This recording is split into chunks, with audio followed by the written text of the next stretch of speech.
What if Naruto was Madara's grandson? Part 11. Madara's lineage did not end at the Valley of the End. His legacy lived on through Minato and into Naruto. If you enjoy the video, please like and subscribe. Now let's begin with the story.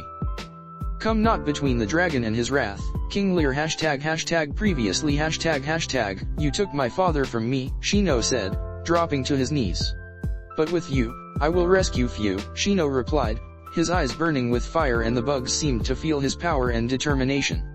The swarm slowed down and began slowly flying around him.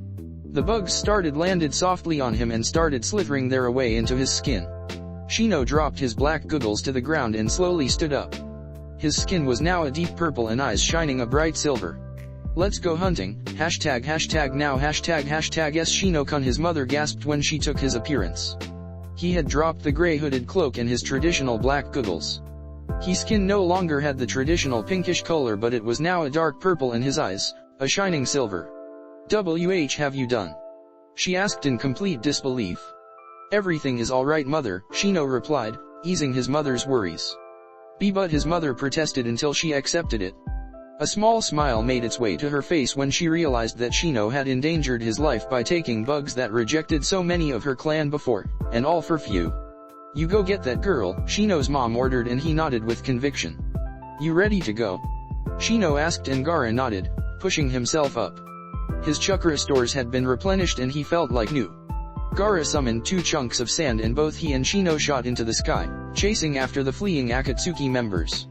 May Kami have mercy on their souls, for Gaara and Shino would not. ## with Tsunade ##, you were always a fool, Senjo, Danzo said, approaching Tsunade's still form and bending down, flicking the blood on her lips. Such a waste. Danzo sighed as started raising again, never noticing several markings stretching from her forehead diamond figure, and spreading around her body like a net. Indeed, Danzo's eyes widened and a small shiver ran up his spine at the coldness the voice carried. Danzo swiftly turned around only to see Tsunade standing and her arms stretched forward. His eyes widened when he felt the amount of chakra Shwa pouring in her fist. Her fist was almost glowing, visible to the naked eye. Smash! Danzo took the punch directly into his gut. He was lifted off the ground and split into 2 at the powerful uppercut, and cleanly split into 2. Boom! Tsunade didn't realize just how powerful she was and took the rooftop of the Hokage Tower along with Danzo. The rooftop exploded, sending debris all over the surrounding areas, some crashing into nearby buildings. "Damn," Tsunade said, clearly shocked by the outcome. She looked around and spotted the 2 halves of Danzo in a pool of his blood. "That was easier than I expected," Tsunade chuckled to herself as she walked towards Shizun, who was looking around in oblivion, confusion plastered in her face. "Tsunade-sama?" Shizun asked, blinking her eyes quickly. What happened? The last thing she remembered was bringing Tsunade her afternoon tea. "Danzo was messing with your head," Tsunade explained, but Shizun remained oblivious. Whatever illusion Danzo used had to have been powerful, to leave no memory of it behind. "Tsunade-sama!" Tsunade recoiled at Shizun's piercing screech. "Are you alright?" Shizun panicked, noticing the smeared blood all over her chin. Yeah, Tsunade waved her off, much to her chagrin. "The bastard over there," Tsunade pointed her finger towards the bisected Danzo, "he thought he could take me out with poison," she laughed. "Poison? Can you think of anything more ridiculous?" "Me?" Tsunade pointed at herself. "Taken out by poison, as if," Tsunade gloated while Shizun just shook her head at her sensei's antics. "Tsunade-sama!" Shizun shouted, and Tsunade looked alarmed at where Shizun was pointing. Tsunade barely had time to, as 3 kunaus flew by, grazing her neck and drawing a small line of blood that quickly healed. Tsunade looked in bewilderment as Danzo stood up looking at her with a cold face. Tsunade's head whirled around to where Danzo's body was supposed to be and found nothing, not even the pool of blood. "That's not possible," Tsunade said, and frowned when Danzo said nothing. "So the outcome comes to this," Tsunade said, and Dan simply nodded. "It was inevitable," Danzo simply replied in a flat tone. "I should have known that even this particular poison wouldn't be quick enough to kill you," Danzo sighed in resignation. "I do commend you on it. It worked remarkably fast." "Where did you get it, Danzo, old chap?" Tsunade asked with curiosity, cracking her knuckles in anticipation. "It's amazing what alliances can do, is it not?" Danzo rhetorically asked. "So the poison came from Kiri," Tsunade inferred, but Danzo said nothing. "They always had the most exotic poisons." "Indeed," Danzo replied just before his hands blurred together. Futon, Shinkugyaku, vacuum bullets. Danzo took a deep breath and quickly exhaled several blasts of wind chakra. Tsunade immediately ducked and dodged to the side, watching as the wind bullets dug themselves in what remained of the walls.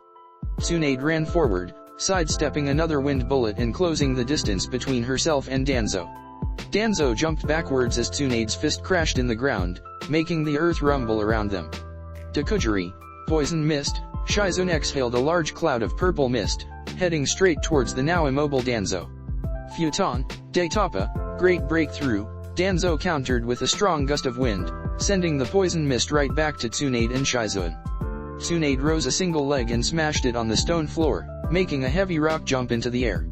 With fierce punch, she destroyed the boulder in front of her, hurling chunks of it against Danzo.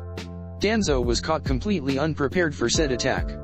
He was still airborne and the rocks were concealed by the poison cloud. The debris hit him head-on, piercing his arms, legs and chest. Danzo dropped to the ground completely limp, killed almost instantly. Once the poison mist had cleared, Tsunade approached the fallen man and crushed his head with a single leg. "Stay dead, old mummy," Tsunade snarled. However, her eyes widened in disbelief when Danzo seemed to shimmer out of existence right in front of her. "Tsunade-sama!" Shizun shouted and Tsunade's head whirled around, only to come face to face with Danzo. Danzo took a single kunao and before Tsunade could react, Danzo had pierced Tsunade's gut with it, letting blood pool to the ground. Tsunade gritted her teeth and tried her best to ignore the stabbing pain. She grabbed Danzo's outreached fist so that he couldn't get away, and with her other hand she punched Danzo so hard in the face that his head was cleaved completely off, making the rest of his body fall limply to the ground. Tsunade groaned as she plucked the kunao from her stomach and sighed in relief as the wound closed almost instantly. She looked back to where Danzo was only to find his body missing once more. "This is getting annoying," Tsunade thought to herself, gritting her teeth as she looked around, trying to find where Danzo would pop out this time. Tsunade however was completely taken by surprise when Danzo materialized himself right in front of her. She tilted her body to the side allowing Danzo's kunao to pass by unharmed. Tsunade crouched and kicked Danzo in the sternum, sending flying crashing into the nearby rubble. Tsunade waited patiently as Danzo dug himself out of the rubble and got up, dusting off his clothes. Tsunade's eyes trailed off to Danzo's face and she saw for the first that the bandages were ripped off, displaying a single three-tomoed Sharingan glowy in Danzo's right eye socket. "A Sharingan," Tsunade said, her eyes wide in surprise but quickly narrowed in both disgust and anger. "Who did you steal that eye from, you old mummy?" Tsunade roared. Danzo however said nothing as simply discarded the bandages surrounding his head and dropped his right sleeve, showing a multitude of more Sharinans, all implanted in his right arm that seemed to have a lighter coloration than the rest of his skin. "What have you done?" Tsunade asked in complete disbelief. She shivered internally when she saw all those Sharinans move around in their sockets, all of them staring intently at her. "Answer me," she commanded. "I've secured the future of this village by getting rid of the Uchihas and these," Danzo said, raising his right arm to show his eyes. "Well, these are just some perks of a job well done," Danzo chuckled. Doesn't he know that the Uchihas faked their death by replacing their bodies with the Zetsu clones? Tsunade wondered and thought. Tsunade however just shook her head in disbelief and stared intently at his arm. After all, being a top-of-the-line medic like she was, she couldn't help but to look intrigued by the arm. Did those eyes actually saw and fed information to the brain or were they just there for show? Tsunade looked carefully at his arm, her eyes missing nothing. 10 eyes, Tsunade thought in disgust until she noticed that 3 of them were closed. Her eyes narrowed when she made the connection. She had killed him 3 times and he had 3 closed eyes, too big of a coincidence to simply ignore. It can't be. Those eyes are Zetsu clones of the originals. They shouldn't be functional to that level. Tsunade narrowed her eyes as she ducked under a kick and jumped backwards to gain some distance. As Tsunade landed on the ground, a few feet from Danzo, she got lightheaded. She shook her head as her vision was starting to blur around the edges. What? Tsunade thought in confusion as she steadied herself on the wall and took a long breath. Tsunade-sama, Shizun yelled, seeing her teacher leaning on the wall.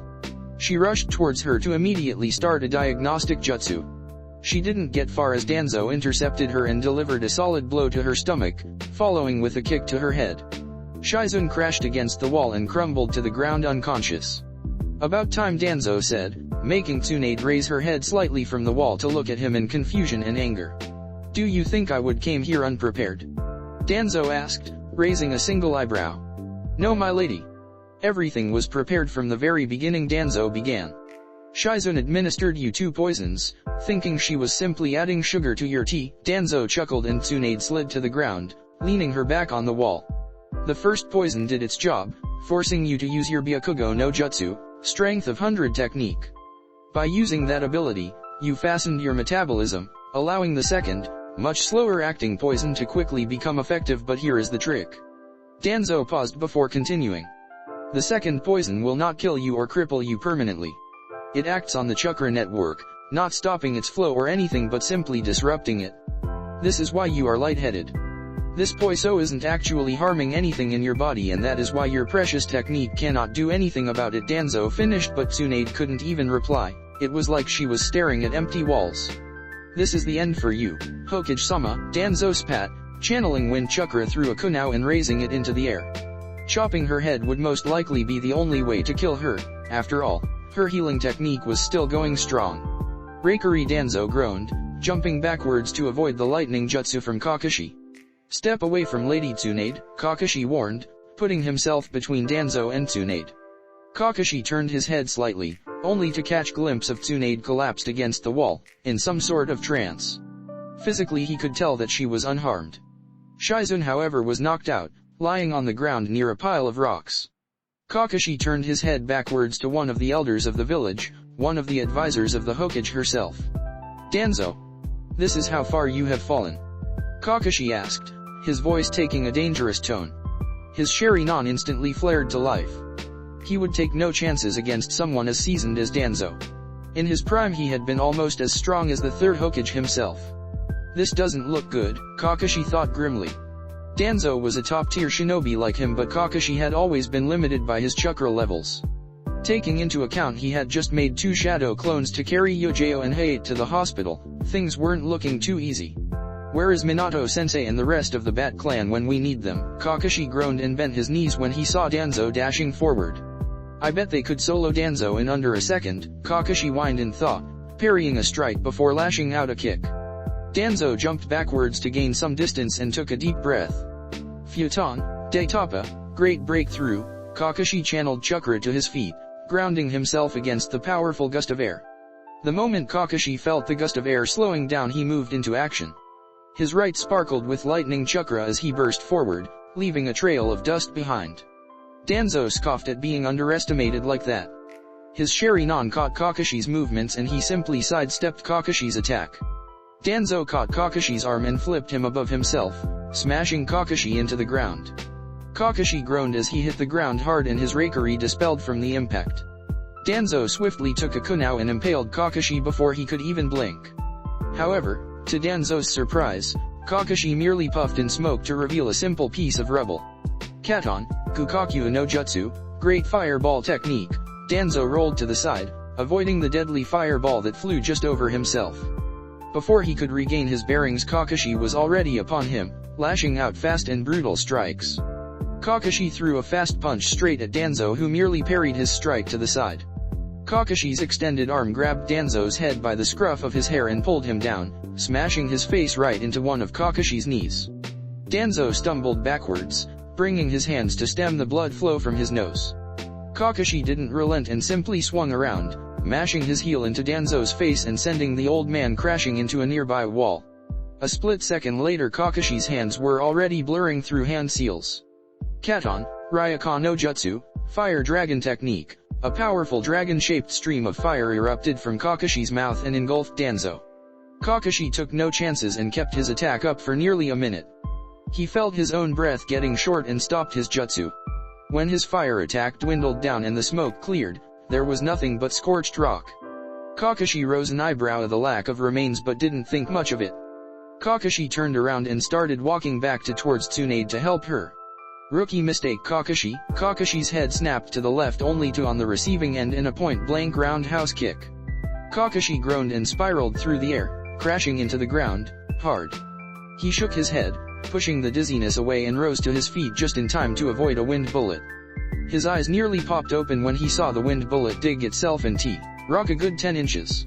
His Sharingan caught movement and he forced his body to the side, barely avoiding another bullet. Kakashi replied with a few shurikens, stopping Danzo's wind jutsu. Kai Danzo muttered beneath his breath, breaking a small genjutsu that Kakashi tried to cast on him. Apparently it had the desired effect and Danzo had lost track of Kakashi. Doton, Shinjuzanshu no Jutsu, double suicide decapitation technique, a single hand from Kakashi popped from the ground, right beneath Danzo. But Danzo wasn't a cage-level shinobi for nothing and simply jumped backwards. Kamui Danzo suddenly felt an inhuman amount of pressure near his chest. He couldn't even breathe properly. He saw the space around him swirling and it reminded him too much of Naruto's own technique. He didn't get to think much as a hole suddenly appeared in the middle of his chest, where his heart should be. Danzo collapsed to the ground dead and Kakashi appeared from the ground again, breathing deeply. He had used a lot of chakra. If the battle had prolonged he would have lost. His Sharingan could see that Danzo still had a lot of chakra to spare. Sam mistake Kakashi's blood ran cold when he heard Danzo's voice in the back on his head, too close to comfort. Kakashi barely had time to replace himself with a piece of rubble, but no before taking a deep gash to his thigh. Kakashi appeared in the ground next to Tsunade and crumbled to the floor, cradling his leg. The gash had been mostly over the muscle and while not fatal, it would be painful and hinder his abilities that relied so much in speed and mobility. He had lost this battle. There was no other way to put it and now he need to find a way to escape. Futon, Shinkyuha, Air Blade, Danzo released a wind blade from his mouth, making Kakashi narrow his eyes. Doton, Doryu of a Ki, Earth Wall, Kakashi rolled over, placing both hands on the ground and raising an earth wall. He had calculated the trajectory of the wind blade and if he dodged, it would go straight towards Tsunade who was immobile at the moment. The wind blade crashed into the rock and nearly cleaved it in half. Kakashi felt Danzo preparing another attack and this one would destroy his rock wall. Raiten Kage Bunshin, Lightning Shadow Clone, Kakashi thought, leaving one clone behind and hoisting Tsunade and Shizune onto his shoulders. He gritted his teeth at the added weight from both women but kept going. As the coverage of the rock wall came crashing down, the original Kakashi fled the scene with both Tsunade and Shizune on tow. Danzo saw nothing of Kakashi's little scheme and immediately engaged against his clone. The clone, knowing that the original was already far away, took a blow and discharged itself on Danzo, electrocuting the man. Danzo gritted his teeth but bit back the pain as the clone disappeared. He quickly regained his focus and looked around to find nothing. Kakashi had ran away with Tsunade and Shizune. Danzo cursed his luck, his plan came crashing down so quickly. It was such a simple plan and he didn't understand how it could have gone so badly. With Hayashi's help he had already replaced the Umbu commander and another few Umbu in key locations with his own men. The louder part of his plan was attacking the village in broad daylight. Usually he kept to the shadows but it needed to be done. He needed to kill both Tsunade and the current clan heads of the major clans. The old clan heads were too ingrained in their own ways, too loyal to Tsunade and Hiruzen. The kids however, they were still fresh, still young, still naive. They could be molded under Danzo's watchful eyes, allowed to flourish under his command. Naru and Hinata would be a problem but the Akatsuki should deal with them. The only unknown variable were the dragons. Danzo had no idea where Tsunade had unearthed such talent, such raw power. A single member was capable of taking S-rank missions alone and, as a group, they were nearly invincible. I shall deal with them when the time comes, Danzo thought to himself, giving chase to Kakashi. With the Hokage dead, Umbu command follows to the Umbu commander and the Shinobi Council. With Tsunade dead and most of the clan heads as well, Danzo would have full command over Konoha's Umbu forces. Adding to those his own root shinobi, this coup d'etat would be successful. Finally Danzo muttered, catching a glimpse of Kakashi. He had a job to finish. Kakashi cursed his luck when he felt Danzo rapidly approaching. He needed some type of distraction and one that didn't cost chakra, something he was running low on. Kakashi was hoping from rooftop to rooftop. The streets were desert. The civilians have already been evacuated. The huge explosion over the Senju compound had initiated the village's war protocol. The problem was that the Umbu was not responding properly to the threats and with the Hokage down. Kakashi shook his head, he couldn't cloud his mind with such problems. He had enough troubles as it was. He had to find a way to heal Tsunade but for that he needed to wake Shizune but he couldn't do that either with Danzo on toll. His first thought of seeking aid in the Senju compound with Gaara but if that explosion was anything to go by then they were very busy. The Umbu at this point could not be trusted. Yes, Kakashi nearly shouted as he jumped down into an alley. He felt Danzo getting closer and closer. He knew exactly who to request aid to, and now he only need a small distraction to get there. Kakashi's hand went straight to his pouch and he took simple and normal kunao. A now for a small genjutsu, Kakashi thought happily. He would summon the man that even someone like Danzo feared above all others. I got you now, Danzo said as Kakashi was a mere feet away. Kakashi however quickly turned around and threw a kunao at him. Danzo chuckled at the obvious attempt to stop him and simply allowed the kunao to whistle by his shoulders harmlessly. His eyes widened as the kunao passed by his face and he saw exactly what type of kunao it was. It wasn't simply kunao with a blade and no hilt. No. It was a three-pronged kunao with kanji written on the handle. Impossible. Danzo thought in panic when kunao was replaced with a bright flash of yellow. Danzo squinted his eyes at the brightness of the flash. His eyes caught movement and he immediately placed both arms in a cross shape, blocking a powerful kick. Ugh, Danzo groaned as he was sent flying downwards into the ground but managed to flip midair and regain his footing. Danzo looked up and his blood ran cold. Senju Naruto was crouching on top of the building in front of him. His long blonde hair swaying in the wind and the blood-red eyes to match. Danzo involuntarily took a step back and gulped at the face of the enemy he knew he couldn't defeat. He suddenly sat on the building and supported his head with a simple hand. What have you been up to, Danzo? Naruto asked with a bored look. Danzo however simply shivered at the coldness of his voice. Danzo had to plan this very thoroughly if he wanted to escape with his life. Not even the Izanagi would save him from someone like Naruto. I knew this would happen eventually, Naruto started, breaking Danzo from his thoughts. The war took its toll on you. You see enemies everywhere when there are none. You were supposed to be busy in Kumo, Danzo pointed out. Got bored, Naruto waved him off. Dealt with the exams and had nothing to do until Kakashi called. And imagine my surprise to find him carrying my unconscious grandmother, Naruto stated, narrowing his eyes at Danzo. I guess that not even Nagato was a match for you, Danzo muttered, gritting his teeth. No jounin hopeful can stand up to me, Danzo. I thought you knew that. Naruto rhetorically asked. Danzo however took a step back at the answer and narrowed his eyes at Naruto. His Sharingan started spinning as he looked at his opponent for the first time. And he found something completely strange. His chakra levels were barely above those of a genin. A stray thought came to Danzo and he hustled a kunao at Naruto. I guess the fun is over, Naruto grinned as he exploded in smoke, reveling a grinning Kakashi. Better luck next time, Danzo-chan. Kakashi did his trademark wave as he was hit with the kunao and burst into smoke. Danzo cursed his luck for being deceived by a simple transformation. He immediately looked around, hoping to catch a small trail leading to Kakashi. Sniff sniff, there he is, Danzo thought happily and resumed the chase. That jounin would pay dear for his games. Hashtag with Kakashi hashtag Kakashi couldn't help but laugh at the face Danzo made when he realized he had been deceived. The man got so red with anger that he thought he might burst at any time. He even put his Sharingan to shame.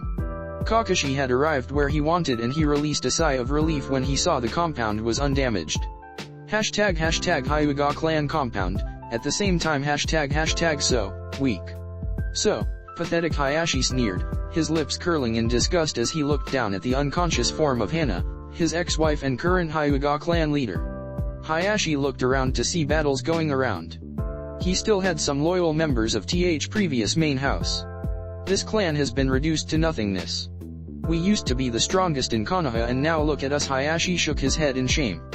But no matter. Everything can and will be fixed, Hayashi said with conviction, pulling his arm back to deliver the final blow. Hayashi thrust his arm forward, but before it could hit Hana it was blocked. Before Hayashi could react to this, his Byakugan caught sight of a leg heading his way.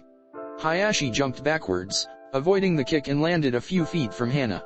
He rose his head and finally saw the face of the one who blocked his final attack. Hyuga Niji was glaring at him and standing in front of Hana in a protective manner. His Byakugan was already active and his clothes and skin showed signs of battle. Like Niji had fought his way inside.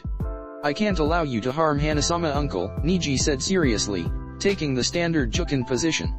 Niji, my greatest failure, Hayashi greeted his nephew. You hated the main family, and yet here you stand in front of them, protecting them. I didn't hate the main family. I hated you and a select few others, Niji corrected. Uncle or not, I will not allow you to harm Hana-sama, Niji replied. You think you can take me on? Hayashi chuckled lightly before gaining a serious face. Very well. Come Niji, Hayashi said, beckoning Niji to come, and the battle was on. Niji rushed forward to meet his match. His long black hair flowing with the wind as he ran towards Hayashi. Uncle and nephew clashed fists, streams of blue chakra swirled around them. Each clash coming with a resounding bang. All around them the fighting stopped to see both Hayashi and Niji battle each other. While Hayashi had far more experience in battle, Niji compensated that by being stronger and faster. The onlookers were shocked with Niji's performance. They always knew that he was a prodigy, but to be on par with the former clan head was nothing short of amazing. Even though Hayashi had experience, he was having trouble hitting his Niji because of his speed. Mere seconds after the battle had begun, Hayashi saw an opening as he blocked a strong punch. Niji overcommitted on the punch, putting him slight off balance, but only a taijutsu master like Hayashi would be able to capitalize on that. Hayashi pushed his punch backwards, forcing Niji to stumble ever so slightly. Two blue glowing fingers shot forward, blurring towards Niji's open shoulder to close his tenketsu. Time seemed to slow down as Niji saw the incoming strike and simply smirked. He instantly regained balance and crouched ever so slightly. Hayashi's strike passed safely over his shoulder and Niji took his opportunity. His arms blurred together as he delivered a flurry of jukin strikes to Hayashi's outstretched arm. Hayashi squirmed in pain, feeling his tenketsu being forcibly closed on his arm. Retaliated with a kick to his sternum, forcing Niji to jump backwards. He feinted in overcommitment, knowing that I would take advantage of it. He's grown well, Hayashi chuckled in thought, opening the tenketsu on his arm. I'll have to be careful. Haka Kyushou, air palm, Hayashi yelled, thrusting his arm forward. Niji countered with the same jutsu. The two air techniques collided in the air with great impact. A dust cloud swirled around both users, forcing them back. The fighting in the compound had stopped and everyone simply stared as the two jukin masters ducked it out. They narrowed their eyes, peering into the cloud of dust to watch the battle. Both taijutsu users blurred at each other and their fists met once more in a flurry of precise strikes. When one attacked, the other blocked. When one backed up, the other would push forward, neither allowing the opponent to gain the slightest of advantages. In a close match like this, every strike counted. Niji took a step backward and noticed Hayashi overextending slightly to catch up. Kaiden, Niji yelled as he spun, his body being engulfed in a dome of spiraling blue chakra. Hayashi collided with the dome and was blasted backwards. He spun midair and landed gracefully on the ground. Doton, Doryu Taiga, Great Mud River, Hayashi said, placing a hand on the ground and started liquefying the earth. The ground beneath him started becoming mud and Niji, who was still spinning, started to sink into the ground. He stopped spinning and struggled to jump out of the ground. Haka Kyushou, air palm, Hayashi unleashed a devastating air palm that hit Niji dead on. Once the smoke cleared, Niji was on the ground with his clothes ripped. He was kneeling and taking deep breaths. You have yet to achieve enough skill to stand against me, Hayashi said in a superior tone. Nonetheless, you are more skilled than that trash, Hayashi said, nodding towards Hana. Niji and Ii-san Hanabi thought sadly and got up to her feet. She would do something to help the clan with her own hands. Haka-san Junisho, 32 palms, Hayashi turned around to see Hanabi standing in front of him in the standard jukin position. 2 palms. Hayashi's eyes widened when Hanabi's fingers blurred to the middle of his chest and closed 2 tenketsu. 4 palms. 4 more strikes, making Hayashi cough and snarl at his daughter's defiance. 8 paw dash act. Hayashi backhanded Hanabi, stopping her jutsu and throwing her to the ground hard. Hanabi smashed into the ground, coughing a mouthful of blood. I'll deal with you later, Hayashi said, coughing again and cleaning the blood from his lips. And no dash. Hayashi stopped mid-sentence when he turned around only to find Niji standing in front of him. Haka Hasanjiki, Mountain Crusher. Niji pushed his right hand forward, releasing a powerful wave of chakra that smashed directly against Hayashi at point-blank range. Hayashi was lifted off the ground and sent flying. His body resounded through the air until he crashed into the walls with a deafening bang. Hayashi's mouth was opened in shock as he simply slid down to the ground, unconscious. Niji coughed and kneeled to regain his breathing. Hanabi was quickly by his side, supporting him the best she could. Are you alright, Niji and Ii-san? She asked, concerned with her cousin. Yes. I'm just tired, Niji replied, ruffling her hair. I need to thank you, Hanabi-chan. If it wasn't for you I would have lost, Niji said, and Hanabi laughed happily. The few Hyuga loyal Hayashi, seeing their leader defeated once more, simply dropped to their knees and surrendered. It was no use fighting anymore. Hashtag with Gaara and Shino hashtag. They stopped moving, Shino said as both he and Gaara were flying after both Akatsuki members. Both Konoha shinobi had been previously silent during the whole travel, their minds focused on the single goal at hand. The rescue of Fu. Both men love her in their own, Gaara as family and Shino as something more than that. It would seem they are waiting for me as well, Gaara said, clenching his fists and making his sand blur together. What exactly did you achieve with those insects? Gaara asked, curious. He had never seen any other Abarame with the same ability. Rinkaichu are my clan's deadliest and more dangerous weapons, Shino began. While they are highly valuable in combat, they are also very temperamental. I only need to touch their skin once and it's over. Once the enemy is infected, my bugs will automatically start destroying their cells, causing excruciating pain in the process. Even most shinobi can't function properly with the amount of pain involved. Eventually the bugs will attack your inner organs, causing your body to fail and die. Due to their size, there is nothing you can do to remove them short of cutting out the piece got infected, and it must be done quickly before it spreads, Shino finished. So you only need to touch them once? Gaara asked, and Shino nodded in reply. It will work on Deidara, but Sasori has a wood body, Gaara informed. I can use my other's bugs to eat through that body as well.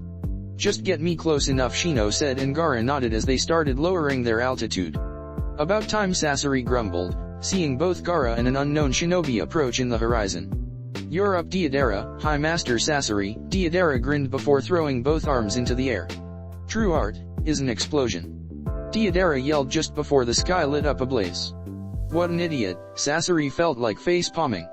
Wasting clay like that, Deidara wasted no time in jumping into one of his clay birds and shooting into the sky. Sasori stayed at ground level, providing coverage to his annoying blonde teammate but also guarding Fu's unconscious body. Sasori looked down to Fu to see she was still out of it. Good, Sasori thought, summoning a couple of puppets.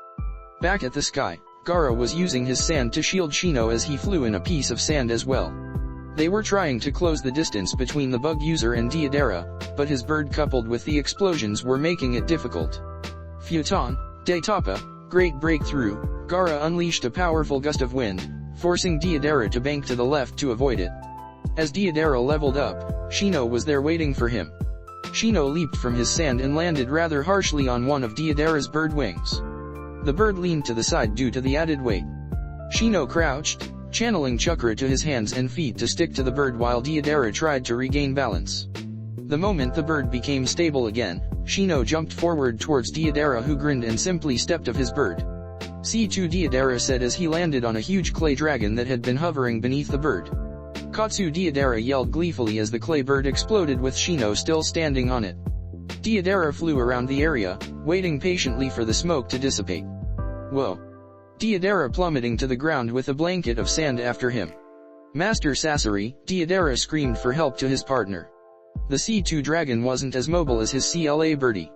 Sasori equipped one of the scrolls behind his back and opened his mouth. From his mouth came a high-powered stream of fire that crashed against the sand and started to push it backwards, allowing Deidara some free time. Deidara looked up to the previous explosion to see Shino was enveloped in a cocoon of sand. It's not use planting my mines against them, Deidara thought as he launched a couple more explosives only for them to explode against Gaara's sand shields.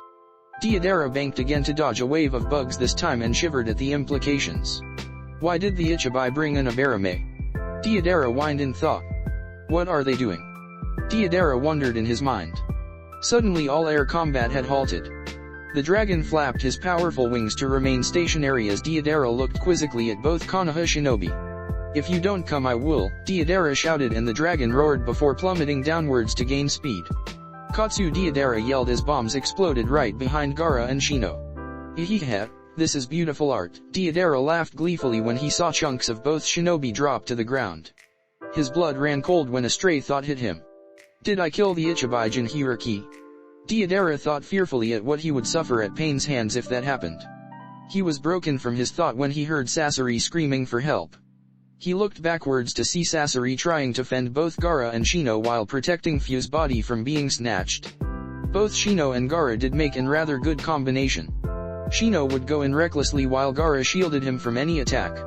Soon as Shijir, sand rain, it began to rain sand. Clots of sand fell from the sky everywhere, quickly covering the ground in sand. Deidara was forced to make a bird for his partner as the ground was no longer safe with it completely covered in sand. Arms of sand rose from the ground to try and snatch up either Akatsuki member, but both were unsuccessful. "This is going nowhere," Shino said as they gave chase to both airborne Akatsuki members. "How are your fighting skills in the dark?" Gaara asked, and Shino looked at him with a raised eyebrow. "I can manage," Shino replied. "Good. Cover me." Shino nodded in acknowledgement. Gaara placed his fingers in a very well-known T-shaped seal. Kage Bunshin no Jutsu, Shadow Clone Jutsu, 4 clones popped up. "You know what to do," Gaara ordered, and the 4 clones nodded before hopping in their own sand cloud and flying away. Both Akatsuki members prepared themselves for possible attack when they saw the clones appear, but became confused when they simply spread away. "What is the sand brat doing?" Sasori asked. He had never seen in Yondaime Kaze Kage do anything like this. The 4 clones were forming a perfect square around both Akatsuki members and both Shino and Gaara. Suddenly, all 4 clones raised their hands into the sky in perfect synchronization. "Yami-o Yukiru, embrace the darkness," all clones chanted together as the sand on the ground started grumbling. "Kaobokyaku, face oblivion, Kudoi no Tabi, journey into the void." Both Akatsuki members shivered when Shukaku's voice rang through the air, coming from the 4 clones and the original Gaara in perfect sync. The sand beneath each clone started raising into the air, reaching high in the sky. Both Akatsuki members looked in awe at the amount of sand being manipulated. The sand continued to grow in size, easily towering over the flying dragon of Deidara and nearly touching the clouds. The colossal towers of sand in front of each clone started stretching towards one another.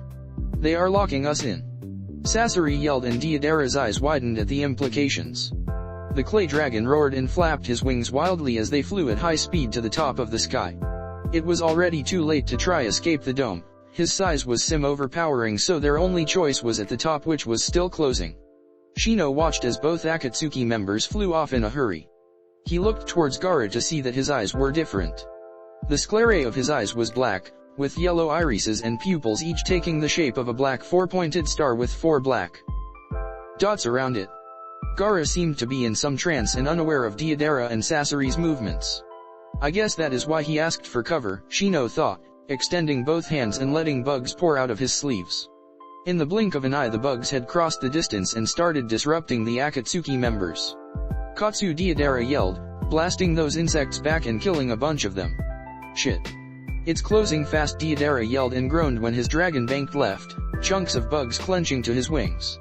"It's too late," Sasori muttered beneath his breath as the last ray of sunshine was blocked off and the dome closed around all 4 shinobi, leaving them in pitch black darkness. On the outside of the dome, several kanji started spreading over the outer layer, forming a lock on the top of the dome. "Foot! Seal!" Gaara roared as the seal on dome glowed briefly before disappearing from view. Gaara's eyes returned to normal and he kneeled on the sand cloud, gulping air, and trying to regain his breathing. "Gaara-san," Shino said, but his voice seemed to escape him. "Gaara-san!" He yelled, but the sound barely came over as a whisper. Even Shino had to focus on his hearing to hear his shout. "What is happening?" Shino thought, getting uncomfortable the situation. He stiffened when he felt a hand land of his shoulder and felt a presence in his mind. "Gaara-san!" Shino thought. "I'm here," Gaara replied mentally. "Are you okay?" Shino asked, and Gaara nodded mentally in reply. "Yes," Gaara answered. "This technique takes a good amount of chakra. If it wasn't for Shukaku I couldn't have managed it," Gaara explained. "What's this?" Shino asked in amazement. His initial worries forgotten. "One of my more powerful jutsus," Gaara began. "I like to simply call it the void," Gaara said. Shino raised an eyebrow at the name but moved on. "Besides being pitch black in here with no sunlight coming in, I built this room similar an anechoic room. The walls absorb all types of vibrations, making as quieter as possible. All forms of sound are nearly nullified, and then it gets interesting. Being in an ambient with no light and sound. In sensory deprivation the mind begins playing tricks with you." Gaara chuckled, his laugh laced with the Ichibi's chakra, giving him a sinister edge to it.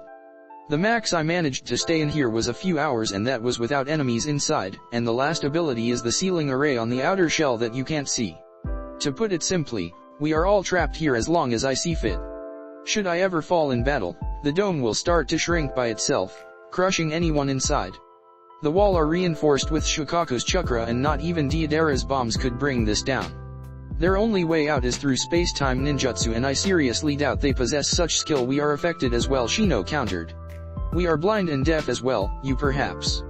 I can feel those vibrations the walls absorb and I know exactly where both are, Gaara explained. Ready? Gaara asked and Shino nodded. Gaara dropped his hand from Shino's shoulders and Shino was again shrouded in darkness. Shino started releasing his bugs into the air and spreading them around so he could map the dome at least. Darkness. Absolute, pitch-black darkness. Deidara's head was swinging fearfully around him. He couldn't see anything. If it wasn't for feeling the dragon beneath his feet, Deidara could swear he was asleep or even dead. Master Sasori, Deidara yelled. B heard nothing in return. What happened to my voice? Deidara gulped. He shifted his hair from in front of his eye to reveal a small camera. But even that caught nothing but darkness. Who's there? Deidara asked, feeling a gust of wind running over his head. Deidara shook his head and tried to think of possible solutions to this. He remembered being trapped inside some sand dome with Sasori. How long have they been trapped in there? Something clicked inside Deidara's head and he suddenly released a clay bird. He made sure to let it fly for a while before exploding. Then it came. The explosion in a distance, lighting up the darkness momentarily. There was no sound coming from the blast, but the brief moment of clarity allowed Deidara some peace of mind. He wasn't going crazy. He was simply trapped inside some sand trap. He even managed to catch a glimpse of Sasori and the small nod he gave him in acknowledgement. Yosh.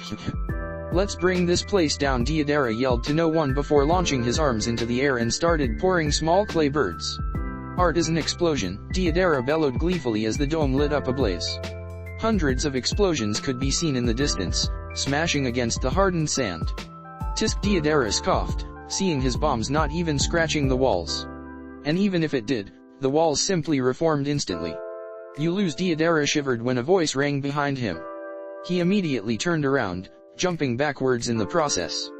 Even with continuous blasts providing some much-needed light, he barely caught track of fist coming for him. And he did what anyone else would do.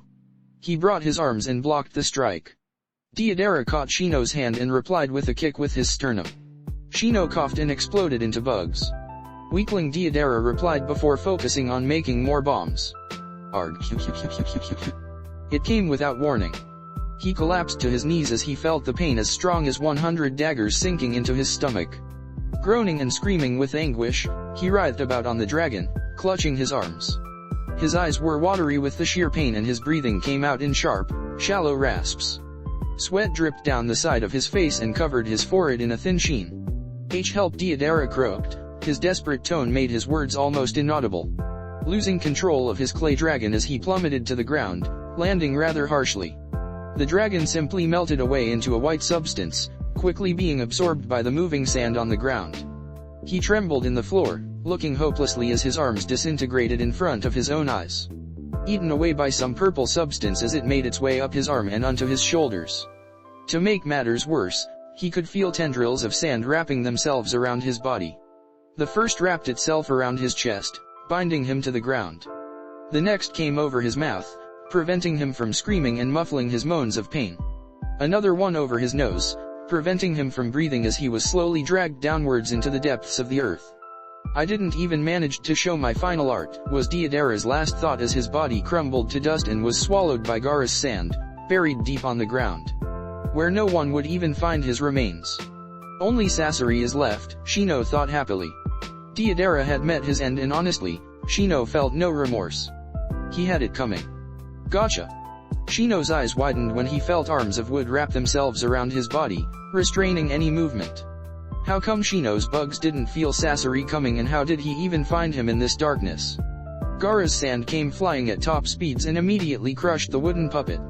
Although the harm had been done, Shino had been pierced through his shoulder. Though the wound itself wasn't life-threatening, the poison injected into his veins was. Shino's vision blurred and he fell to his knees. He wouldn't die from the poison, not with his bugs slowly neutralizing and extracting the poison. But it would take time. Shino coughed a mouthful of blood and kneeled over the sand, dropping to the side. Gaara was next to him in an instant, raising VA shields of sand to block incoming puppets from all directions. I couldn't locate Few, Gaara said to Shino, who stood laying on the ground, taking deep breaths. She is in here, somewhere, Shino replied, fighting back unconsciousness. I've got to drop the dome, Gaara sighed. This sphere was never meant to be used with allies inside.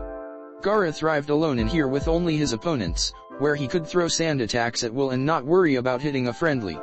Crack Sasori stopped using his puppets when he heard a small crack.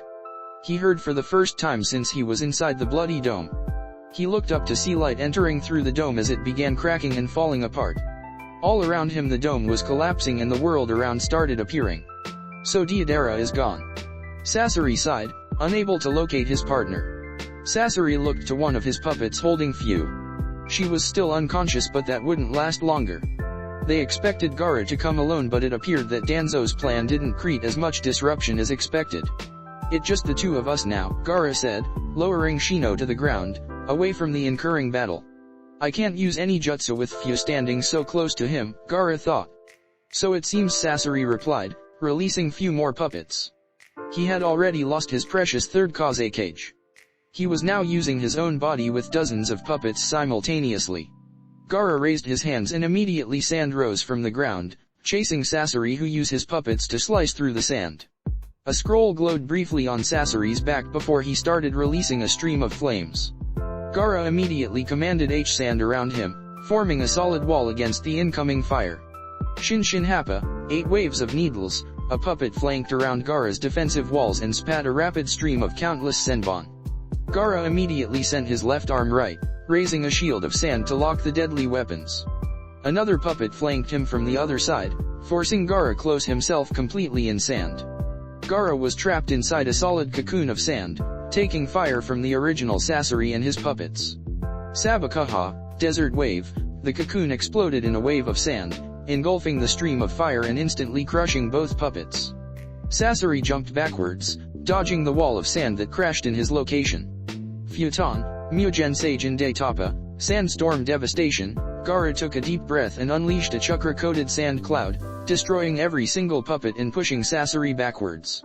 Time to stop playing around, Sasori said, dropping to the ground and placing a single scroll on the ground. Hyaki no Soen, performance of 100 puppets. Sasori opened his right chest compartment to emit 100 churka strings, each link into an already existing puppet. Gaara watched in wonder at the countless puppets floating in front of him. Being from the Sand Village, he had grown knowing puppetry was fairly common art in the village. But even Cho's limit was 10 puppets at once. Sasori even surpassed his brother Kankuro, who was always obsessed with his puppets and rather skilled in his chosen craft. Die! Sasori yelled gleefully. His 100 puppets stood straighter before plunging downwards towards Gaara. They were so many in number and so clotted together that they blocked the sun, forming a cloud of death heading towards the Ichibai Jinhiraki. Gaara was about to raise his arms and command his sand when he heard a rattling inside his mind. Let me out, Shukaku snarled from inside his mindscape. I wanna play too, Shukaku whined childishly. Fine, Gaara sighed in defeat and making Shukaku celebrate in joy. Cookie Yos no Jutsu, summoning Jutsu, Gaara said, running a bloody thumb over his forearm, right over a raccoon tattoo. Ichibai no Shukaku, Gaara said as the ground trembled. All around him the sand rose into the sky like pillars. Yahuo! From inside the sand came a gleeful screech. Sasori's eyes widened, making his puppets halt the assault when he laid eyes upon the towering summon in front of him. A sandy brown-colored tanuki, raccoon, with black cursed seal markings spread all over his body. Jagged, concave mouth and the sclerae of its eyes are black, with yellow irises and pupils that each takes the shape of a black 4-pointed star with 4 black dots around it. A single tail waving menacingly and Gaara on top of his head. In front of Sasori stood none other than Shukaku, the Ichibai. About time, Shukaku screamed, relinquishing at his newfound freedom. Yes, Gaara sighed. Naruto was lucky with his Baijuyua. Kurama was a reasonable being, and with him being a fox he mostly slept all day. But Shukaku, he was like a kid on a sugar rush. Let's play. Futon, Ronkyuden, air bullet. Shukaku took a deep breath and pounded his stomach, firing a highly compressed air ball from his mouth. The ball traveled very fast, leveling the forest on its path and along with it, several puppets. Score. Shukaku cheered before pumping in more air. Futon, Ronkuden, air bullet, Futon, Ronkuden, air bullet, Futon, Ronkuden, air bullet, Futon, Ronkuden, air bullet. Sasori watched in despair as the Baijuyu in front of him proceeded to stomp on his 100 puppets. His eyes widened when a particular attack came too close to comfort, forcing him to summon a few puppets to take the blow for him. Shukaku Gaara snarled, watching the last attack get too close to Fu's body. "Watch your aim or so help me Kami, you will never see the light of day again," Gaara warned, and Shukaku rubbed the back of his head. "My bad," Shukaku chuckled weakly while Gaara just sighed in exasperation. Shukaku looked around and spotted the last of the puppets. "Let's end this with a bang," Shukaku said, nearly jumping with joy while Gaara had a sinking feeling in his gut. "Please no," Gaara thought, closing his eyes in the hopes his worries weren't warranted. Baiju Utama, oh dear, Gaara watched in disbelief as Shukaku unleashed his most powerful attack against the remaining puppets. A purple sphere shot from his mouth and in the blink of an eye and smashed against the puppets, lighting the sky ablaze in a maelstrom of fire. The earth shook as the fire in the sky consumed every remaining puppet, leaving nothing behind. Not even ashes. "That was fun," Shukaku said, coming down from his high while Gaara just shook his head. Sasori for his part was rooted in place. What was he supposed to do against a Baijuyu? His puppets were wood and the beast in front of him could level a mountain of hard granite. It was times like these he felt like crying and calling for his mommy. Ugh. Sasori was broken from his thought when he heard a grunt. His head snapped to Fu's direction to see her awakening and trying to shake away the dizziness. Sasori took the opportunity and did the only thing he could against opponents like Gaara and the Ichibai. Sasori wrapped his arms around Fu and pulled her up, shielding himself behind her and placing a kunao at her throat. "Stop or she goes with me," Sasori threatened, and Gaara immediately halted his progress. "Wazziz." Fu slurred, still dizzy. "You won't be going anywhere, Sasori," Gaara said, stopping a few feet from the Akatsuki member. "If you surrender you can avoid death," Gaara offered. "I hold the cards here, kid," Sasori chuckled, hiding his nervousness behind his laugh. "No you don't," Gaara countered. "You won't be leaving from here. And you can either go with your legs or on a body bag," Gaara warned. "And would you be willing to sacrifice her for my capture?" Sasori asked with a smirk. "Anytime," Gaara replied without hesitation, making Sasori's eyes widen in disbelief. "So choose. Legs or body bag," Gaara commanded, and Sasori stood rooted. What Sasori didn't realize was that Gaara didn't really want an answer. Gaara was simply buying time for Shino to make his move. Sasori started but was cut off when a swarm of bugs burst from the ground, right beneath his feet. The bugs immediately dug deep into his joints, preventing any time of movement and freezing Sasori on the stop. The remaining bugs swarmed around him and started plunging down his throat. Fu fell to the ground where Gaara's sand immediately caught her. "Are you alright?" Gaara asked, lying her flat on his sand cloud. Fu merely nodded and Gaara's attention shifted back to Sasori and Shino. Sasori screamed, his wooden being twisted in unnatural angles. Gaara gulped distastefully as he watched bugs start to pour out from every orifice on Sasori's body. From his ears, his nose, and his eyes. "That's not a good way to go," Gaara shivered, watching as Sasori was eaten from the inside out until nothing remained behind. Sasori disappeared and his cloak dropped to the ground. Shino materialized himself where Sasori had previously stood. He hunched down on one knee with sweat dripping down his forehead. "It's done," Shino said and looked towards Gaara and Fu. In his exhausted state he managed to stand and made his way towards them. "Fu-chan," Shino muttered, moving her hair away from her face and gazing into her orange eyes.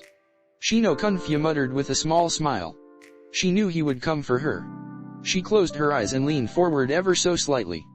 The action was reciprocated by Shino and their lips met in a soft kiss filled with raw emotion. Gaara smiled softly and noticed that Shino could barely stand on his own legs. He chuckled quietly and used his sand to rise Shino into the same sand cloud. Fu snuggled into Shino's chest and both closed their eyes, comfortable in each other's compa. Gaara jumped into another patch of sand and looked behind to see Fu and Shino lip-locked once again. "Get a room." Gaara couldn't refrain from shouting. "You didn't see me complaining when I caught you with Haku-chan," Fu snapped, and Gaara's eyes widened in shock and he felt a certain warmth rushing his cheeks. "She's got you there," Shukaku chuckled. "Shut up," Gaara grumbled. "Everything is good when it ends good." Hashtag with Danzo. A few minutes later, hashtag there is no way to go now. Hey take, Danzo snapped as he dropped down from the roofs. I am not hiding anymore Danzo-san, Kakashi said cheerily making Danzo's eyes twitch. I'll be leaving now, Kakashi said and started limping away. You won't be going anywhere, Danzo said sharply. I wouldn't be too sure of that, Kakashi began in a sing-sang voice. Right, Hokage-sama? Kakashi asked, pointing behind Danzo. Even in my retirement I get to deal with this bullshit, Hiruzen muttered behind his breath as he jumped down, standing a few feet away from Danzo. Hello, Danzo, Hiruzen said seriously. Hiruzen Danzo replied back, staring at his former rival. I had hoped you would leave your foolish endeavors and devious plots behind, Hiruzen said but Danzo merely huffed in reply. This village is but a shadow of its former self, Danzo said. And sometimes, you need to cut a few branches so the tree might grow bigger and healthier, Danzo said, blurring through hand seals. Futon, Shinkyuha, air blade. Danzo took a deep breath and released a wind blade, heading straight towards the old Hokage. How right you are old friend, how right you are. Hiruzen shook his head grimly, thinking back to the Uchiha clan massacre. Katon, carry Yudan no Jutsu, fire dragon. Hiruzen took a deep breath and unleashed a torrent of fire that swallowed the wind blade in the blink of an eye. Danzo jumped backwards into the walls of the Sarutobi compound and leaped high into the air. Futon, Shinkyujaku, vacuum bullets. Danzo took advantage of Hiruzen's still form during his jutsu and released several wind bullets that traveled at high speeds. Danzo narrowed his eyes when Hiruzen was hit only to simply crumble to mud. Danzo felt a slight shift in the air behind him and looked backwards, only to be hit with a staff straight into the jaw. Hiruzen saw Danzo stumble and used the moment to extend his staff and slam it against Danzo's gut. His old rival took the blow and plummeted to the ground at high speeds. Boom! Once the dust had cleared, Hiruzen saw Danzo's head bent in an unnatural angle. It didn't take a genius to see that Danzo was clearly dead. It is done, Hiruzen said sadly and sat down on the ground, never noting the shimmer in Danzo's corpse.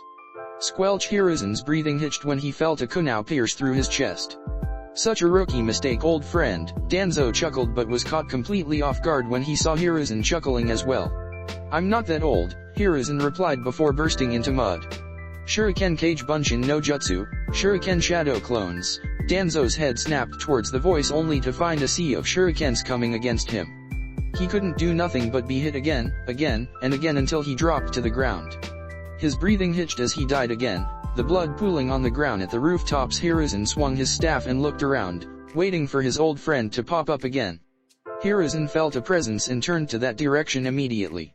He watched in fascination as his old friend appeared out of nowhere. He looked exactly the same. Hiruzen's eyes wandered over Danzo until he spotted one critical difference. When Danzo arrived here, his arms had 5 open Sharingan but now there were only 3 left. Flashback, Izanagi? Kushina asked out loud. Izanagi is a kinjutsu of the Uchiha clan and their ultimate genjutsu, Naruto started. By sacrificing an eye, the Uchiha can use this technique to gain the power to turn imagination into reality. It was said to be derived from my creation of all things, Naruto explained, and Kushina's eyes widened along those who didn't know of this. Tobirama is right, Naruto replied, getting a shocked look from Hiruzen. If the Uchiha clan had committed to the coup d'etat and used Izanagi, then Konoha would have fallen in a single night, Naruto explained, and Tobirama nodded. End flashback. Izanagi, Hiruzen muttered behind his breath and Danzo's eyes widened in disbelief. How do you know such technique? Danzo asked with shock plastered over his face. You underestimate me, old friend, Hiruzen chuckled and dashed forward, meeting Danzo head on and delivering fast and brutal strikes. Danzo's head was still swirling with 100 thoughts on how Hiruzen knew of such hidden technique. Danzo pulled a kunai and parried Hiruzen's staff. He stumbled backwards due to the strength behind the swing. Hiruzen took the opportunity and kicked him in the chest, sending Danzo flying backwards. Danzo flipped midair and landed safely on the ground. His breathing itched when he felt a kunai being driven through his chest. Danzo looked backwards to see Hiruzen melting into mud after delivering the fatal blow.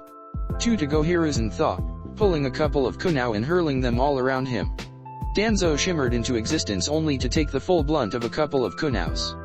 His widened as he died again. How? His voice strained in disbelief. You always were too predictable, Hiruzen replied. One eye left this time. Hiruzen felt Danzo shimmer into existence farther away from the battle. Hiruzen could feel him nearby but couldn't not see him. Futon, Shinkyuha, Air Blade. Hiruzen slammed his staff on the ground and jumped into the ground, avoiding the deadly wind blade. While midair he felt another one approaching. He swung his adamantine staff and smashed it against the jutsu, dispelling it. Hiruzen landed on the ground and immediately slammed both hands on the ground. The earth rippled apart as an earthquake shook the ground and broke the earth apart. Danzo jumped out of cover when he saw the ground destroying itself and heading towards him. In the blink of an eye Hiruzen was upon him and both shinobi engaged in taijutsu once more. They were equals in this art except Hiruzen had one firm advantage, his summon in the form of his staff. Inma's hands appeared from his staff and wrapped themselves around Danzo's head, snapping his neck in an instant. Hiruzen let Danzo drop to the floor and watched as he disappeared once again and shimmered into existence a few feet away. "No more seconds chances, Danzo," Hiruzen said in a serious voice. Danzo for his part stayed put considering his next move. What was he supposed to do now? He had used all 10 of his eyes. Hiruzen was still on good shape and he had failed to kill Tsunade. "I surrender," Danzo said while Hiruzen's jaw dropped in shock. "You expect me to believe that?" Hiruzen asked with a raised eyebrow. "I'm finished," Danzo said and dropped to the ground on his knees. "I won't be able to run away and my plan has failed. I knew what I doing when I started and knew the consequences should I fail," Danzo said exposing his chest to reveal black marking, Yurishishofuan, reverse 4 symbols sealing.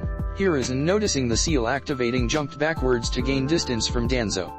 He watched sadly as Danzo unleashed a large, black sphere around him that swallowed everything around and seal inside of his body, his life along with it. Danzo's body fell forward, dead.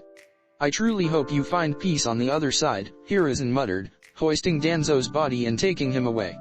The roots of Konoha had been cut. #Naruto vs Nagato #stare. That was all he could do.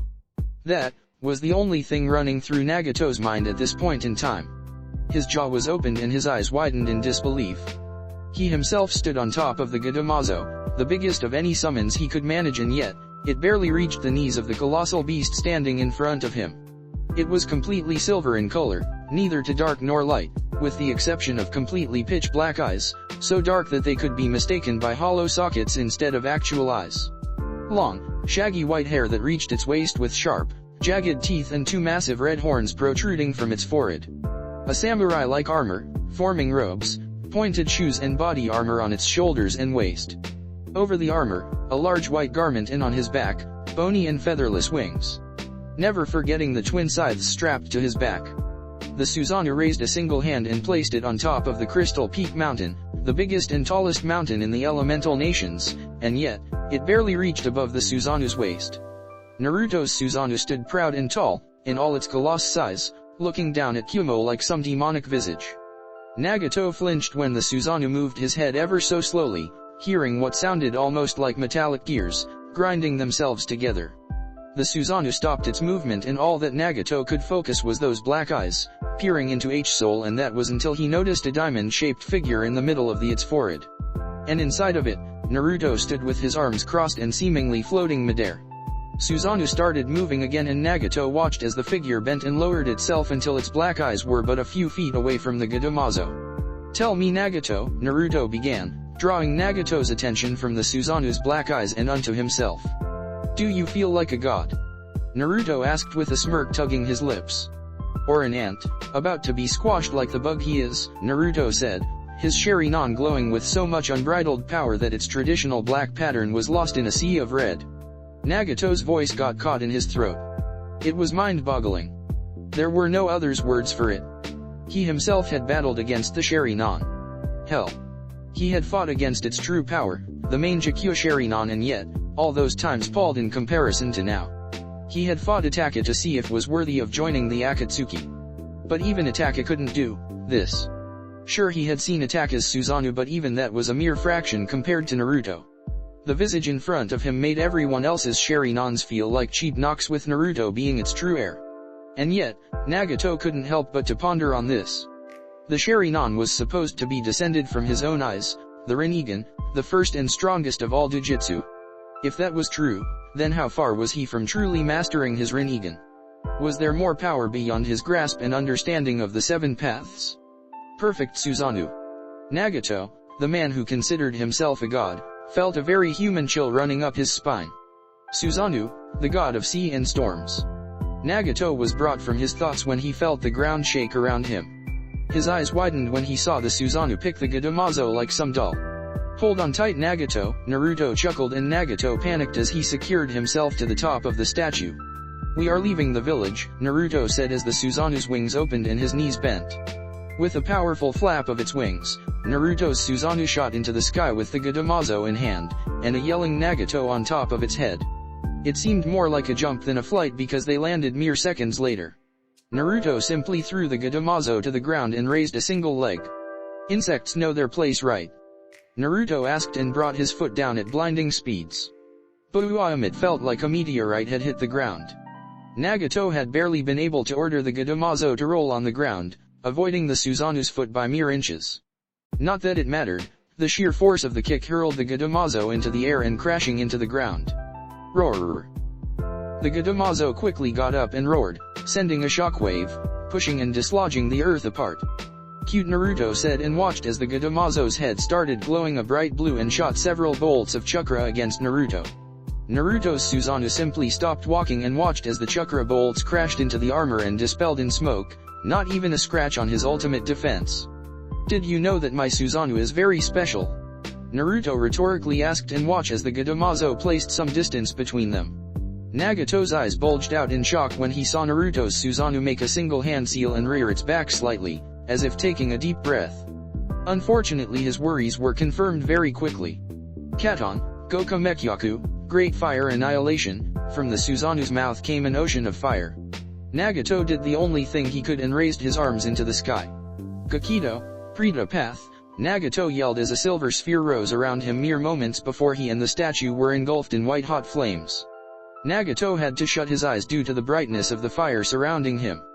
The Gadamazo roared in a hopeless effort to push back the flames. Nagato had sweat pouring down his face as he focused solely on the task at hand. While he could easily absorb the chakra of the fire technique, and thus be unharmed by it, the sheer heat of the fire around him was taking its toll. It was a matter of time. If Nagato dropped his shield prematurely he would be reduced to ashes before even using the Deva path. The only thing he could do was hold and hope that the Susanoo's breath ended shortly. His hopes were confirmed as the flames died down and Nagato dropped his shield, panting. His hair was wet and clinging to his skin with beads of sweat running down his face. He looked around to see that the Gadamazo was unhurt although everything around had been scorched so badly that even the earth was the color of charcoal.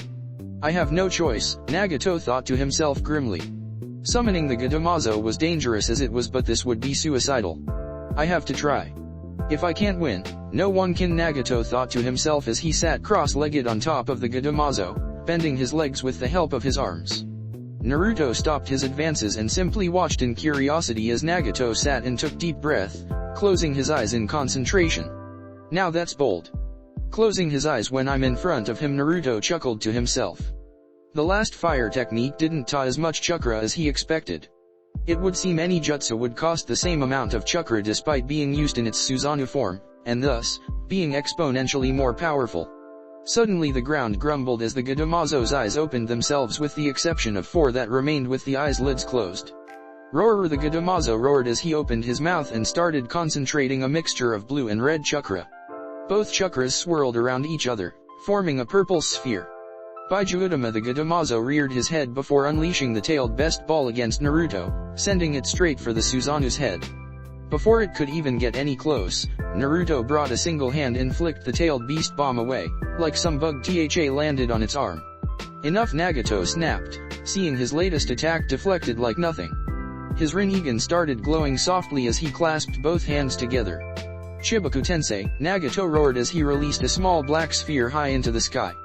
The gravity core glowed brightly before triggering into action, pulling chunks of rock into the sky. Oh. Naruto wondered in surprise when he felt his Susanoo rise in the air ever so slowly just before dropping back into the ground.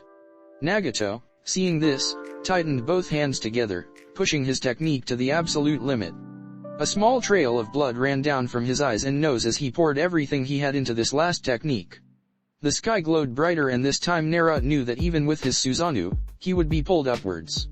Naruto took a single scythe from his back and with a simple flick of its blade, He sent a crescent silver wave of chakra into the sky, cleaving the satellite-like construct in half and making it explode in the sky. Nagato watched in disbelief as his strongest jutsu was destroyed like nothing and simply saw the debris raining down back to the earth. Nagato's vision blurred as he shook his head, pushing the unconsciousness back. He watched as Naruto's Susanoo bent his knees and broke into a run, the earth quaking with each step he took. Nagato panicked when Naruto's Susanoo quickly arrived near him and drew his right foot back. Nagato pushed himself off the statue as the Susanoo's foot connected and launched it into the sky, quickly disappearing in the horizon. He kicked the fuck in the Gadamazo like some football, Nagato grumbled in thought as he landed harshly on the ground. A single Susanoo arm approached Nagato's body and two bony fingers caught him gently by the head, raising him into the sky so that he stood front to front with Naruto for the first time. He coughed and watched as the diamond figure slowly opened and Naruto simply levitated outside. His blood ran cold as his Rinnegan stared back at another pair of silver eyes. Except these were glowing in a darker tone of silver than his own. "I am possible," Nagato whispered with his eyes fixed on Naruto's Rinnegan. "No, Nagato," Naruto said as he took a deep breath. "Just dear old me," Naruto said and opened his hands, letting Nagato fall to the ground. Naruto took a deep breath and let his Susanoo dissipate as he also dropped to the ground. Nagato crashed into the ground and remained in the same spot. He could barely move his legs and he had put everything into the last technique. Nagato looked up and watched as Naruto approached and raised a single arm towards him, letting a small black metal rod appear from his hand. Naruto took the black rod and sent it towards Nagato, piercing through his right shoulder and pinning him to the ground. The rod would disrupt his chakra and make sure he was going nowhere. "Peace," Naruto said and Nagato looked at him in confusion. "That is what you seek, yes?" Naruto asked and Nagato nodded silently. "We are not so different at all, Nagato. We just had the bad luck of finding ourselves on opposite sides of the board," Nar said. "So this is it?" Nagato asked with half-lidded eyes, coughing into the ground and raising a small dust cloud. "I would have thought that Konoha preached mercy." Nagato asked and Naruto simply chuckled in return. "Do you expect me to forgive you after everything you've done?" Naruto asked with a raised eyebrow as he stopped a few feet from Nagato. "I'm not proud of it, but I've killed countless shinobi, Nagato. What makes you any different from them?" Naruto asked but Nagato remained silent. Nagato's reign was ending today. "No. In Kiri I learned to control over my temper and shame and remorse over my actions. With Itachi and now I learned forgiveness. And with the Uchiha clan I learned that sacrifices are necessary," Naruto sighed. "I buried my hesitance, guilt, and regret the day I chose to eliminate the Uchiha clan," Naruto said and Nagato's eyes widened in surprise. So that is why Tobi had been so pissed off for weeks and pushed this attack slightly ahead of schedule. "Do you want to know what Hag Oromo taught me? What he himself learned from his mother?" Naruto asked and Nagato frowned at the name but shook his head nonetheless. "There is no black and white in war. War is cruelty. There is no use trying to reform it. However, the crueler it is, the sooner it will be over," Naruto said and raised his arm, creating another black rod. "Goodbye, Uzumaki, Nagato," Naruto said and watched as Nagato closed his eyes before he threw his metallic rod. Squelch. Nagato closed his eyes and waited for the pain that would end his life on this earth. His waiting was broken by a squelch sound. He opened his eyes in confusion and found himself shocked with his eyes opened in shock. Konan. Konan had stepped between Nagato and the black rod, shielding him from it. Konan was kneeling in front of Nagato, her wings forming a cocoon around them. Blood was dripping from her mouth and Nagato noticed the black rod impaled through her chest and sticking into the ground. "Why?" Nagato whispered. "Why?" Konan chuckled weakly. Because we made a promise, a long time ago," Konan said softly, her eyelids becoming heavier. "We will always be together." A small flash of memory rose in Nagato's mind. A young bubbly Konan placing her arms around both Nagato and Yahiko. "Promise?" a younger Nagato asked timidly. "Of course," younger Konan said, puffing her chest in pride while Yahiko just laughed. "Konan?" Nagato asked but got no response. He looked up to see that her eyes had lost their light and she had departed from this world. "You weren't supposed to die." Neither of us was, Nagato thought grimly before he looked up to Naruto with hate plastered in his face. He could feel it bubbling inside of him, burning through him. "I told you, Nagato," Naruto sighed as he looked over to Hinata who had arrived moments after Konan. "There is no white and black. Both sides lose in war, and while this is a very sad moment, nothing will change until this shinobi system exists, Naruto explained, and Nagato's gaze softened. You answer to peace wouldn't wo dash, and yours will. Nagato roared. I heard you the first time we met. You want peace and yet you do nothing to achieve it. You simply sit around and watch as this world breaks apart so you can thrive in the place you do best, the battlefield, Nagato spat. You are wrong, Nagato, Naruto countered without raising his voice. You seek peace through strength and that wouldn't last. Oppressing people would do this world nothing good, Naruto explained. What do you suggest then? Nagato asked harshly. I have my answer but not how to achieve it, Naruto replied honestly. But I know that your answer won't work. I will do whatever my heart tells me to do. If that means stopping anyone that would sacrifice freedom for peace, then I will stand against them, like I stand against you now, Naruto answered with a serious voice. Peace is such a fleeting little thing, Naruto chuckled softly. Even the smallest of ripples and disrupt it, but it's something worth fighting for. But this that you do, killing thousands for no good reason, there is no peace in this, Naruto finished. Nagato stood silent and simply took in everything Naruto said. No one knows what kind of person they are, until the very end. Flashes of everything began running through Nagato's mind. In a way, he was reliving his life up to this point, all in the blink of an eye. Flashback, if we're gonna understand each other, first we gotta make em suffer like we're suffering. Like when they stop a fight because someone got injured. But I know that'll never happen, that's why there'll always be war. It always rains here and I hate it, it's like this whole country is a big crybaby. I'm going to change it, and protect everyone. Nagato listened silently as Yahiko talked to Jiraiya, both unaware of his presence just a few feet away, hidden behind the wooden door. Protect everyone.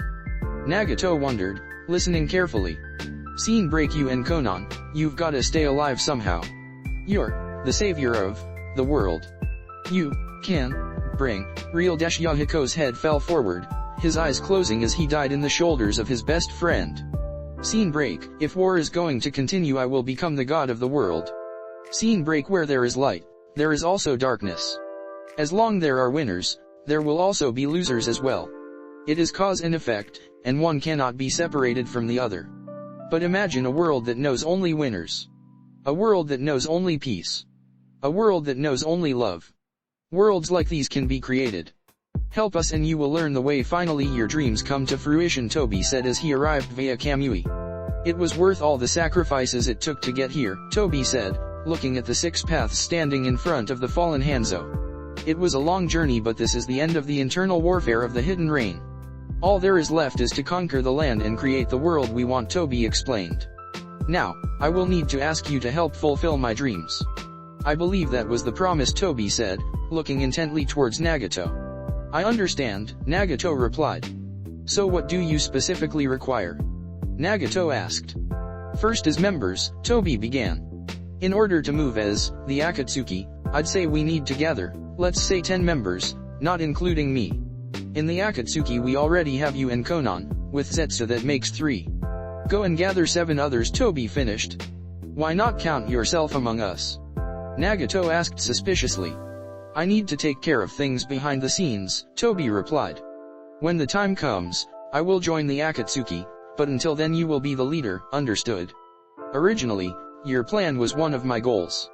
It's good to know that we're both on the same page, Nagato said. Toby grunted, narrowing his eyes behind the orange mask. So what are we going to do about finding the other members? Konan asked. I already have my eyes on some, Toby explained, crossing his arms. It would be a tragedy if any who were unworthy joined. Who are they? Konan asked.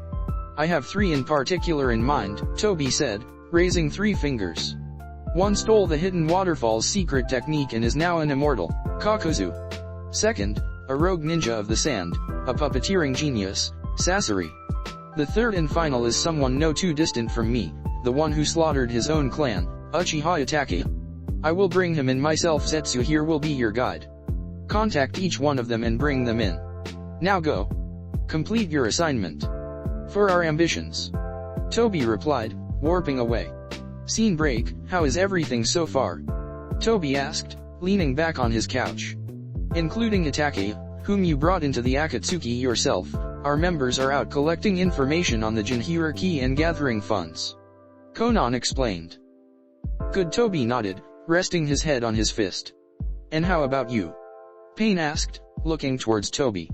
Have you had any luck finding us new members? Yes, Toby replied. The next is the hidden mist ninja, Hoshigaki Kisame. Pain wondered. The monster of the hidden mist, I will get in touch with him from my side, Toby informed. One more thing, sir, Conan said, bringing Toby's attention to her. We recently received some interesting information on our side. What? One of the Sunin, Orochimaru. He's sneaking around trying to gather information on the Akatsuki, Pain said. What do we do? Stop him? Conan asked. We know what route he's taking. Where did you get this information? Toby asked, curious. It's from Sasori's subordinate, Kabuto. Conan replied. Pain, you and Sasori handle this. You decide what to do with him once you get in touch with him. Toby said. Understood. The Orochimaru I know is crafty and difficult to handle. It won't be easy to extract the information that he has. There has to be a motive behind this. Toby said cautiously. Pain merely nodded and walked out. Scene break. So Toby began. How is our new member, Orochimaru? Toby asked with a certain curiosity in his tone. Unremarkable so far. He's been rather quiet, Pain replied. Even Orochimaru with Pain keeping a keen eye can't take any major action, Toby chuckled. By the way, Madara, Conan began. The member you brought in earlier, Kisame, has been teamed up with Itake. Yes, that's fine, Toby waved her off. Eventually we will have them form teams as well. That's why we need another new member, Toby explained. So who's next? Conan asked. Deidara, the rogue ninja of the hidden stone village. Bring him in and team him up with Sasori, Toby said. Scene break. It's been quite a while since all of us came together like this, Deidara chuckled as he looked at the ghostly figures of the Akatsuki members. What's the occasion this time? Kakuzu asked. The 10th and final candidate to join us has been located.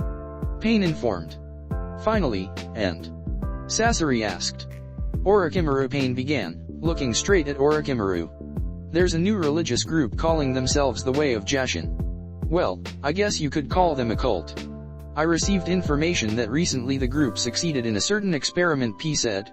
Oh, Orochimaru asked, raising his eyebrow in curiosity. And what would this experiment be?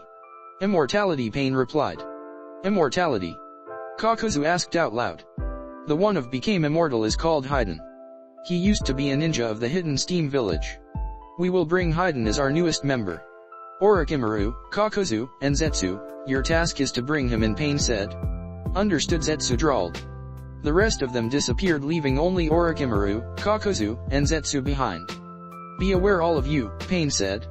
From what I know of him, he will not be an easy one to convince. Scene break. The Akatsuki is finally assembled, Pain began, as he stood in front of the 9 members, with the Gadamazo behind him. Conan, Itake, Kisame, Sasori, Deidara, Kakuzu, Haiden, Orochimaru, and Zetsu. Each of you has your own agenda and your own dreams. We have finally come this far, and now, at last, we will move into full-scale action. Our targets are all the tailed beasts from the 1 tail to the 9 tails.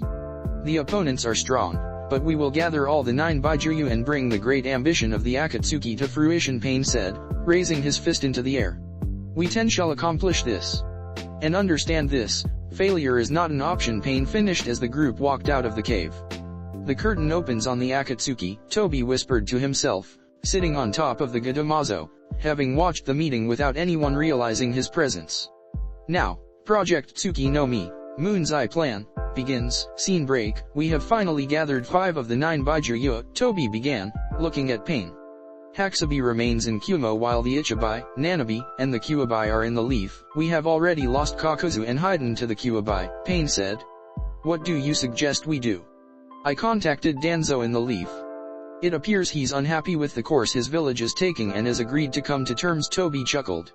You will go for the Kyuubi in Kumo while Sasori and Deidara will take the remaining 2 in the leaf, Toby said. Understood, Pain replied and walked out. Soon Naruto, Toby thought, gripping his fists tightly. You will pay for your defiance. End flashback. A split second was all it took. Nagato broke from his thoughts and looked up, staring at Naruto intently. He was about to reply with his own words when another memory popped into his head. It came from seemingly nowhere. Akatsuki. Nagato asked in confusion, but Yahiko nodded nonetheless. Yes. The three of us and anyone who wishes to join, Yahiko said excitedly. We will bring peace to this world without violence. Together we can achieve anything, Yahiko nearly shouted. A single phrase immediately changed Nagato's mind and he chuckled aimlessly, making Naruto look at him confusion. You were right, Nagato said, and Naruto raised an eyebrow in shock. Yahiko started the Akatsuki in search for peace without violence, and guess that without him, I lost myself in my own pain. Nagato smiled sadly.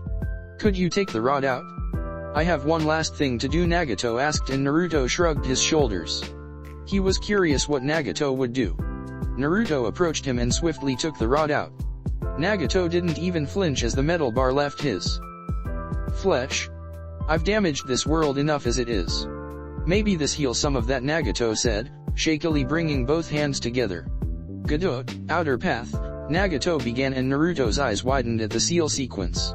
Rain Tensei no Jutsu, Samsara of the heavenly life. With the final seal he exploded in green light, much similar to the one Naruto had used many times before. Hundreds of green lights flew off to the distance, heading towards Kumo. A single one remained behind, slowly wrapping itself around Konan's body. It was over before Nagato could blink. Konan took a deep breath and opened her eyes in shock. Nagato! She yelled, looking around in confusion. She looked back and saw both Hinata and Naruto looking sadly at her and Nagato. She turned her attention towards him and noticed the white hair. What have you done?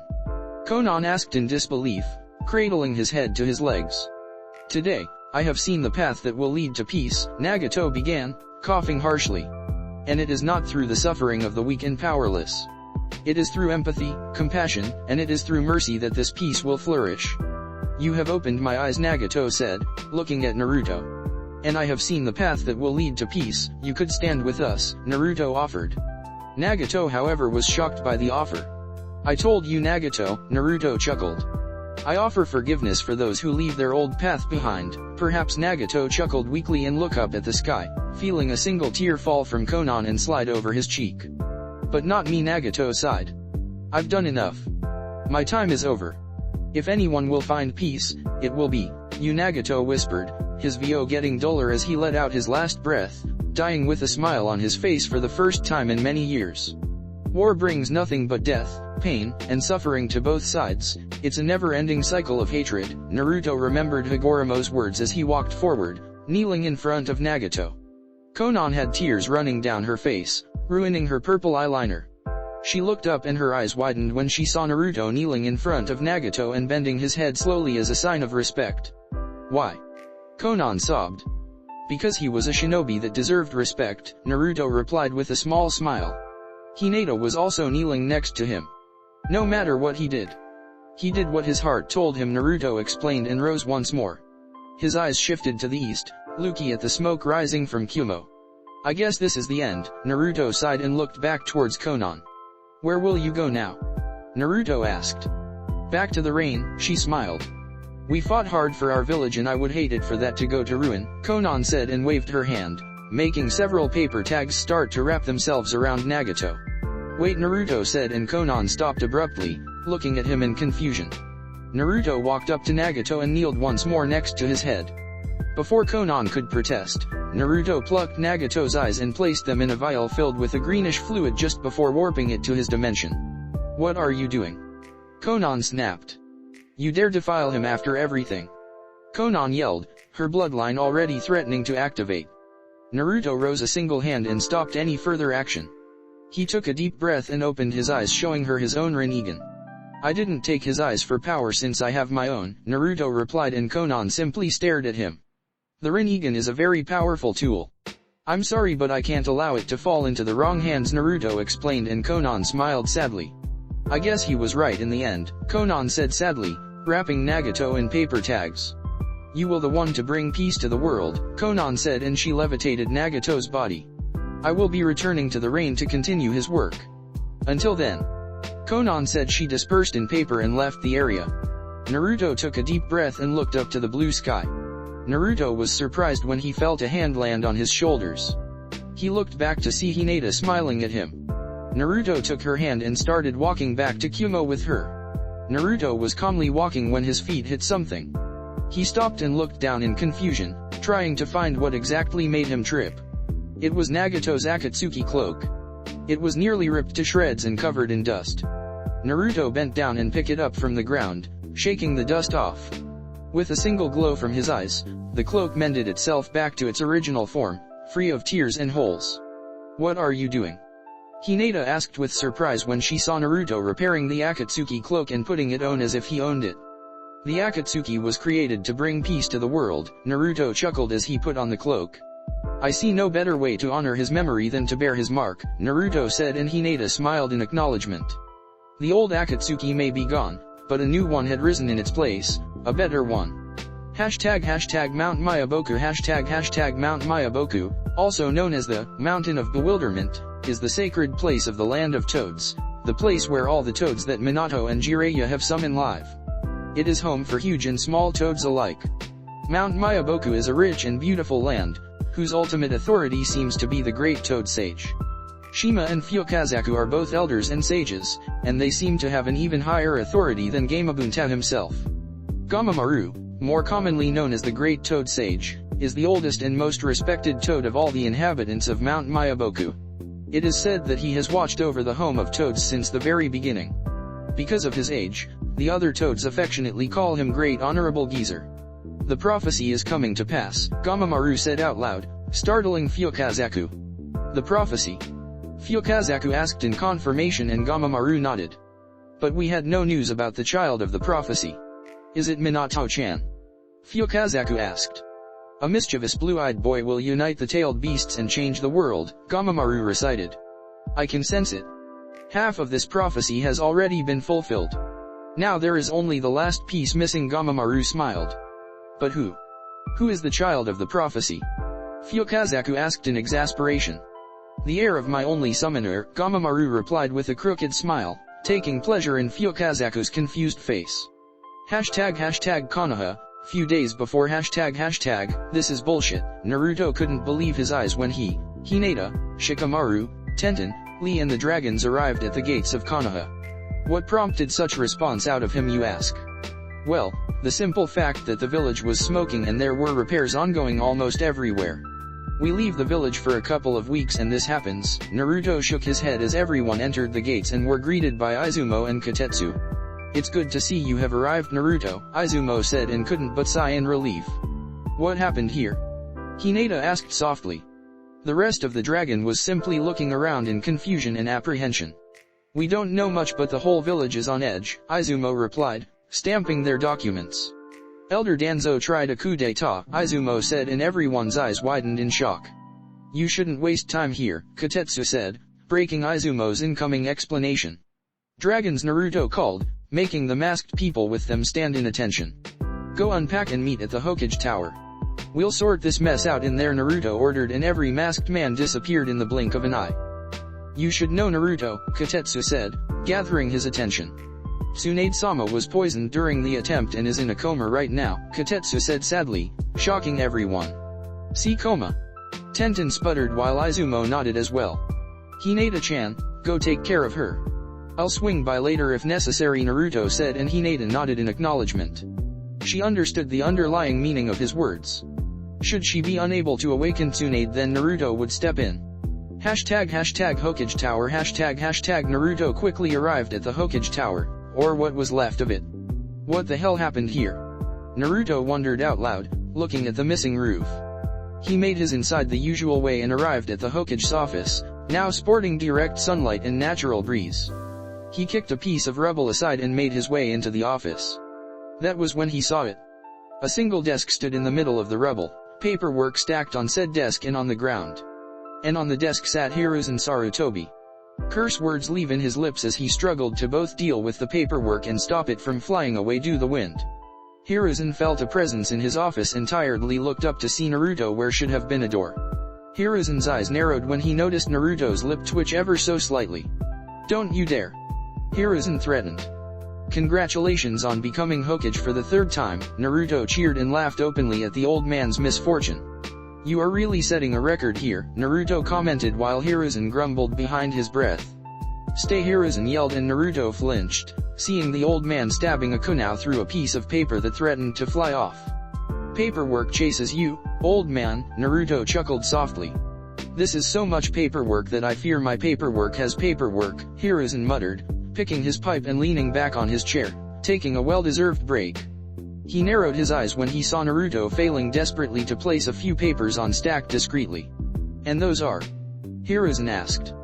The results of the Jounin exams, Naruto replied and rose a piece of earth upwards, making a stool for him. And? Hiruzen stretched the word, making Naruto smile. You would be proud to know that me, Hinata and Shikamaru are now Jounin.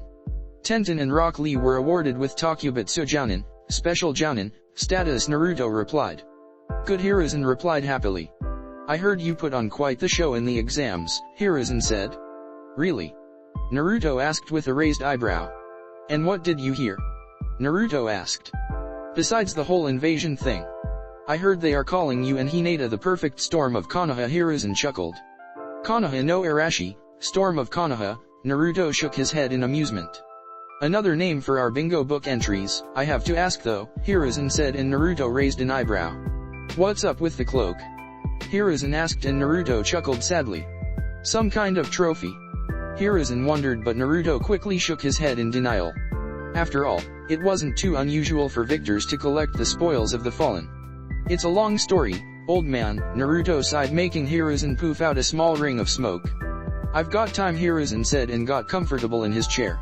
A small gust ran by as Naruto took a deep breath and began recounting what happened in Kumo. So it's finished?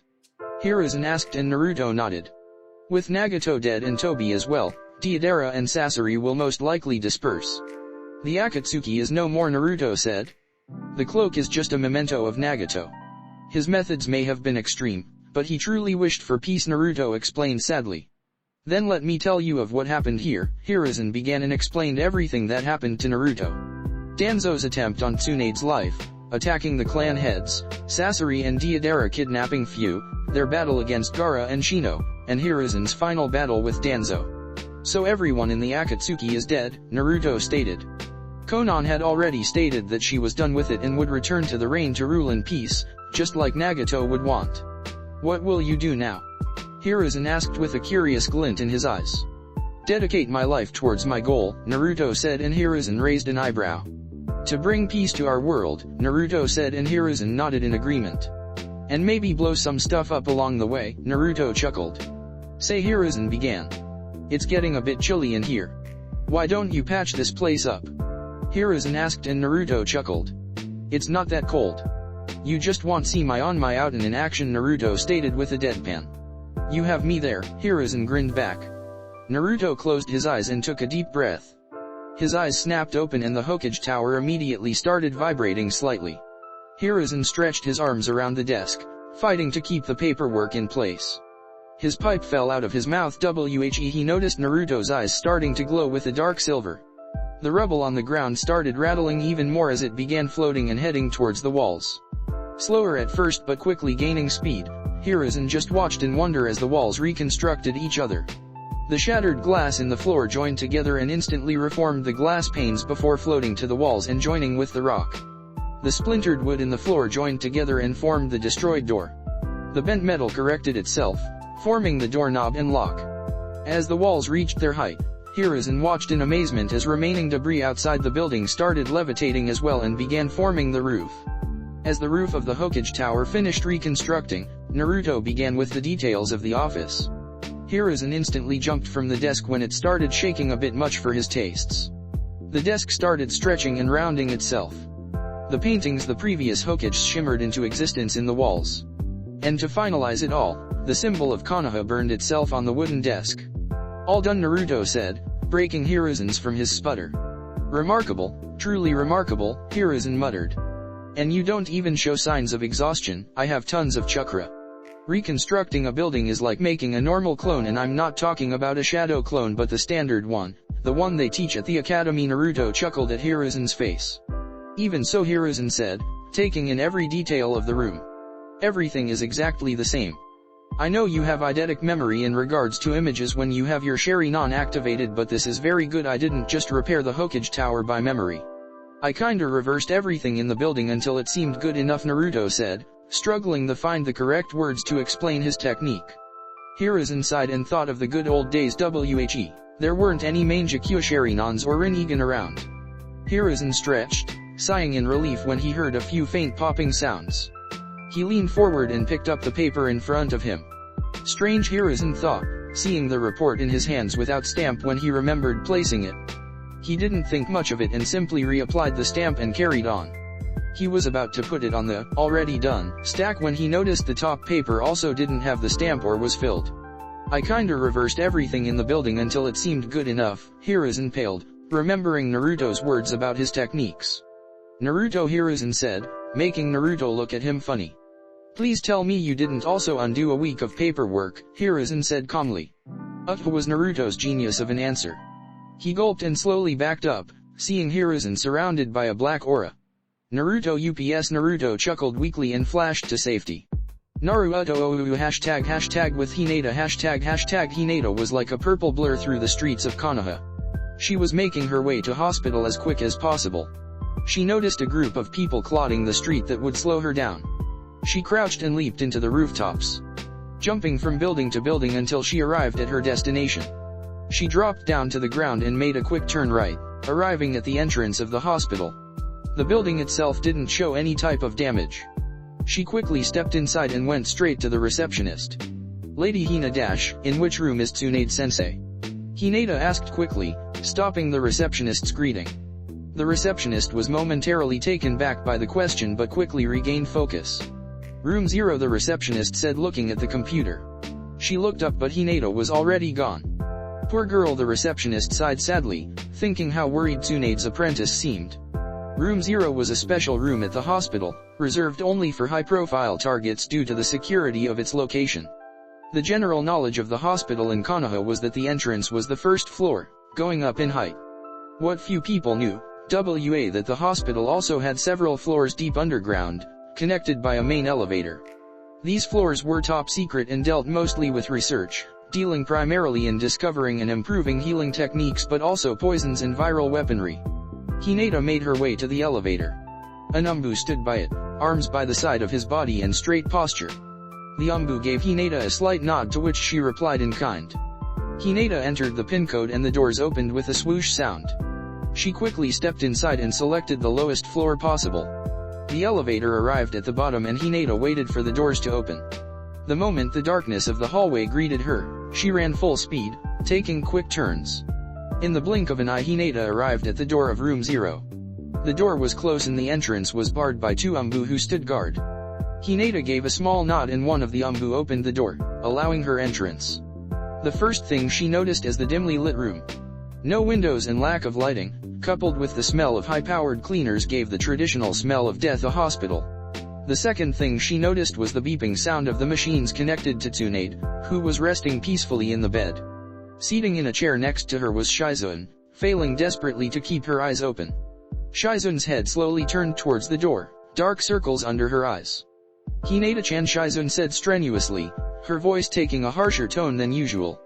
Get some rest, Shizune-sensei, Hinata said, helping Shizune prop from the chair. I tried my best but the blood analysis gave nothing and the mystic palm didn't respond to her chakra, Shizune explained. Don't worry. I will take over from here, Hinata said, and Shizune nodded quickly before leaving the room and closing the door behind her. Hinata turned her attention towards Tsunade, who laid on the bed. Her genjutsu had dropped and Hinata saw for the first time what she truly looked like under her disguise. She seemed much older than simply 50 years. Her brown, wrinkly skin looked like discarded, wrinkled paper left to itself. She could clearly see the contours of bones as if the skin was nothing more than a thin sheet. She looks so fragile, Hinata, though a small tear trailing down her cheek. Did Tsunade put her genjutsu to appear strong when she in fact wasn't? Hinata cleaned her eyes with her sleeves and got to work with renewed strength. She pulled the white sheets down, leaving Tsunade covered only by the standard medical garb. Byakugan, she thought, her eyes flaring to life and several bulges appearing around them. She gazed into Tsunade's chakra network to see that she was filled to the top with chakra. Her reserves were filled to the max but her chakra seemed unstable and haywire. There was no discernible pattern to the flow when her chakra should be flowing orderly around her body. If she was unresponsive to chakra techniques, then the poison must be affecting her network directly, Hinata concluded. She focused more intently on her chakra, skimming every inch of it. And then she found it.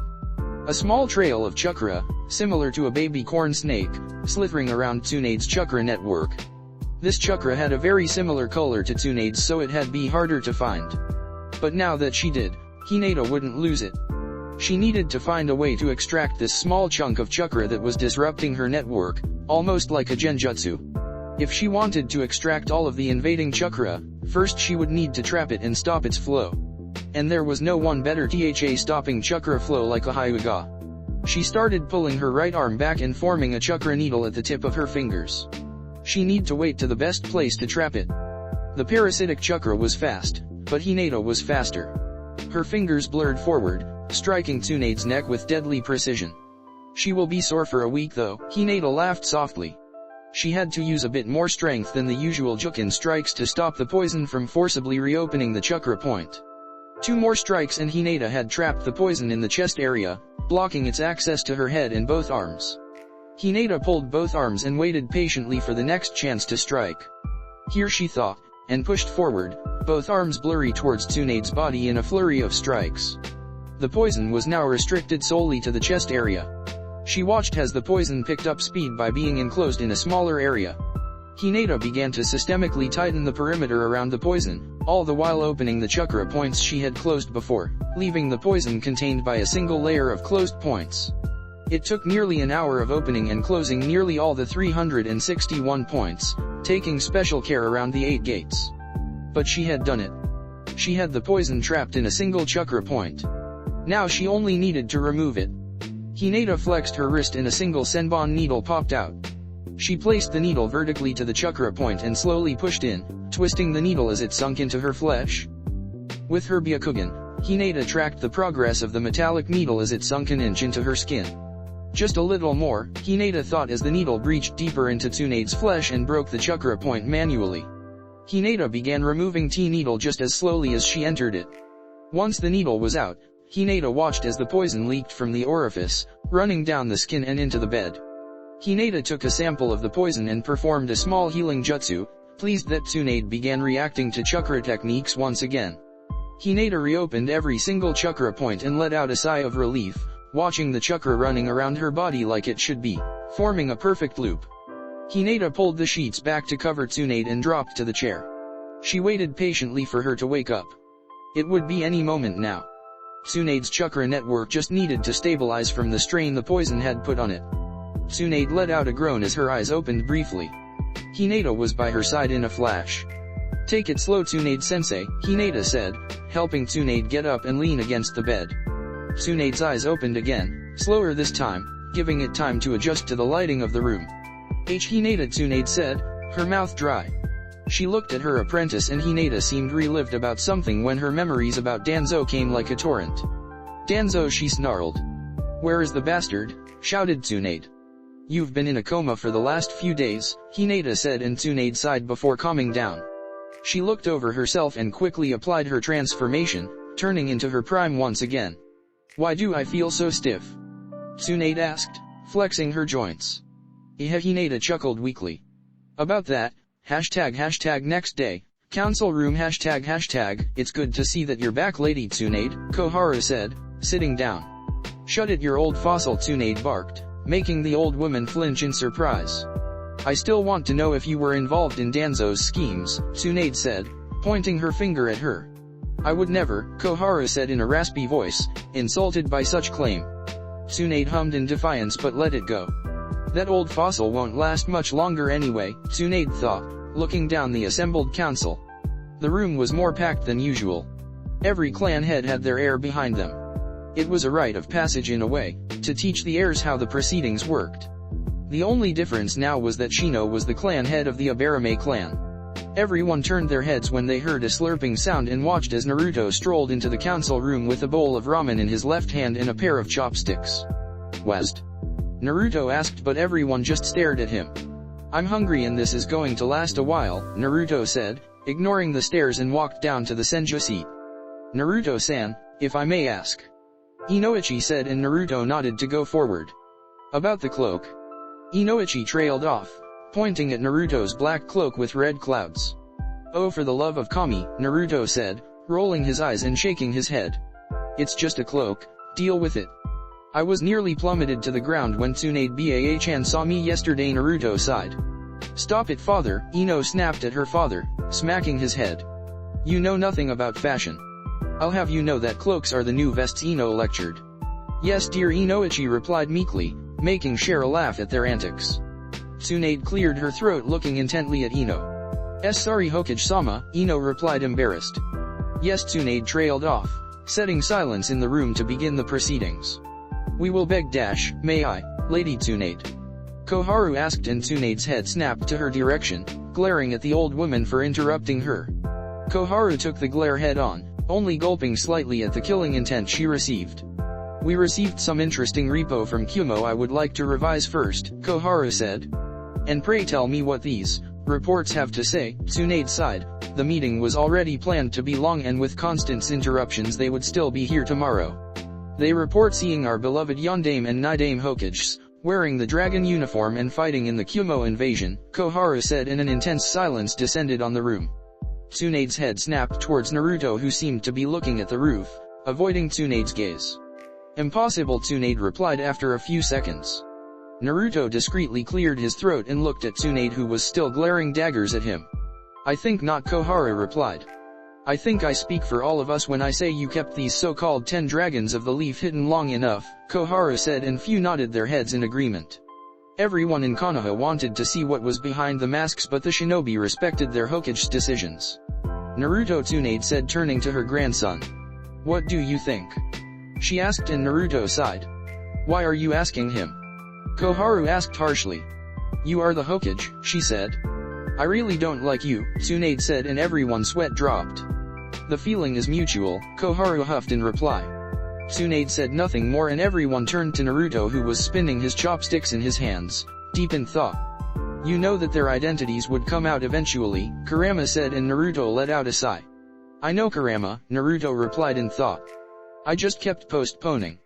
Can you imagine the aftershock of everyone seeing their faces? And I'm not talking just about Konoha. This will have a big impact on the rest of the villages as well, Naruto thought before letting out a breath of acceptance.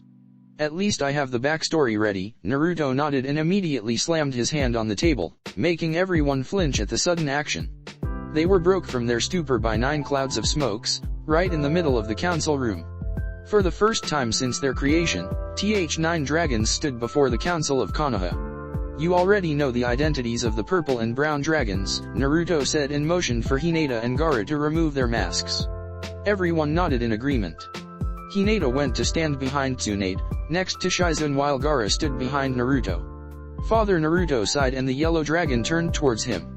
Naruto gave a small nod, and everyone in the room held their breaths.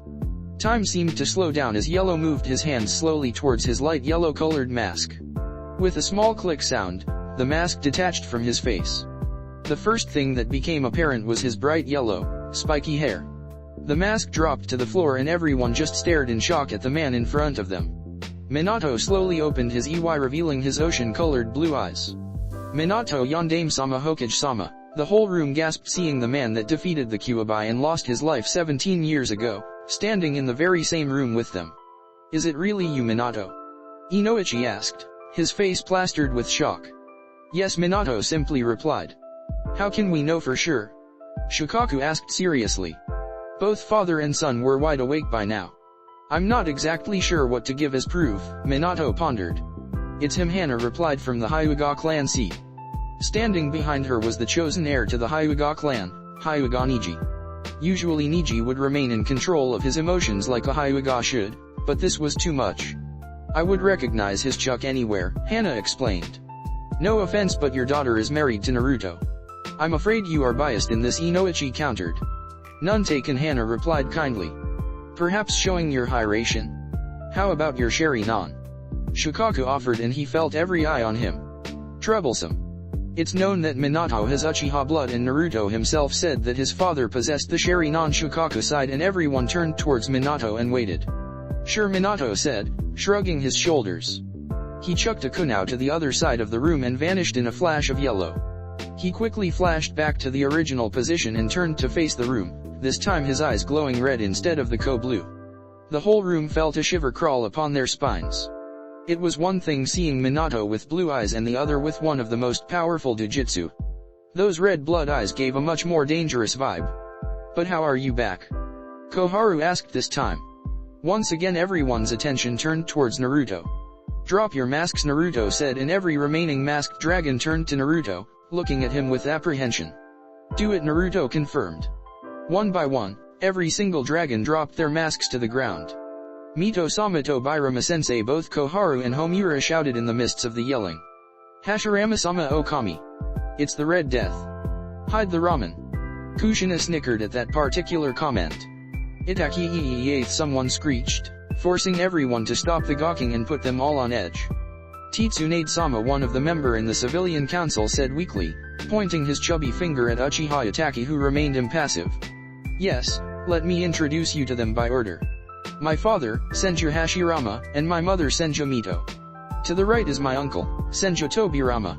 Next we have my daughter Senju Kushina and her husband Namikaze Minato. And finally Itaki, and now Uchiha Tsunade finished, and an extended silence filled the room. I knew she looked familiar, Shukaku muttered beneath his breath, looking at now. She had been on a mission with him back in the day. Tsunade stopped her explanations and a deep silence ensued. She didn't know if the council was still processing everything or they were just waiting for any more surprises.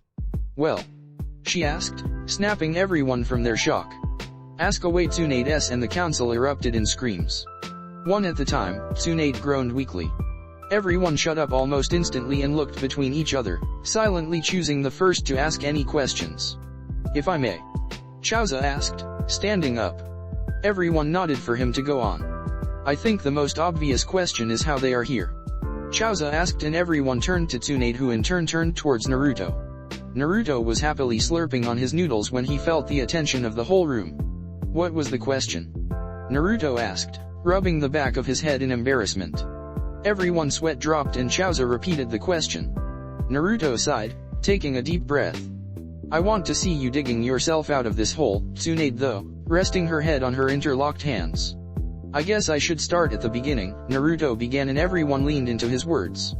I believe with you being clan heads you are familiar with the forbidden jutsu known as the Edo Tensei, Impure World Reincarnation, correct? Naruto asked, and every single shinobi in the room nodded. What is the Edo Tensei? A civilian member asked in confusion. Naruto looked back to Tsunade, silently asking for permission. Tsunade gave a small nod and Naruto moved on. The Edo Tensei is a forbidden technique currently locked away in the Scroll of Seals. This jutsu allows the user to essentially bring back someone who died under the penalty of giving up a living sacrifice. By sacrificing a life, the user can, in return, summon a dead person to serve him under his control, Naruto explained, and the civilian council felt a shiver crawl up their spines. Hokage-sama has granted me some leeway with this technique because I can summon the dead without sacrificing anyone by using my clones. However, this method gives the summoned a fixed time. This time being determined by how much chakra pumped into my clone at the time of the jutsu.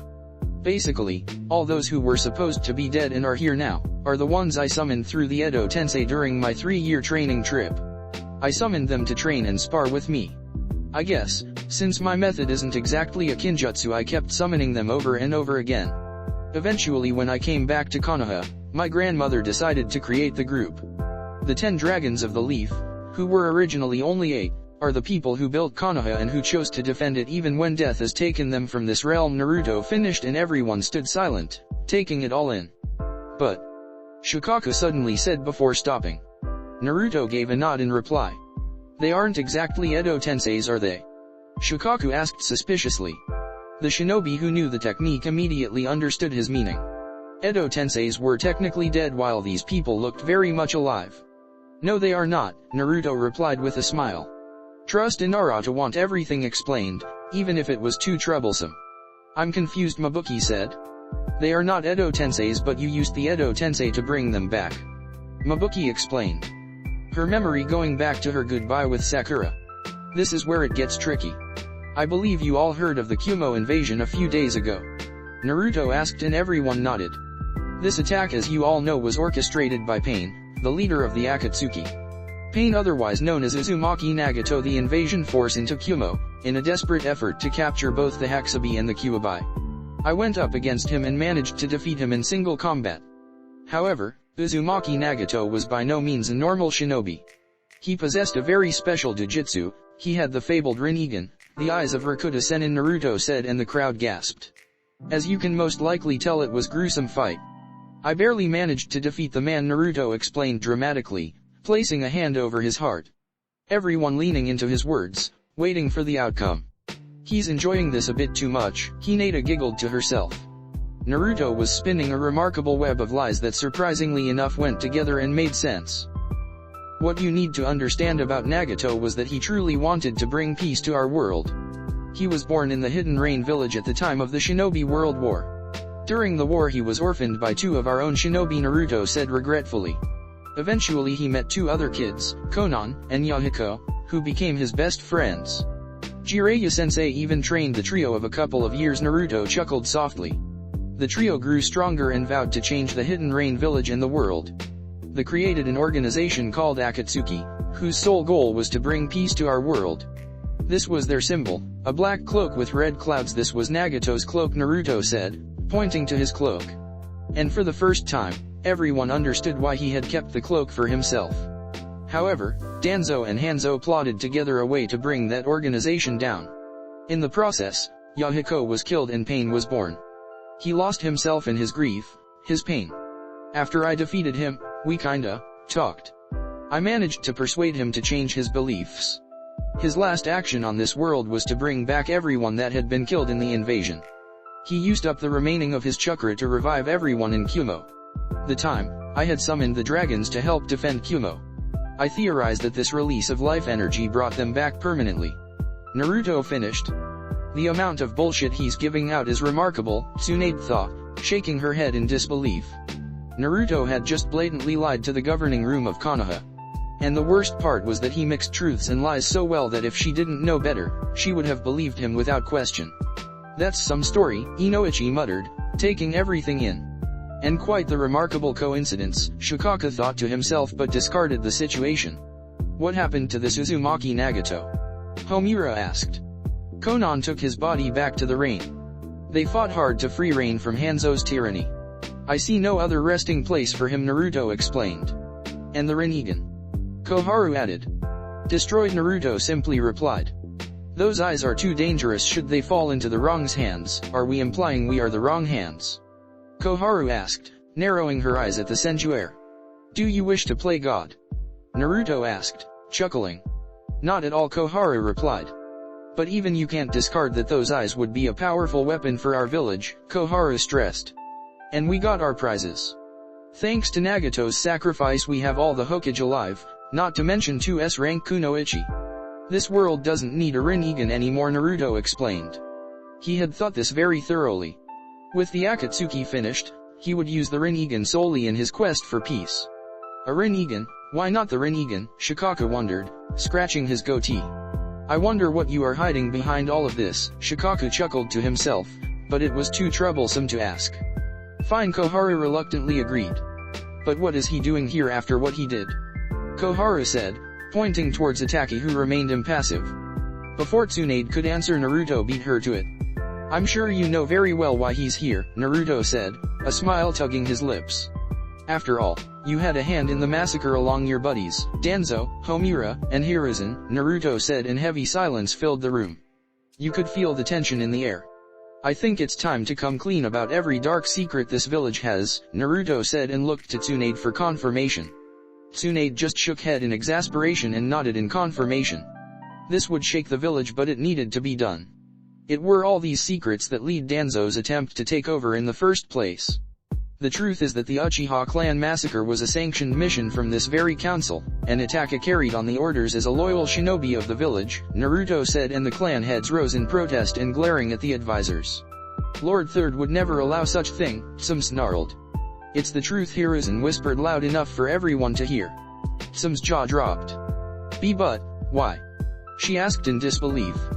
They were one of the founding clans of the village. Why would you order such travesty? She asked, her voice raising again.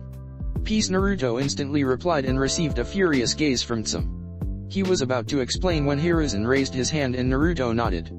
I did what was necessary, Hiruzen said with a heavy heart. He was really feeling all the years he carried. Itaka Hiruzen said, and he nodded silently. The Uchiha clan, my clan, had this coming. Itaka began very softly.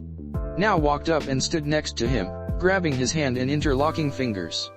Everything happened because of my father, Uchiha Fugaku. He was the one that summoned the Kyuubi, 17 years ago, Itaka said, and Tsume's eyes widened. She found a new hatred towards the Uchiha clan, being the ones responsible by the death of her husband, along with thousands of shinobi and civilians. I still don't understand his thirst for power. He wanted the world in his hands, Itaka sighed. He summoned the Kyuubi in order to weaken Konoha and in the process take over as Hokage. He didn't count on Hiruzen stepping back in to fill the role left by Minato. After the Kyuubi attack, everything settled down. But my father wasn't done. The Uchiha clan massacre was ordered because they were planning a coup d'etat. I carried out my orders and killed everyone in the clan, but I couldn't bring myself to kill my little brother, Itaki explained, and everyone nodded, feeling a wave of sadness wash over them. How could someone be able to kill his own family for the village? But it appeared that Fugaku was one step ahead at the time. When I slaughtered the clan, all I killed were clones. Fugaku had known about my orders and had evacuated the clan out the village. He led me to believe that I killed the clan with my own hands. Itaka finished. So is the clan still alive? Inoichi asked, confused. No, now replied, taking over Itaka's explanation.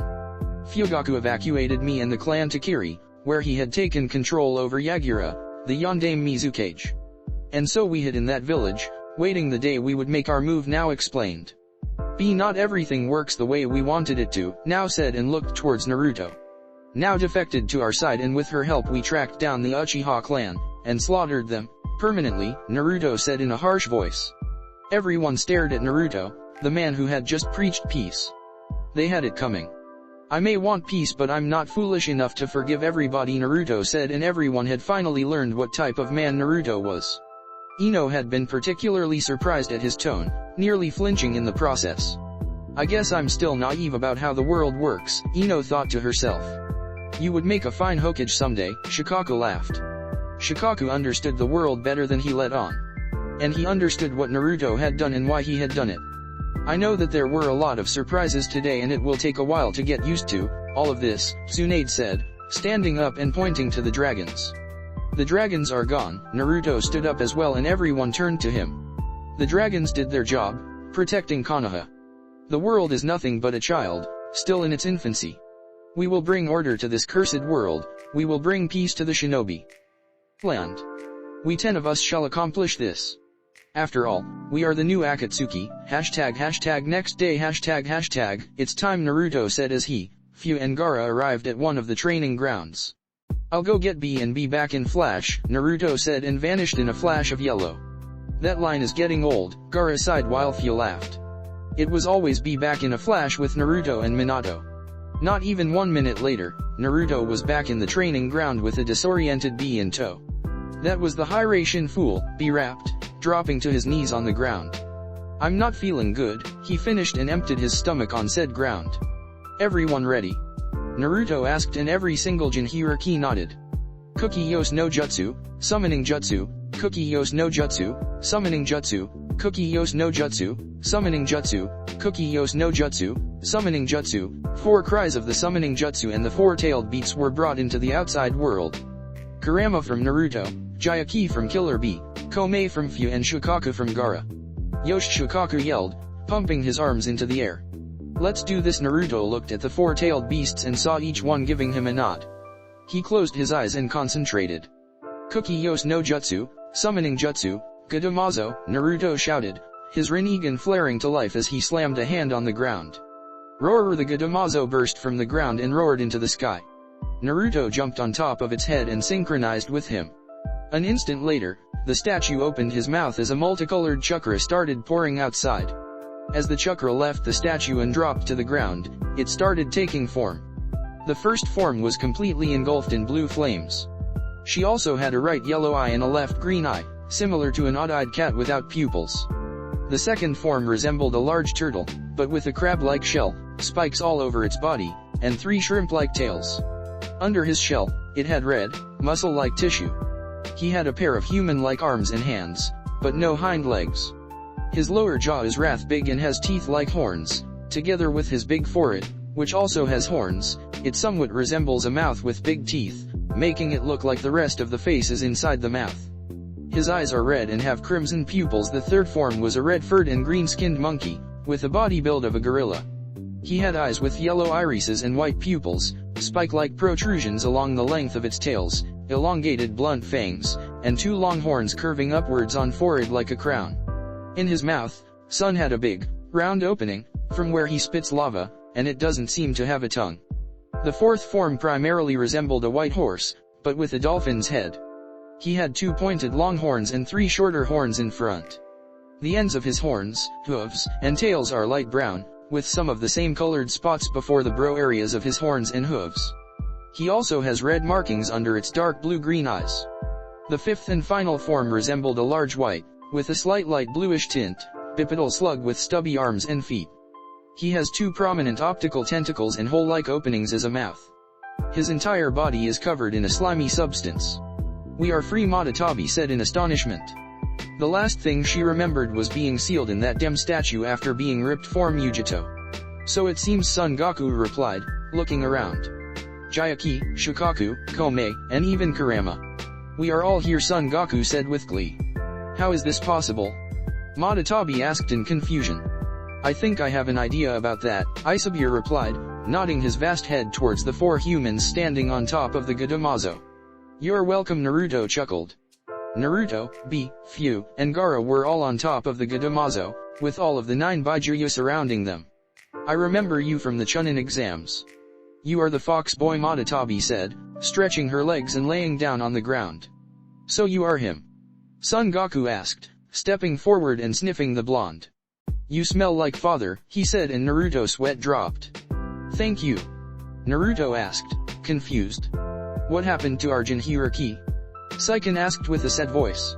He had become rather attached to Yotakata. He was the first shinobi who actually enjoyed peace instead of war. "My guess is that their bodies were destroyed. I got no memory of them from Nagato," Naruto sighed sadly. After bringing the dragons from the dead, he pondered on what he had done and promised to be more responsible on the future. However, he would open an exception to the Jinhiriki. "What now?" Son Goku asked in curiosity. "You are free to do what you want," Naruto shrugged his shoulders. "I'm going to seal the Gadamazo back into the moon in a couple of days. I know that you can shift into smaller forms, so I would recommend that if you wish to stay here in Konoha. You are all welcome to live in the Senju compound," Naruto said. "However, let me be clear," Naruto began in a serious voice. "You may be free, but you will comply with our rules. I would be most displeased by any unprovoked attack on humans," Naruto warned, letting the threat hang in the air. Every Baijuyu quickly nodded and started shifting their forms, similar to how they looked moments before they were born. "This is going to be some much fun," Shikaku screamed, and Naruto pondered if releasing 8 Baijuyu in Konoha had been wise. "What's the worst that could happen?" Naruto thought with an uneasy chuckle. Famous last words after all. Hashtag undisclosed location, Orochimaru's laboratory. Hashtag how are the specimens going? Orochimaru asked with his traditional raspy voice. Kabuto turned towards his master and pushed his glasses upwards before answering. "All failures as of now, Orochimaru-sama," Kabuto answered. "Tisk," Orochimaru replied, annoyed, "but such failures." He had been trying these experiments for the last couple of years and had nothing but failures. "I don't understand," Kabuto began. "Even at the cellular level, the Uchiha and Senju blood are destroying each other.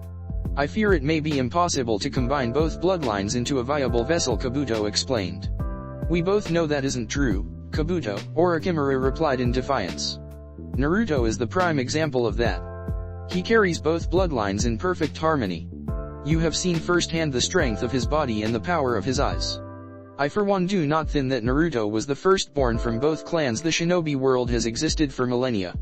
And we both know that the Uchiha and Senju clans are among the first ones ever created. The probability of Naruto being the first ever born from both clans is slim to none. If someone had existed before Naruto that carried both bloodlines, we would have heard his name before," Orochimaru explained. Little did he know that there existed such man before Naruto. Said man carried the name of Hag Oromo Otsutsuki, otherwise known as the Sage of Six Paths, father of all ninjutsu.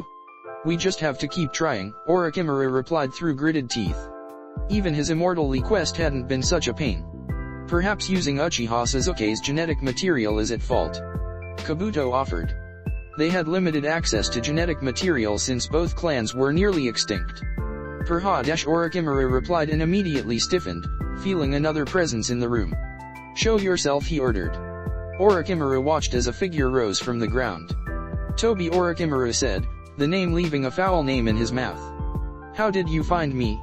Orochimaru asked, taking caution with the man in front of him. I never lost you, Orochimaru, Tobi chuckled, his Sharingan glowing beneath the orange mask. Yes, Orochimaru drawled. What is it you want? Surely this isn't a social call. Orochimaru stated and watched as Tobi sighed in annoyance. You must be truly desperate to come to me for help, Orochimaru smirked. I need a favor, Tobi said, and Orochimaru's eyes lit up.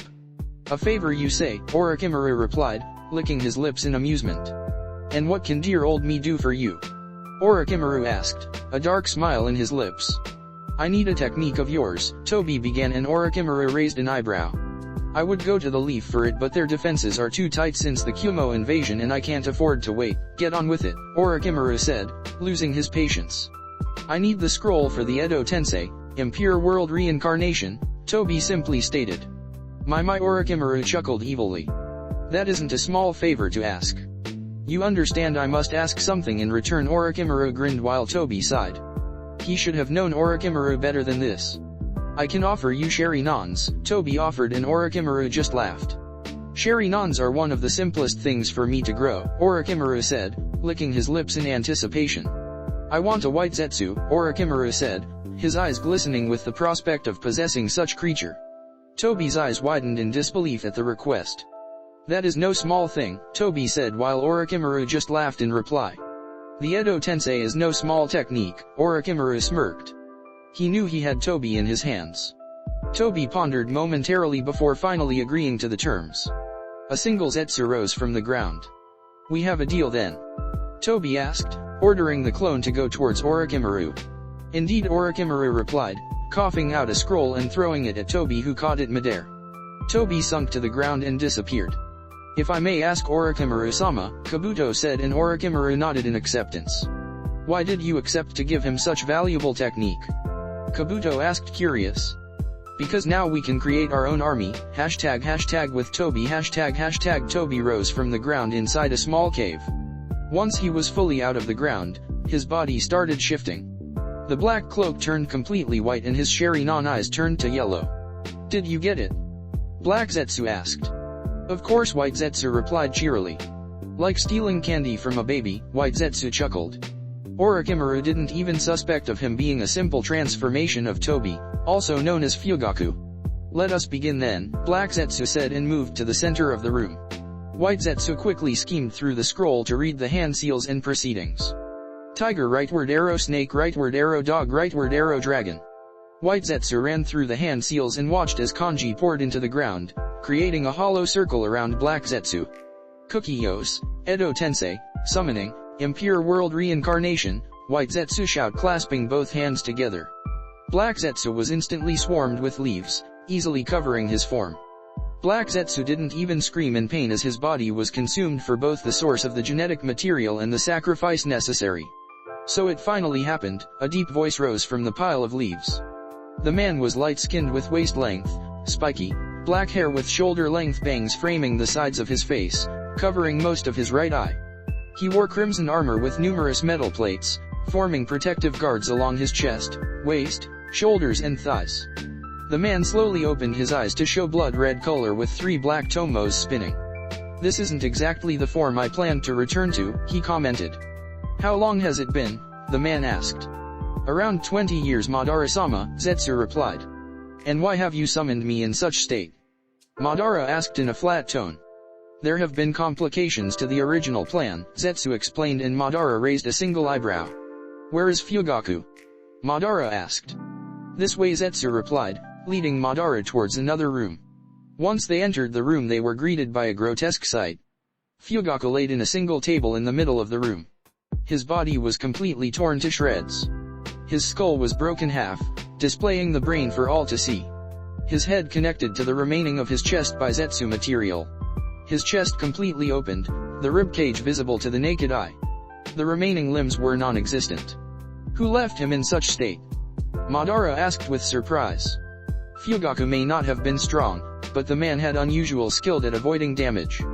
Your son Zetsu replied. Minato did this to him. Madara asked with amusement while Zetsu nodded.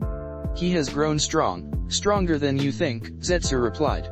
It seems there are a lot of things I don't know, Madara commented, still amused by seeing Fugaku utterly defeated by his son. Why don't you bring me up to speed? He rhetorically asked. Zetsu nodded and proceeded to inform Madara of everything that had occurred in the last years. What about him? Zetsu asked towards Fugaku. Dispose of him, Madara replied offhandedly.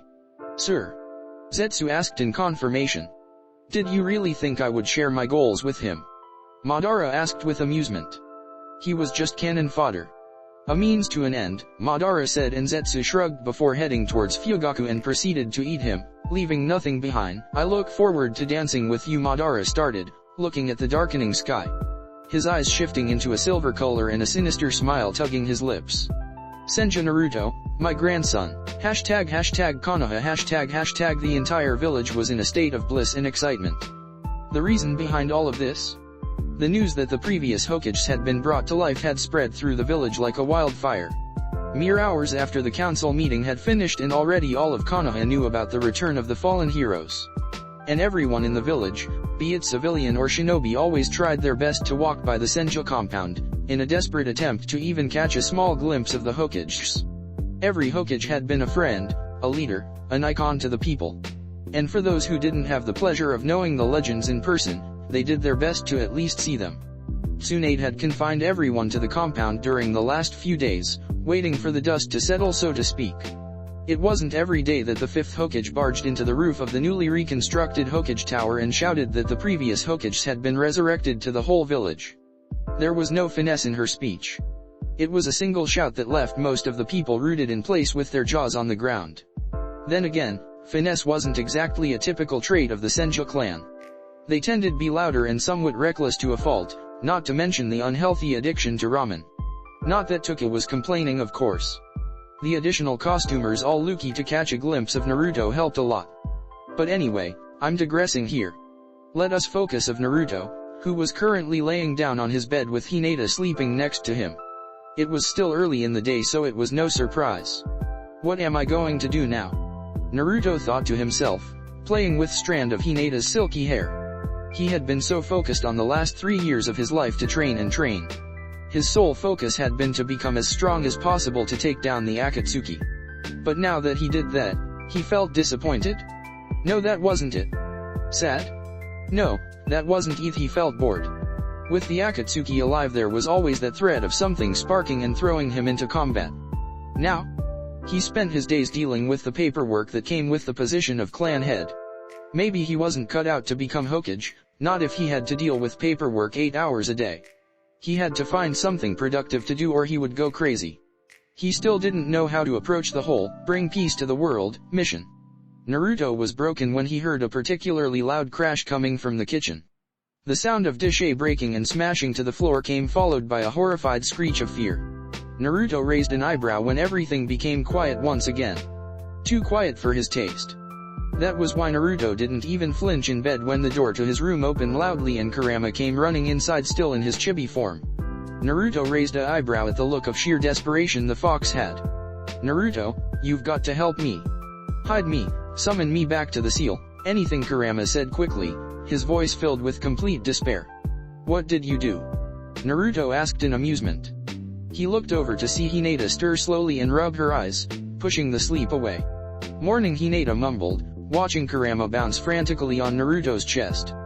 Quickly, she's coming, Kurama shouted. Who's coming? Hinata asked in confusion while Naruto just shrugged his shoulders in ignorance.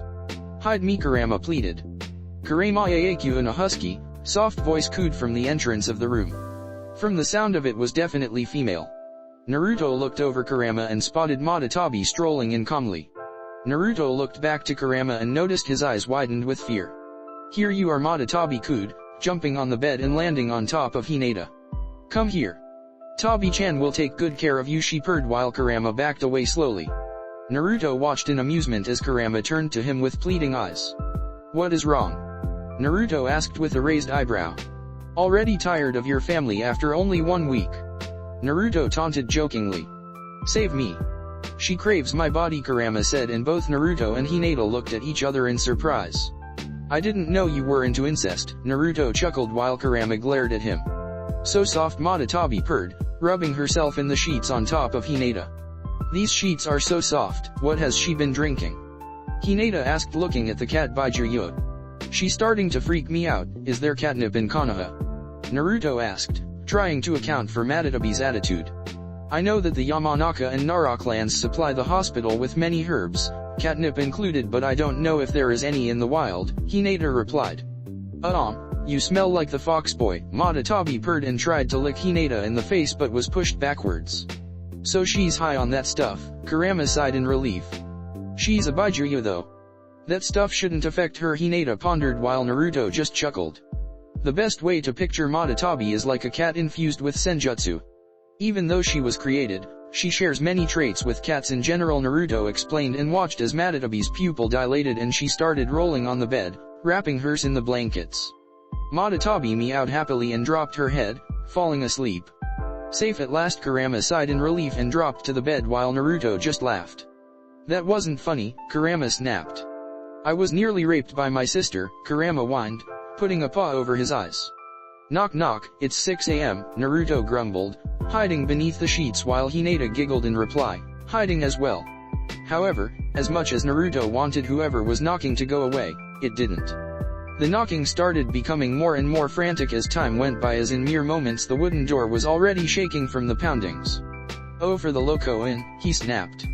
The wooden door slammed open and a head peeked inside the room. Hashirama, what do you want, ga? Why are you naked? Naruto yelled, jumping from the bed. Hashirama was completely naked, trying desperately to hide his little Hashirama with his hands. What is wrong with you? Naruto shouted, walking up to his great-grandfather. You just don't barge into someone else's room naked. Hinata simply chose to avert her gaze. There were some things that were best left to imagination. Not that she imagined a naked Hashirama in the first place. I'll just stop thinking about it, Hinata thought, finding her quiet place for all the ruckus at 6A. You've got help me, Hashirama pleaded. It burns, he whined. Explain, Naruto sighed. It's like this. Me and Mito-chan were, Hashirama struggled for words. Having sex. Naruto offered and Hashirama nodded furiously, grimacing as another wave of what seemed pain washed over him. She still hasn't full control over that paper bloodline you gave her, and in the heat of the moment Hashirama trailed off and both Naruto and Hinata's eyes widened, unintentionally drawing their eyes to Hashirama's groin area. Don't tell me that she gave you a paper cut, down there, Naruto asked and Hashirama nodded furiously. Naruto felt a shiver run up his spine. Now fix it, Hashirama demanded, taking his hands away and displaying his manhood for all to see. Gah! Naruto yelled, looking to the side. I'm not touching your junk, you don't have to touch it. Just do the whole green thing, Hashirama pleaded and Naruto reluctantly agreed. Naruto slowly approached and knelt to the ground, placing his hands a good foot away from him. His hands glowed green and Hashirama sighed in relief. There, Naruto said, getting up as fast as he could. Now go away and learn some decency, Naruto said and Hashirama laughed, thanking him profoundly. That was the greatest thing I ever witnessed. The great Senju Hashirama got a paper cut in his dick, Kurama laughed, rolling on the ground. There's something wrong with your side of the family, Hinata said, deadpan. Now Hina-chan. We do share the same ancestor after all. We are all descendants of Princess Kaguya, Naruto lectured while Hinata just rolled her eyes. Yes, but my family branch has some decency at least, Hinata explained, thinking back to the Hyuga clan. Your family enslaved their own blood, Naruto replied, deadpan. Okay, point, Hinata conceded. And don't get me started on the whole decency thing, Naruto began in a sing-sang voice. You have the Byakugan, which grants you X-ray vision. Are you telling me that you never peeked beneath someone's clothing? Naruto asked in a teasing voice. Absolutely not, Hinata huffed in playful defiance. You sure? Naruto teased, rolling on top of her. You never took a peek at me before we became intimate? Naruto asked, planting a soft kiss on her neck. Oh great. They are going at it again, Kurama grumbled in thought, letting himself out of the room and dragging the unconscious Madatabi with him. He planned on chaining Madatabi somewhere just to be safe. And no, Hinata giggled from the kiss. You're lying, Hinata-chan, Naruto smiled. I know you perved on me during our training, Naruto teased, tickling her stomach. And maybe she giggled in reply, making his grin widen. I knew it, he cheered in victory. Hinata took his momentary moment of celebration and rolled them over, pushing him to the bed and standing on top, straddling him. This is no way to treat a princess, Hinata huffed. Go make me a sandwich, she demanded playfully. You are no longer a princess, you know. Naruto asked, and Hinata just stared at him surprise. Oh, Hinata muttered, trying to hide her sad smile. She liked being called princess, it was an affectionate name. Hinata-chan, Naruto began softly. He saw her saddened expression. A princess is when they are pretty, young, naive. You're so much more than that. Our battle in Kumo opened my eyes. You are strong, stronger than I thought. And you are no longer simply pretty, you are beautiful in ways I can't explain, cheesy, Hinata thought with a smile. You are a queen. My queen, Naruto finished, emphasizing on the word my. As long you be my king, Hinata said, laying down and pressing her breasts to his chest. Forever, Naruto said, kissing her lovingly. My queen, hashtag with Madara, hashtag Madara sat in a stone throne, twirling a small locket of golden hair. He was lost in his thoughts that he didn't even notice Zetsu appearing in front of him. Master! Zetsu called, breaking Madara from his musings. What do you want? Madara asked evenly. Are you going to sit there all day musing about your past? Zetsu asked, and Madara raised an eyebrow in amusement. Since when do you care about what I do? Madara asked with annoyance. Because reasons, Zetsu replied cheekily. HN Madara grunted. Tell me, Zetsu. What is the state of the elemental nations? He asked with some curiosity. The elemental nations had been rather peaceful for around 25 years if you don't count a few slides here and there. As of now, Konoha is allied to Kiri due to their help in the bloodline wars. There is talk about a possible alliance between Konoha and Kumo, but that is just rumors. Suna and Iwa are also fully allied and bear a particular grudge against the Leaf, Zetsu finished. I died shortly after Minato wiped out Iwa's army, but I remember Suna being on good terms with Konoha, Madara explained. 3 years ago Suna teamed with Orochimaru and launched a surprise invasion on Konoha. They were slaughtered and ended up losing their cage, their only Baijuyu and nearly a fifth of their forces. After that, things became sour between Konoha and Suna, Zetsu explained while Madara just shook his head.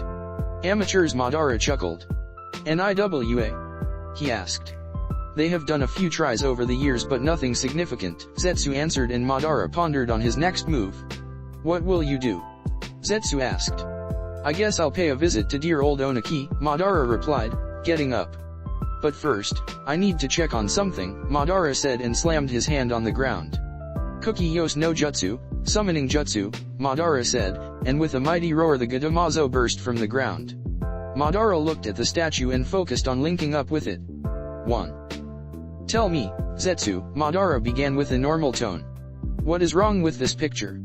He asked, pointing towards the Gadamazo in front of him. I don't understand, Master, Zetsu cocked his head in confusion. The Gadamazo seems to be missing a couple Baijuyu, Madara replied with annoyance. You told me that Fugaku and Nagato had managed to capture the Nibi, Sanbai, Yanbai, Gobei, and the Rokubai. And yet, the Gadamazo is empty, Madara informed him. I don't know, Master, where are my eyes? Madara asked, trying his best to hide his annoyance at Zetsu. Konan, Zetsu stammered when he felt Madara's killing intent rising. Zetsu, Madara growled. Where is my Rinnegan? He asked. Nagato had them, but after the battle they were gone, Zetsu gulped under Madara's glare. Konan will know, ask her, Zetsu answered quickly. And where is Konan? Madara asked. A Megakuer, Zetsu replied. Take me there, Madara ordered, and Zetsu nodded quickly, disappearing into the ground. Next time maybe I should give more intelligence to my creations. Zetsu is almost as dumb as a rock, Madara sighed, shaking his head. Hashtag Hidden Rain Village hashtag this concludes this meeting. Thank you all, Konan said, getting up and leaving the meeting room. The Hidden Rain Village was going well enough, but things were more difficult to handle without Nagato there. He was the leader, he knew how to run things better than her. Will do, Lady Konan, Kuro replied and walked away. Konan sighed and walked towards Pain's tower. She chuckled softly at the name, but didn't have the heart to change it. The tower and the whole village was her memento to Nagato and Yahiko. She stepped inside the room and felt unusually nervous. She stood on the doorway. The entire room was pitch black, with a few thunders lighting up the room momentarily. A loud thunder roared in the sky and gave enough light for Konan to notice the outline of a man sitting on Nagato's chair. "Who are you?" Konan asked, her voice taking a dangerous tone. "Who knows?" The figure chuckled and Konan saw that the figure was definitely male from the deep voice. "What do you want?" she asked firmly. Her body already showing several cracks as her bloodline triggered into action, expecting battle. "What belongs to me," the man replied, getting up and started walking forward.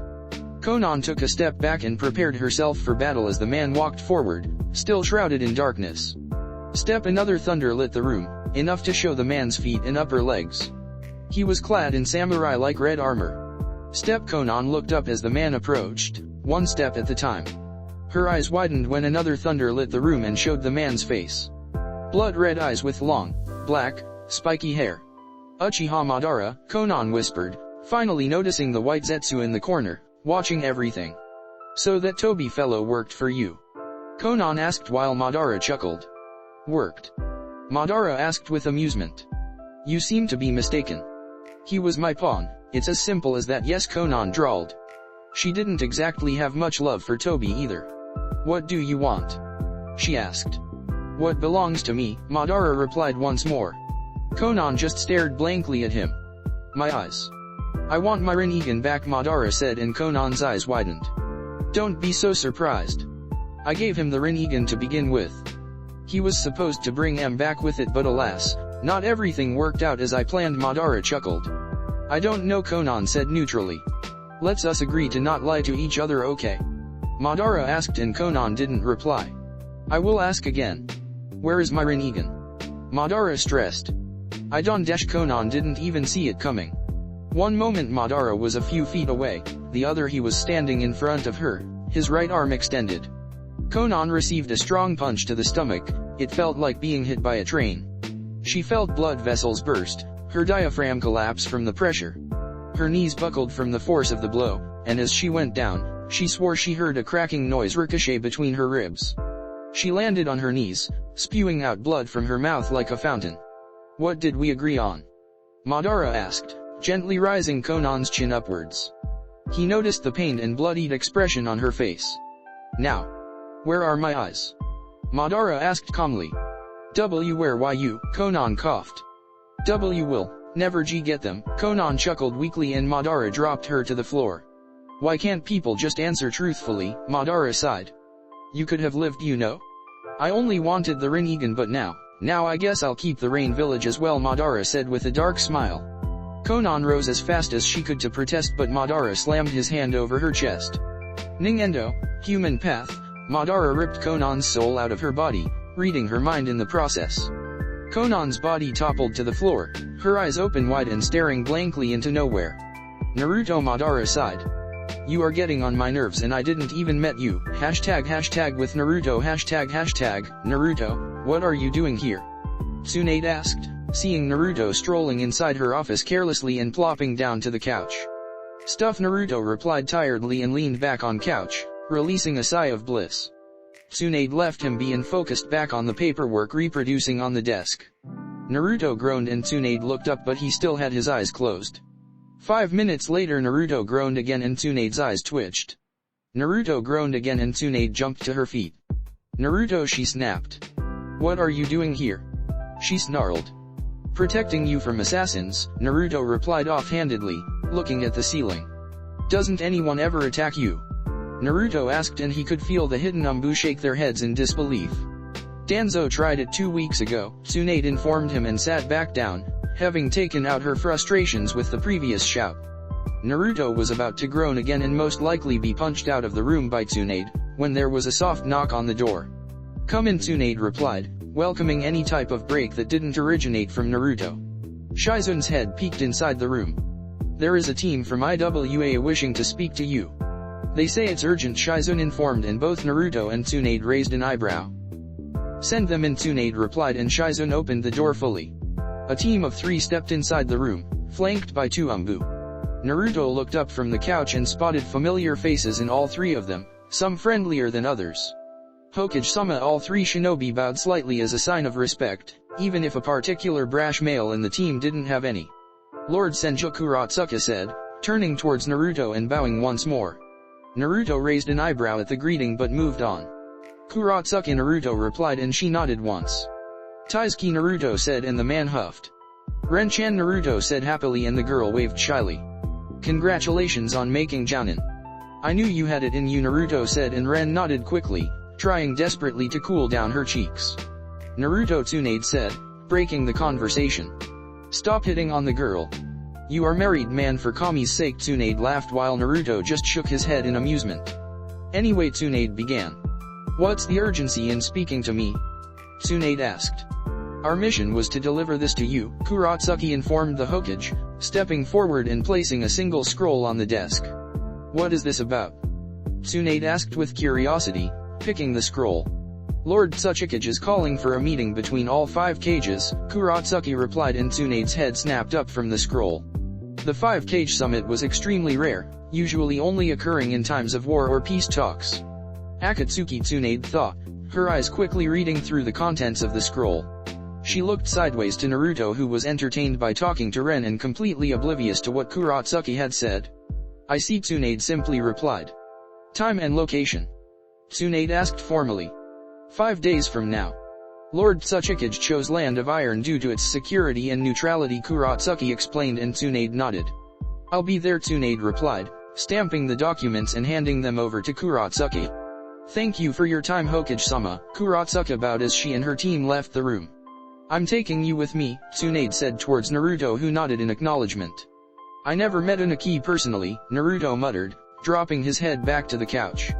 Minutes went by and Naruto started groaning again, much to Tsunade's annoyance. This is boring, Naruto sighed, waving his arms in frustration. Naruto, Tsunade began sweetly. Go away, Naruto gulped and bolted out of the room, not wanting to unleash the wrath of Senju Tsunade. Leave, Mito said politely.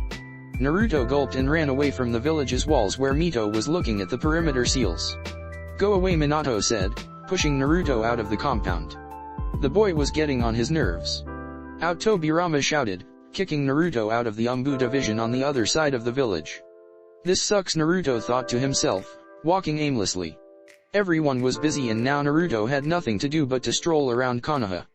He sighed and spotted Kano Amaru and the gang a few feet away. Hey, Kano Amaru! Naruto shouted, approaching him, Mogi and Udon. Yo, boss! Kano Amaru greeted him enthusiastically. What ya doing here? Kano Amaru asked. Want to learn a new technique? Naruto offered, and Kano Amaru's eyes sparkled with happiness. Of Kurotsuka, Kano Amaru yelled in pain since Mogi was tugging rather harshly on his ear.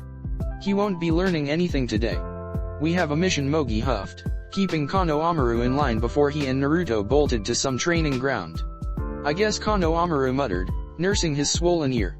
I'll see you later, Kano Amaru said and left with his team towards the gates. What am I going to do? Naruto whined in thought, dropping his head. There is always ramen, Naruto thought, his eyes lighting up as he ran at full speed towards Ichiraku's, swearing to set a new record today. On the other side of town, Tuka felt a shiver crawl up his spine, and for the life of him, he couldn't tell if what was coming was a good or bad thing. Yo, old man, Naruto called, pushing the curtains wide open and sitting in one of the stools. Naruto-kun Ayam greeted him cheerily. Ayam-chan, Naruto cheered, seeing Tuka's daughter at the counter. It's been a while, Naruto said, and Ayam nodded. So, how many? Ayam asked cheekily while Naruto laughed in reply. I'll beg arg, Naruto was saying when a crippling headache rendered him to the floor. Naruto-kun, Ayam yelled, jumping over the counter. She knelt beside him and helped turning him around, cradling his head. Naruto was breathing hard and had a small trail of blood leaking from both eyes, his manjikyu turned on at full power. I fine, Naruto struggled to answer, his breathing slowly returning to normal. You are not fine, Ayam snapped, taking a tissue from her pockets and cleaning his face. This is not fine, she said, showing Naruto the bloodied napkin. Naruto looked at the napkin and brought a hand to his own face, gently running his fingers over his cheek.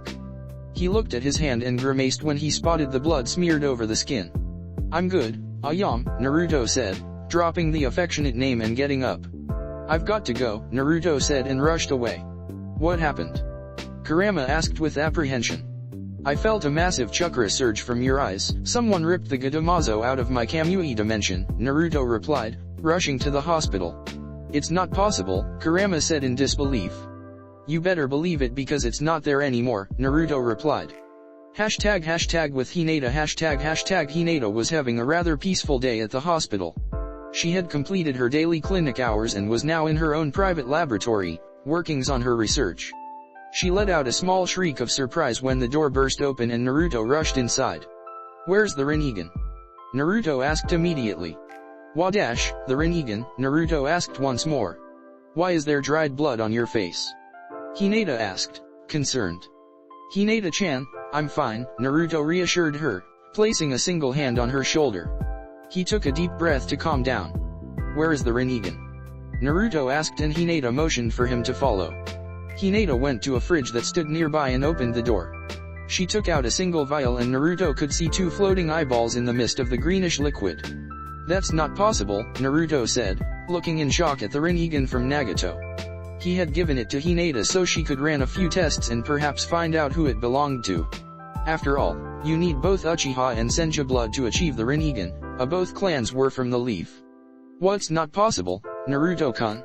You are not making any sense, Hinata replied softly and watched as Naruto sat down and brought his hands to his head. Someone summoned the Gadamazo, Naruto explained and Hinata's eyes widened.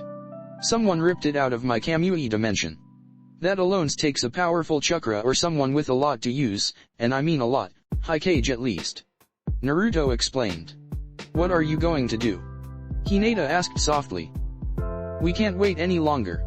See if you can speed up the DNA results of the eyes, Naruto explained and Hinata nodded, going back to work at full speed. And you? Hinata asked, never looking off the microscope. I'm going to train, Naruto replied and was about to vanish in a flash when he saw Hinata stumble. He was beside her in the blink of an eye and gently grabbed her. You alright? He asked, concern in his tone. I just felt lightheaded for a moment, Hinata answered, steadying herself once more. My eyes hurt. I guess I'm tired, Hinata mumbled, rubbing her eyes to dull the slight pain she had. Don't push yourself too hard, Hinata-chan, Naruto pecked her cheek and vanished in a flash.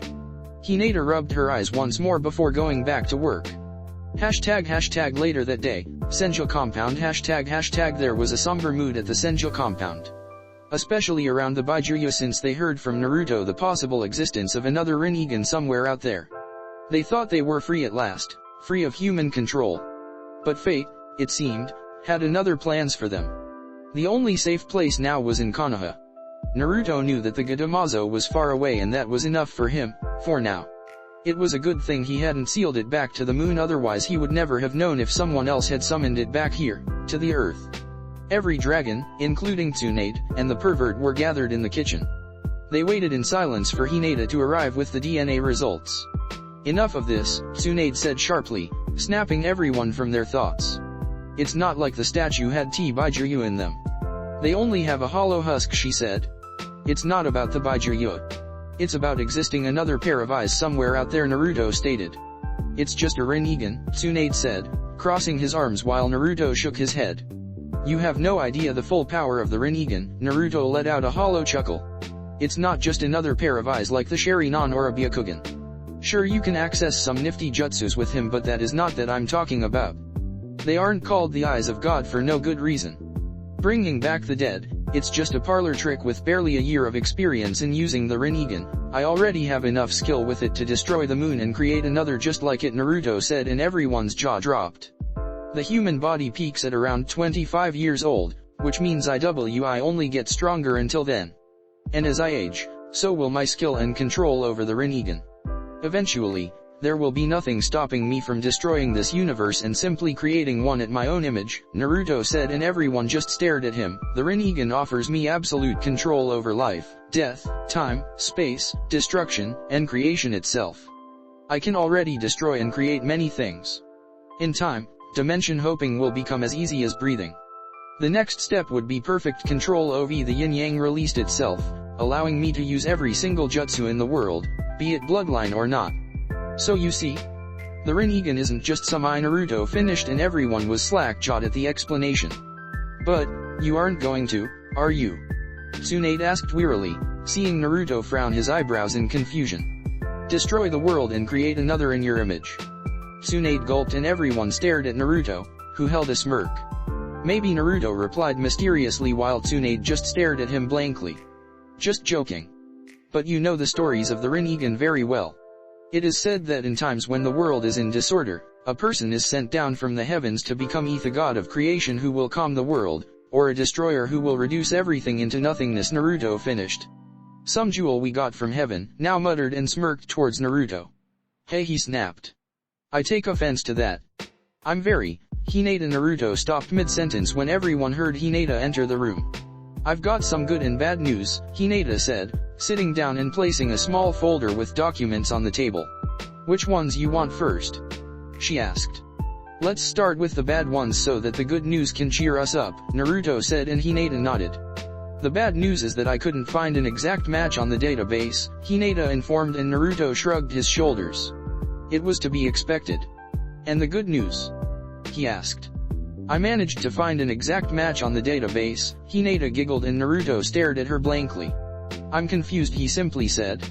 I think this Rinnegan is artificial to some degree, Hinata said thoughtfully. What do you mean by artificial?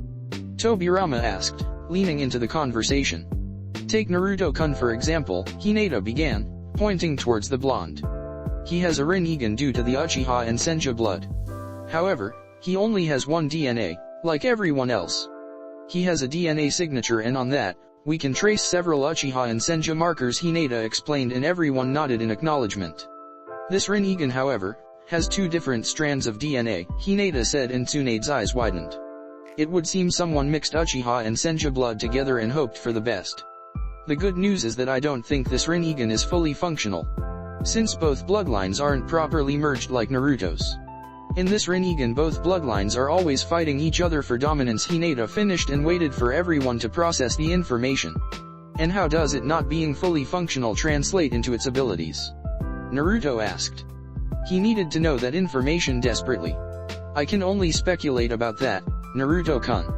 But if I had to guess, since both yin and yang energies aren't properly balanced, he might be able to access the 6 paths, maybe a few limbo techniques, but I don't think yin-yang release would be possible. Hinata finished and Naruto released a sigh of relief he didn't know he was holding. I'll sleep better tonight knowing this Rinnegan is weaker, but what about the other one out there, the one who summoned the Gadamazo? Hashirama asked. We don't know who is out there. The only thing we can do is wait for that someone to make his move. The good news is that he or she only possessed the empty husk, since I had already extracted the Baijuyu. But, if they knew that the statue had Baijuyu inside, then they will know that someone else has a Rinnegan as well, Naruto explained. It's like a game of cat and mouse, Tobirama sighed while Hashirama patted his back. Enough about the artificial Rinnegan. What are the DNA results? Tsunade asked with curiosity. Like I said, I managed to isolate 2 different strands of DNA. I found a perfect match to the Senju DNA, Hinata said, pushing the report towards Tsunade, who swiftly picked it up. 100% match to Senju, Hashirama, Tsunade said, and everyone's head snapped towards Hashirama. What? He snapped. Are you telling me that there is a piece of me in there? Hashirama shouted, pointing to the floating eyeballs in the flask. Unfortunately, getting someone else's DNA is fairly easy. You only need a piece of hair, a little blood. A simple spar would suffice. Tsunade sighed and closed the report and picked up the other one. She quickly read, though the details in her head snapped towards Minato. What? Minato asked, confused, seeing Tsunade's gaze on him. Uchiha DNA, 25% match to Minato, Tsunade said. And 25% means? Minato asked, gulping under all the attention he was receiving. Grandfathers, grandmothers, aunts, uncles, half-siblings, double first cousins, Hinata informed. Give me the isolated Uchiha DNA, Naruto said, and Hinata threw him a vial. On Mayaton, Banbutsu Sozo, creation of all things, Naruto said, and the glass vial started floating on his hand. The glass instantly shattered, leaving behind only the genetic material. Everyone watched with enrapt attention as Naruto created a body from a small sample of DNA.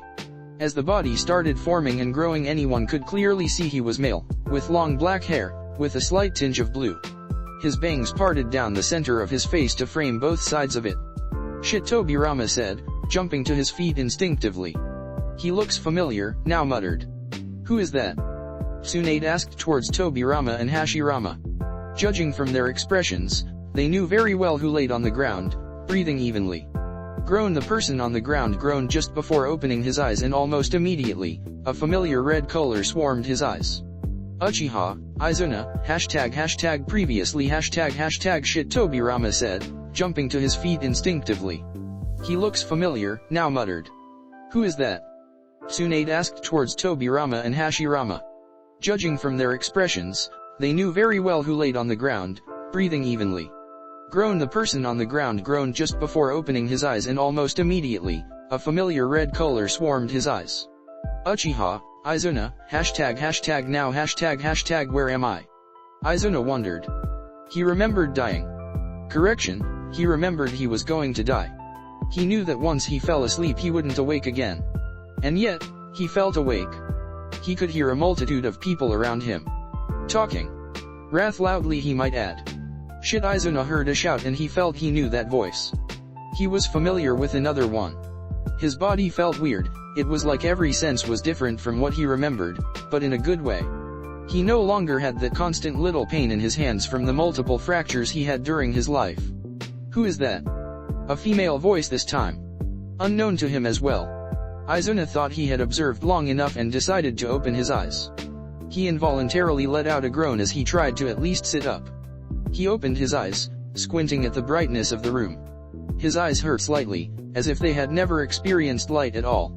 Due to the pain in his eyes, he instinctively activated his Sharingan. Izuna opened his blood-red eyes, and the first thing he saw was a lot of people in front of him. He quickly schemed over the faces, all of them strangers to him. Until his eyes latched on a very specific person who had white, spiky hair, and 3 red markings on his face. "But," Tobirama said, curling his lips in distaste. "Tobirama!" Izuna shouted, startling everybody and jumping to his feet. His right hand instinctively went to a single tiger hand seal. "Katon, Gar!" Izuna gurgled, beginning a fire technique only for Naruto to blitz towards him. Naruto grabbed Izuna by the neck and slammed him on the ground. "Traitor!" Izuna roared, looking at the blazing Sharingan eyes of the man restraining him. "Let me go or you will die!" Screaming alongside him. Naruto, however, simply disregarded his shouts and unleashed a small pulse of lighting chakra, enough to disrupt Izuna's own network. "Nni-san, brother," Izuna croaked in thought, blacking out. His last images were that of a man with a Sharingan that strongly resembled his older brother. "What is wrong with you?" Tobirama snapped at Naruto. "You just don't bring an Uchiha back to life like that and don't expect reprisals. He only attacked because he saw you," Naruto countered, picking Izuna and wrapping his arms and legs together. "I guess you two have a history," Naruto said. "You could say that." "He was my Madara," Tobirama explained, putting things into perspective. "I killed him though," Tobirama said, and everyone's sweat dropped. "I have to agree with Tobirama, Naruto-kun. Bringing back a cage-level shinobi without preparing for it was rather reckless," Hinata stated. Naruto just shrugged his shoulders as he finished tying Izuna. "Why did you bring him back in the first place?" Hashirama asked.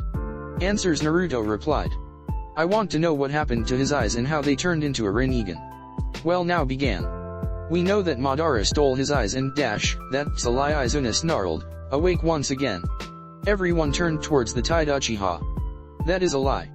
I was dying so I gave him my eyes voluntarily.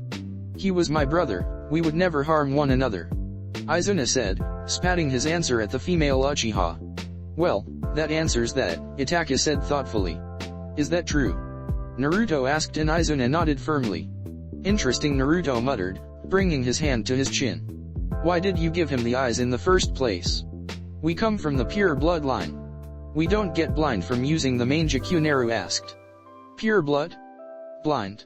What are you talking about?" Izuna asked, annoyed by such senseless words. "Never mind all of that. Why did you give him your eyes?" Naruto asked, and Izuna raised an eyebrow. "And why should I tell you anything?" Izuna asked with amusement. I'm all tied up. You didn't even offer refreshments to your cooperating prisoner. Izuna chuckled while Naruto didn't seem too happy. Answer me one question and I shall answer you in reply, Izuna offered with a grin. Fine, Naruto sighed. Who are you? Izuna asked the blonde. Was the blonde related to his brother? They certainly looked alike aside from the blonde hair and strange whisker marks. Senju Naruto, Naruto answered, making Izuna narrow his eyes. You have the Sharingan like me. Why are you called Senju? Izuna asked sharply. My father was an Uchiha and my mother a Senju. I had to pick one, Naruto said, shrugging his shoulders. You lie, Izuna said with a harsh tone. The Uchiha and Senju clans have been adversaries since the dawn of time. Neither member of the clans would mingle with each other. Not in these times of war, Izuna finished. Told you, Tobirama said. Bringing someone who died so long ago was rushed. Died? Izuna wondered softly. I remember dying. How is it I am here? Izuna asked with confusion. I brought you back, Naruto answered truthfully. No one can bring back the dead, Izuna countered. The shinobi world has changed a lot. You have been dead for a long time, great uncle, Naruto said, making Izuna's eyes widen in surprise. Only Madara was left alive. So that means that you are his grandson. Prove it. Izuna challenged. Izuna narrowed his eyes when he noticed Naruto's Sharingan morph into a Mangekyo. Another one, Izuna thought with surprise. He watched the space swirl in front of him. Madara's war fan came out of Naruto's dimension. So it is true after all, Izuna sighed and looked up, spotting another blonde man within the crowed room. Naruto caught Izuna's eyes and smirked. Meet Madara's son and my father, Naruto said, pushing Minato forward. Nice to meet you, uncle, Minato said awkwardly. You are my brother's son? Izuna asked in disbelief. Minato simply nodded. I don't see it, Izuna stated, making Minato drop his head. It's the hair, dear, Kushina patted Minato's back. Tell me, Izuna began. How long has it been? It's a strange sight for me to see several Senju and Uchiha clan members sitting in the same room so peacefully. Times have changed, Izuna Hashirama said, making Izuna glare at the Senju. The shinobi world is no longer a battlefield like we knew it. Instead of single clans there are now shinobi villages.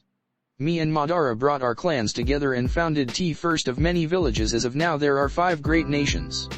There is the Hidden Cloud village in the Lighting Country, ruled by the Raikage. The Hidden Sand village in the Wind Country, ruled by the Kazekage.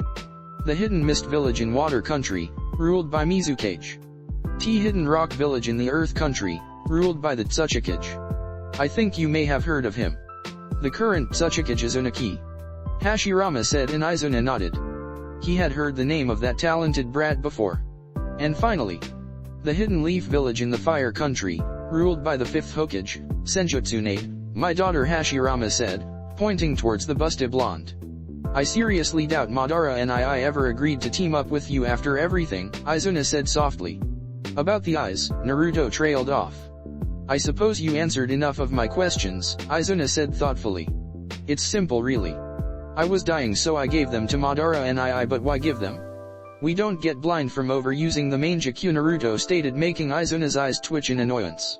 I know we don't get blind, you fool, Izuna scowled.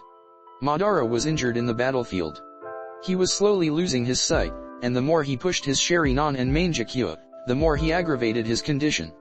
We didn't exactly have access to proper healthcare back then, and I guess you died shortly after giving him your eyes. Naruto wondered, and Izuna nodded. So this is Madara's Rinnegan, Naruto said, and Izuna's head snapped to the flask on the table. I wonder how Nagato had them in the first place, Naruto muttered out loud. Rinnegan? Are those Madara and I's eyes? Izuna wondered in thought, looking at the 2 floating eyes balls. We have 2 accounted Rinnegan users. You and Madara, Tobirama said, and Izuna's eyes widened in disbelief. He turned to Blonde and looked at him in both confusion and intrigue. Who do you think is out there with another Rinnegan? Tobirama thr the question into the air. How could I have forgotten? Naruto face palmed while everybody looked at him in confusion. I forgot about Zetsu, Naruto said, remembering the last Akatsuki member. What's so special about Zetsu? From our intel he was the Reckon member of the group and that was about it, Hashirama replied, confused. White Zetsu yes, but the black Zetsu was different. When I talked to all of the Akatsuki I felt his chakra. It was so similar to my father's chakra that it was scary, Naruto said and let the information hand in the air. Do we have Madara's DNA on store? Naruto asked. You are not bringing back Madara, Tobirama snapped towards the blonde. You fool, do you want a war in your hands? Tobirama roared and everyone looked at him with surprise. Tobirama was always a collected individual. Easy Tobi, Naruto said, hoping to calm his uncle. How about I use the Edo Tensei? That gives me control over him. Naruto offered, making Tobirama glare at him even harder. You are a fool. Madara had one of the most powerful chakras I have ever felt. And while yours is slightly more powerful, I doubt even you would be able to bind him to your will, Tobirama said drily. Relax Tobirama, Hinata began. We don't have his genetic material, otherwise the eyes would have found a 50% match towards him, Hinata explained, and Tobirama sighed in relief, slumping to the couch. Thank God for that, Tobirama replied. I thought you liked Madara. Naruto asked, confused. As if Izuna chuckled. I did, Tobirama replied, making Izuna's eyes bulge out. He and Izuna over there were the only Uchihas I respected back then why all the panic? Hinata asked. Because Madara is both stubborn and volatile, not to mention as powerful as Hashirama when he supposedly died. If you get an idea into his head, sheesh, you will never get the end of it, Tobirama said, and everyone's sweat dropped. I have to agree on that, Izuna chimed in. Oh, you are still here, Tobirama stated, making everyone's sweat drop. Of course I'm still here, you bastard, Izuna snarled. What are you going to do with him? Hashirama asked. He didn't expect Naruto to resurrect someone purely for answers. I say we kill him and be done with this, Tobirama said, crossing his arms and looking pointedly at Naruto. Izuna grunted. He would embrace death head on. Besides, being dead wasn't so bad, it was rather peaceful. I suppose, Naruto said, his eyes turning into the Rinnegan as he placed a single hand on Izuna's head. Ninja-wait, Hinata said, stopping Naruto from removing Izuna's soul. Izuna opened his eyes and looked at the soul Hyuga in the room. This is what I talked about back in Kiri. When you can give life with a mere snap of a finger, you tend to lose the notion life itself, Hinata explained. Could you be any more cryptic? Hashirama groaned.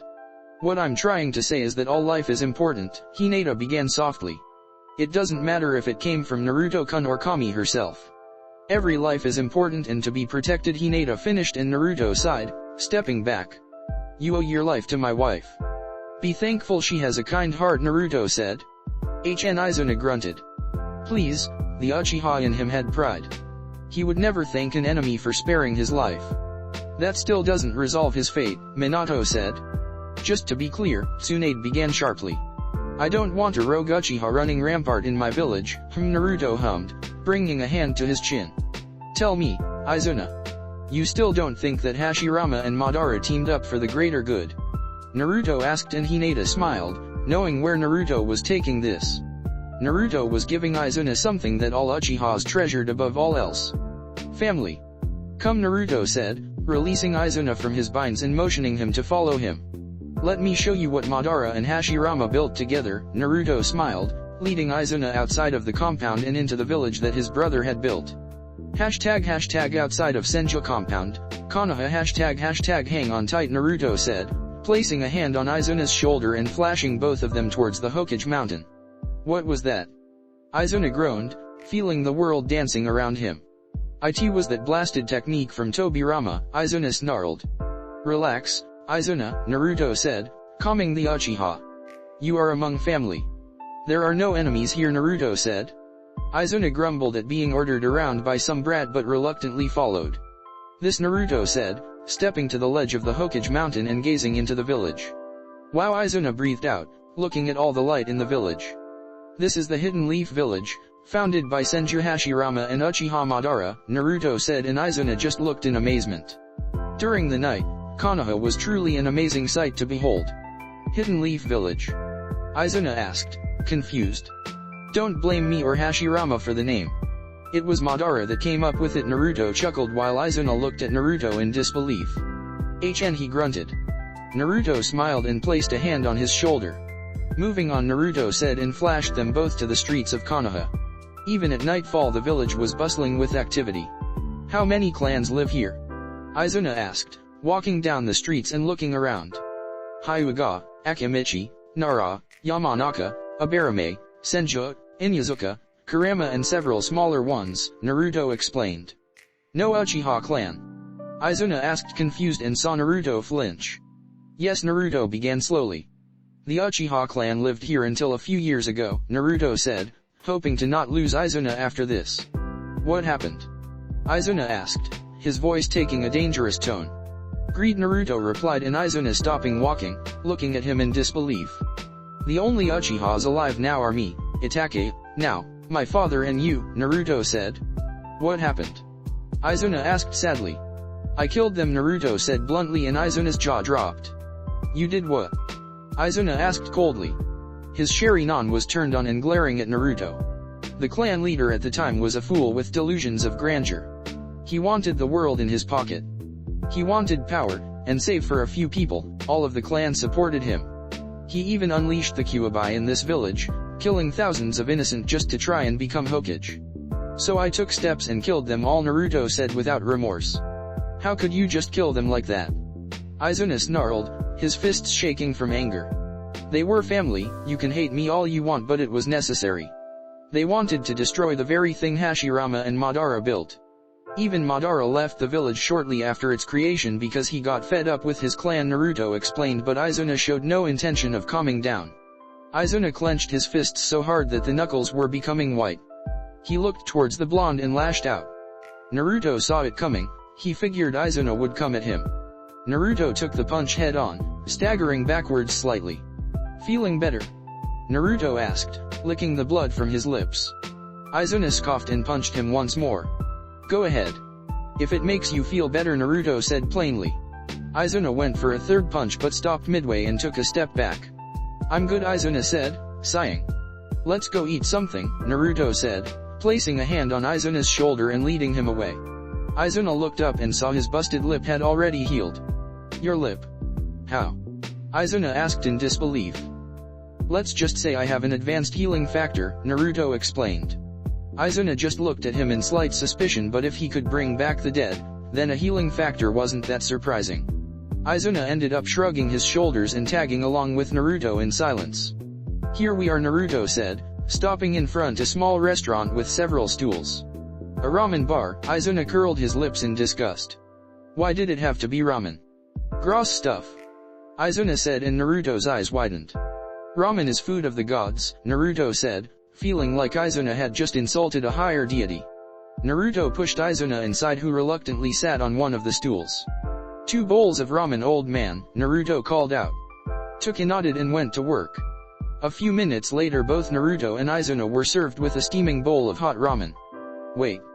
Naruto yelled, stopping Izuna from dipping into his meal. What now? Izuna groaned, almost childlike.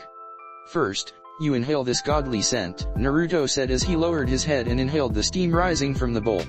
Then we taste the exotic flavor of the godly soup, Naruto said, taking a small sip from the bowl.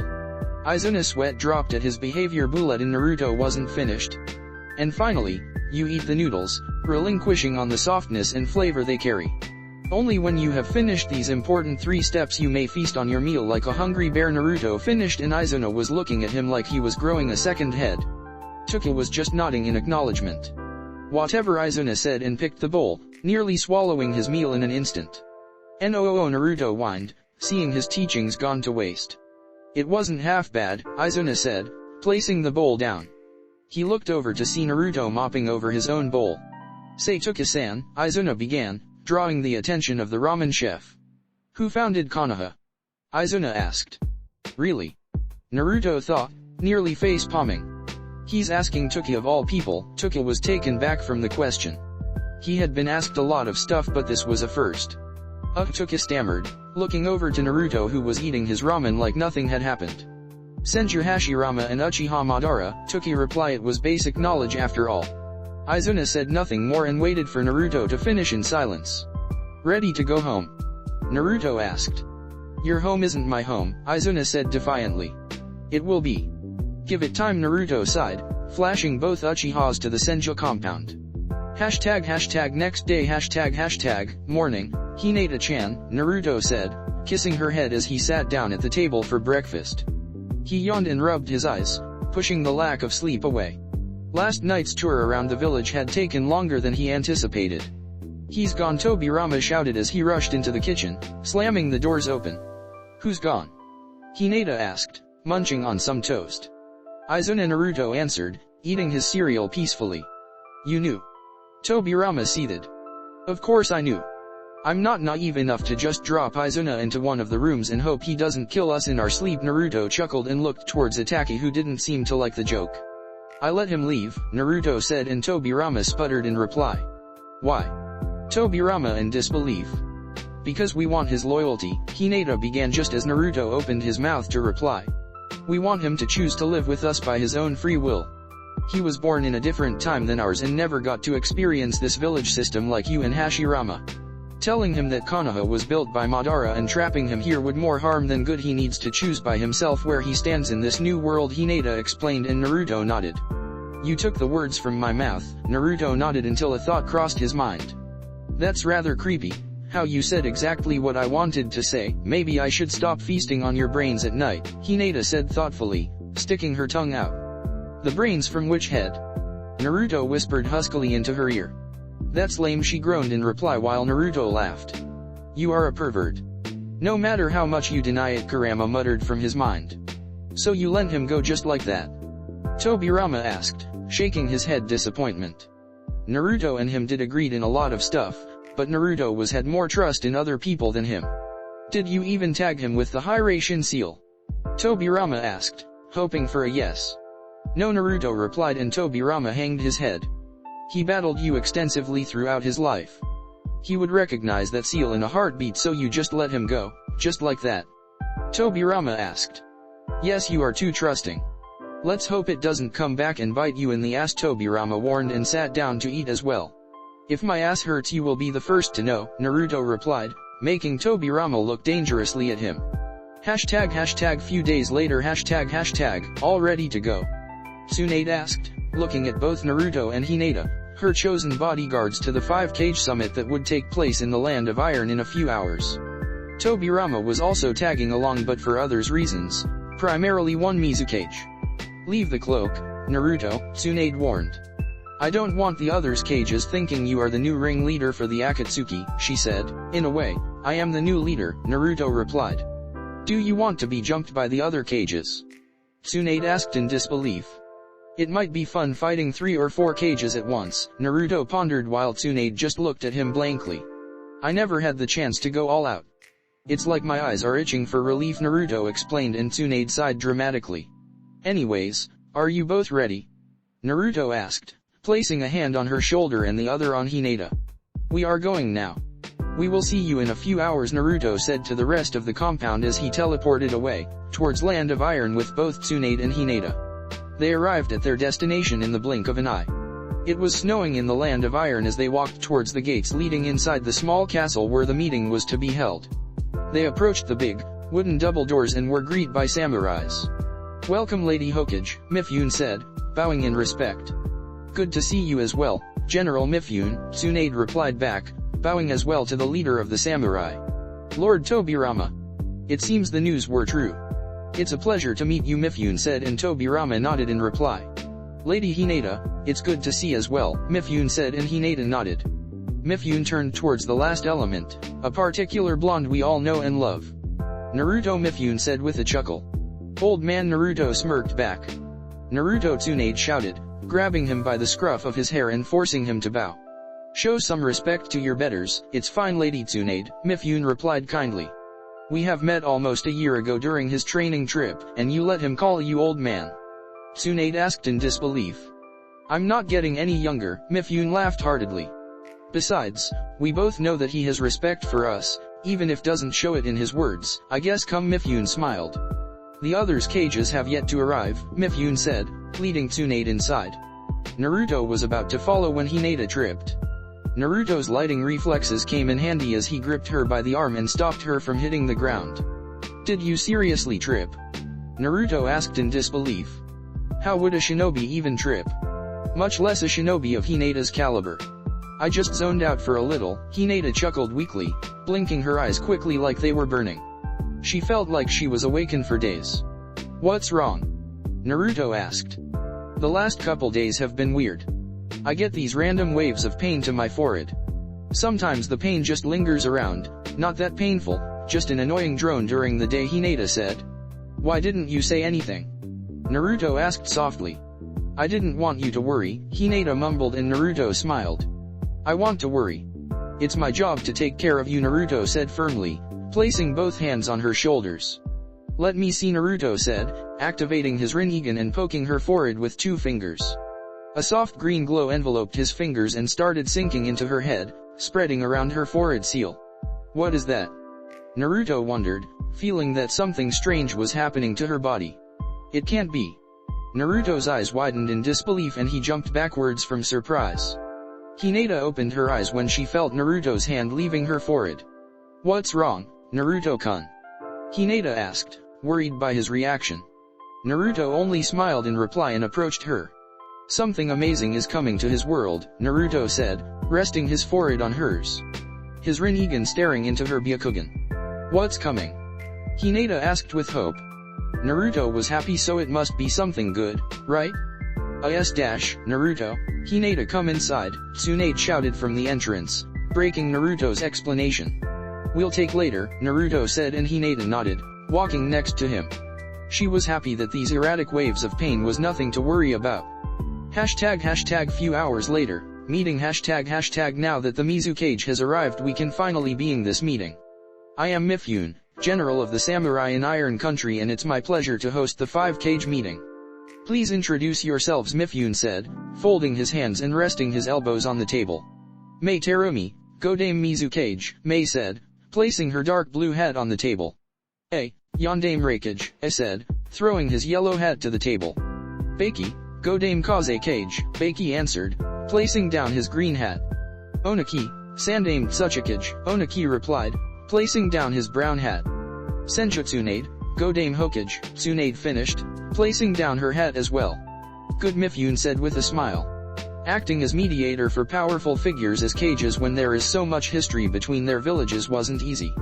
Now, I believe that Tsuchikage should begin since he was the one that called this meeting in the first place, Mifune explained, gesturing to the old cage. Lord Tsuchikage, when you are ready, Mifune said and leaned backwards as a sign for the Onaki to proceed. Onaki nodded silently and sat somewhat straight. He cleared his throat and simply said one word. Akatsuki, what of it? Mei asked, folding her arms across her chest. As you know, the Akatsuki appeared many years ago, but only in the last 3 they became active. And in only 3 years they have captured nearly all of the Baijuyu, Onaki said and let it hang in the air. Your worries are unwarranted, Onaki, grunted. I believe you heard the news regarding the Jounin exams I hosted in Kumo. I asked and Onaki nodded. I believe the Hokage could explain better, I said, giving a nod towards the blonde Hokage. If you allow it, I'll call Naruto to explain since he was the one on the battlefield, Tsunade asked towards the cages and Mifune, who all nodded in agreement. Naruto, Tsunade called and Naruto jumped from the overwatch and stood behind Tsunade. Tsunade gave a small nod and Naruto stepped forward slightly. The Akatsuki is finished. During the Jounin exams they launched a full-scale invasion on Kumo. Of the original 10 members, only 7 were active at the time. Deidara and Sasori attacked the Leaf and nearly captured the Nanabe but were defeated in the end. The remaining 5 members, Tobi, also known as Uchiha Fugaku, Uchiha clan head, Kisame, Konan, Zetsu and Pain, also known as Nagato, attacked Kumo. I summoned the 10 dragons of the Leaf and swept the floor with them. By the end of the battle only Konan and Zetsu were left alive. I allowed Konan to live and return to the reign to rule it in peace. We didn't need another Hanzo popping out in that poor village. Zetsu's whereabouts are currently unknown. Naruto explained. Yes, the 10 dragons of the Leaf. Konoha sure came out good because of that invasion. Having a few legends resurrected is always nice, Onaki spat, making the Hokage slightly tense. Having an influx of 5S rank shinobi to any village was a large boost power, and wars had been started for less than that. Although, Tobirama seems to be getting a little handsy with the Mizukage, Onaki stated. HN Mei replied. That was uncalled for, Lord Tsuchikage, Mifune warned while Onaki just grunted in reply. If you called this meeting just for this then you are wasting my time, aside. The Akatsuki is defeated, true. But, what happened to the Baijiryu they caught? Onaki asked, making everyone's eyes widen in sudden enlightenment. So that is the reason of this meeting, Naruto said with a smile. You want to know the fate of the Baijiryu? I already know the fate of the Baijiryu, boy, Onaki sneered. I heard the most interesting news about some new pets Konoha had acquired in the last few days, Onaki said, and Kurama snarled inside Naruto's mind at the word pet. It seems we have been lied to. Cages, Onaki said, addressing Mei, and Beki. It seems Konoha is in possession of 8 Baijiryu. The last one is the Hakusabi, still in possession of Kyumo, Onaki said, and only Beki seemed surprised at the news. Without single Baijiryu, the Ichibai, Suna had been left alone of the Akatsuki troubles. Where are you going with this, Onaki? Mei asked, narrowing her eyes at the aged cage. It's very simple, my dear, Onaki gave a crooked smile. I want my Baijiryu back, Onaki said in a firm voice. Naruto sighed and looked back towards Tsunade, who seemed to be pondering the options. A wrong answer, and this was definitely war. Gives us a few moments, Tsunade said, beckoning Naruto to stand close to her. Onaki grunted in acknowledgement, and everyone waited a few moments for the whispers between Naruto and Tsunade to end. So, have you come to an answer? Onaki asked, getting impatient. This meeting was already 1 hour in. Tsunade nodded and Naruto stepped forward. The answer is, no, Naruto said, and Onaki jumped from his seat. What? He snarled. Both the Gobi and the Yonbai belong to IWA. I demand them to be returned to us, Onaki said with a harsh tone. The Baijiryu are not yours, old man, Naruto said, making the room gasp. They are mine, and mine only. Tsunade, Onaki started with a dangerous tone. Does this boy speak for you and the leaf? He asked.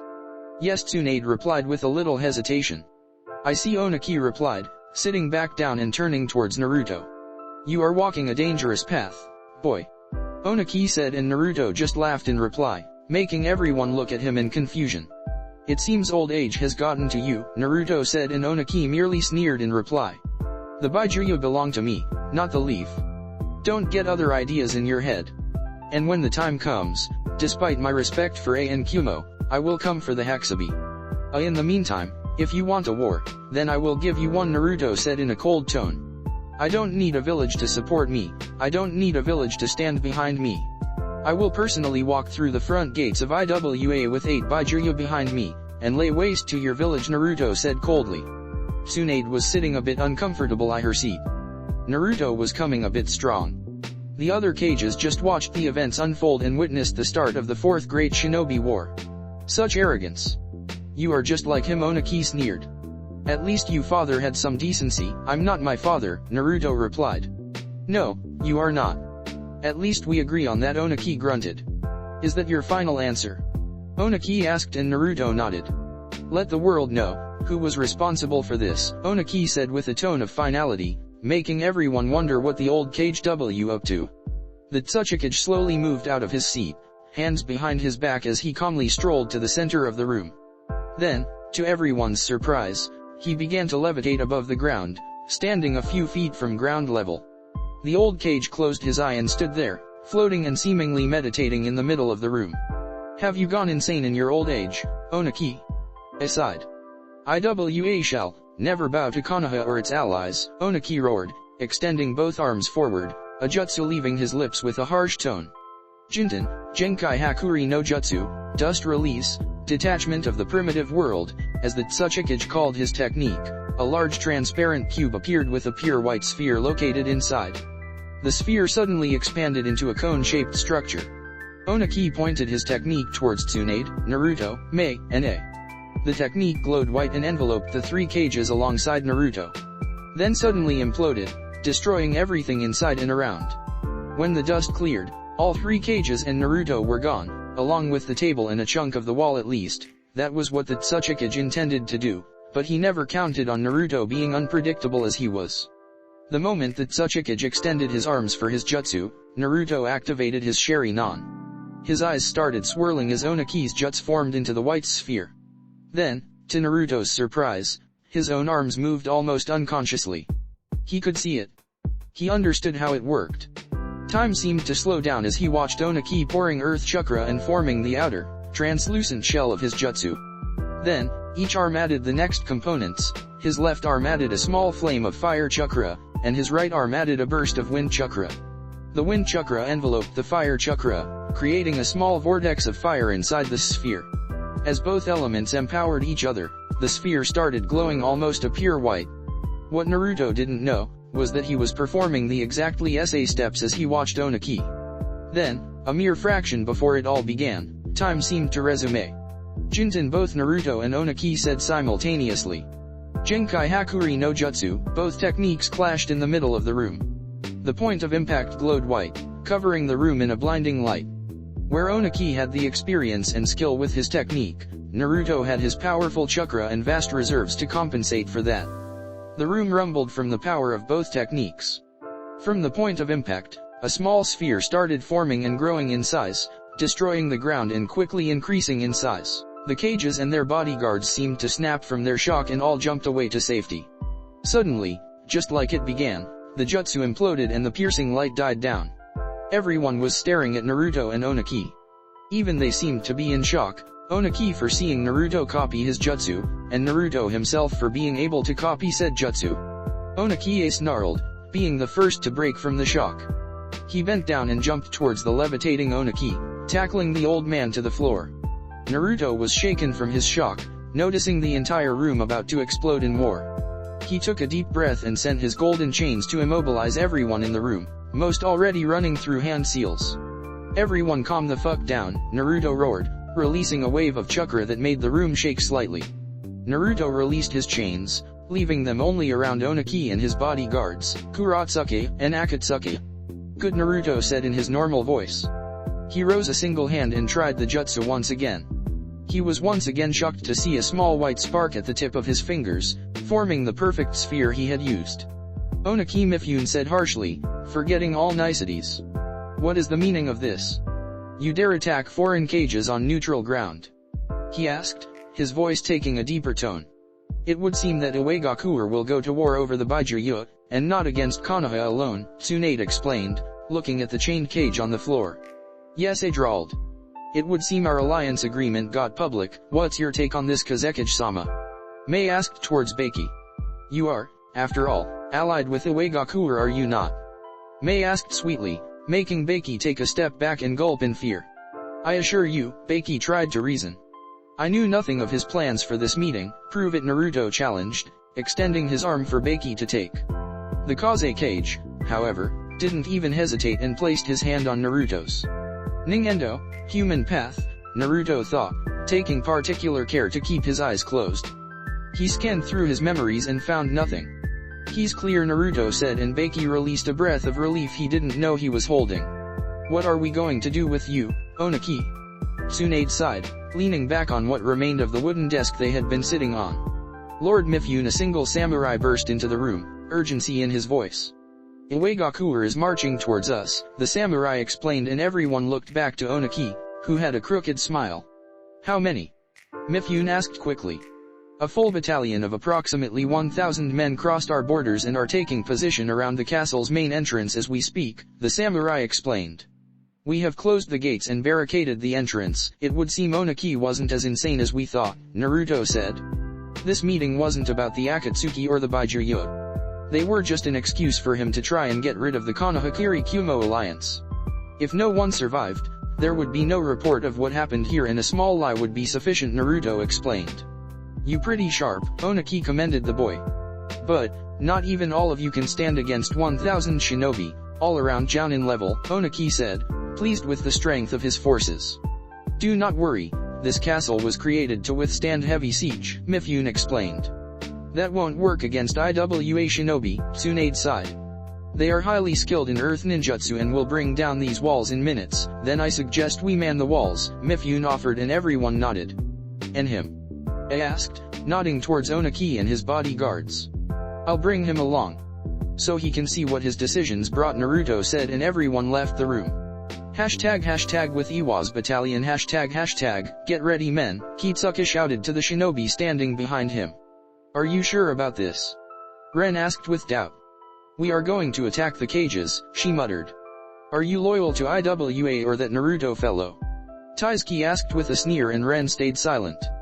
Just stay back, Taisuke sighed. You are not here to be a frontliner. You are here to sense enemy movement. Oh okay, Ren said slowly and sat down, crossing her legs and placing her hands in the ram seal. Begin, Kitsuka shouted. Doton, Doryuadon, Earth Dragon Bullet, hashtag with cages hashtag, this won't hold much, Mei said, frowning at the defenses they had placed. While the gates were metal, their barricade was nothing but a few chunks of wood pressed against the gate. Take cover, one of the samurai on the walls shouted as thousands of rocks and hardened mud rained upon the castle. Everyone inside hugged the walls for cover as the attack smashed against the walls. At first it did nothing, but over time, the continuous impacts of small rock was beginning to crack the walls. Should we answer back? Beiki asked, siding with the other cages. What Onaki had done was foolish and the Suna wouldn't stand against 3 allied villages. Get back, Hinata shouted, beckoning everyone to stay away from walls. Naruto felt the large chakra spike from the invading forces. The whole castle started rumbling as the walls started simply sinking on the ground, inch by inch. The vast and thick wall that separated the inner castle from the outside was simply sinking into the earth, as if being swallowed by a swamp. Stay here, Naruto said, walking forward. What are you going to do? Tsunade asked quickly. What I do best, Naruto replied and jumped over the sinking walls. Hashtag with Iwa's battalion hashtag, enemy incoming, Ren shouted to the battalion, forcing everyone to halt their jutsu. The moving earth core technique required a lot of chakra and made the user stationary, and thus vulnerable to an attack. Men, forward, Kitsuka bellowed and the shinobi charged forward, running towards the enemy. No, run away, Ren shouted, but they never heard her. It's Naruto, she whispered, her voice falling on deaf ears. Kunao Kage Bunshin no Jutsu, Kunao Shadow Clone, Naruto said, throwing a single Kunao into the air. The Kunao quickly multiplied into hundreds and started raining down against the IWA army. Doton, Doryua Haki, Earth Wall, the forward shinobi shouted, raising a wall in front of their army and blocking every single Kunao. The bastard thinks we didn't learn anything from the yellow flash back then, one shinobi sneered. What they didn't expect in a million years was for Naruto to simply appear through the wall like a ghost, speeding towards them at fast speeds. He blinked and Naruto was suddenly upon him, delivering a lightning-empowered punch against his gut. His last image was a pair of glowing red eyes with black markings. Suten, Baku Suishao Urha, great exploding water wave, Naruto pumped his lungs with chakra and unleashed a gigantic wave over the army. They raised defensive walls but the water was like a tsunami. Not even the earth nature power over the WATE nature seemed to stop it. Raiden, Raryuadon, Lightning Dragon, a blue dragon with piercing yellow eyes sparkled out of Naruto's hands and dove into the wave. Naruto watched as the electrified tsunami washed down and dealt with the frontliners. Kitsuka snarled, seeing most of the army defeated in the blink of an eye just by a water jutsu. Doton, Sando no Jutsu, Mountain Jutsu, he roared, slamming both hands on the ground. Naruto stopped walking when he felt the earth rumble beneath him. Around him, 2 enormous rock formations rose from the ground. They started moving towards one another, Naruto still caught in the middle.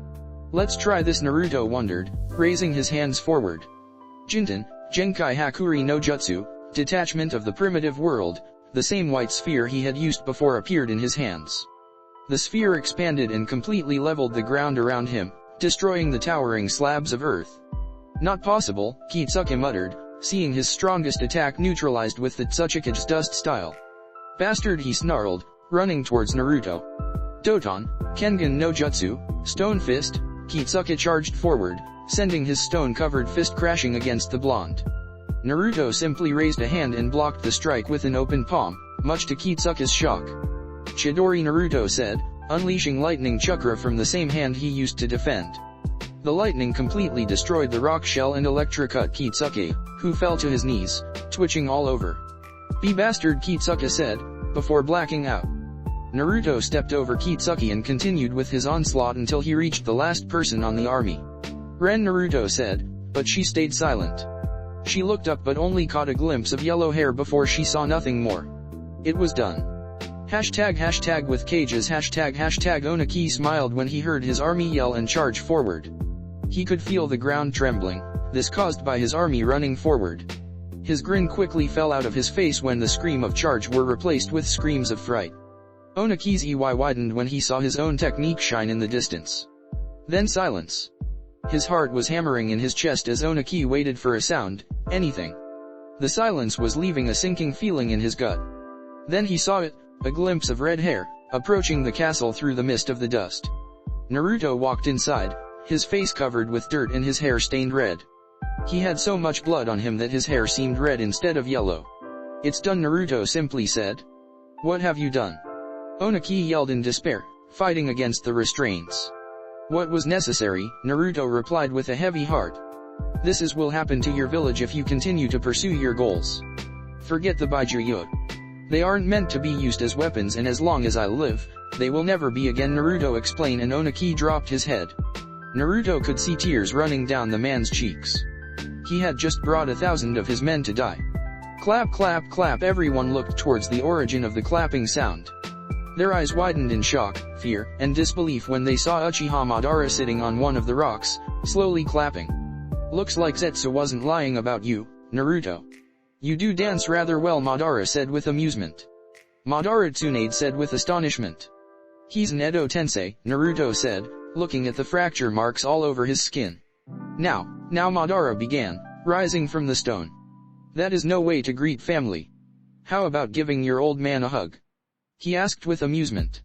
Everyone just stood there gaping like a fish. Here stood Uchiha fucking Madara, the man that was supposed to dead, cracking a liner. Naruto stammered, scratching his head in confusion.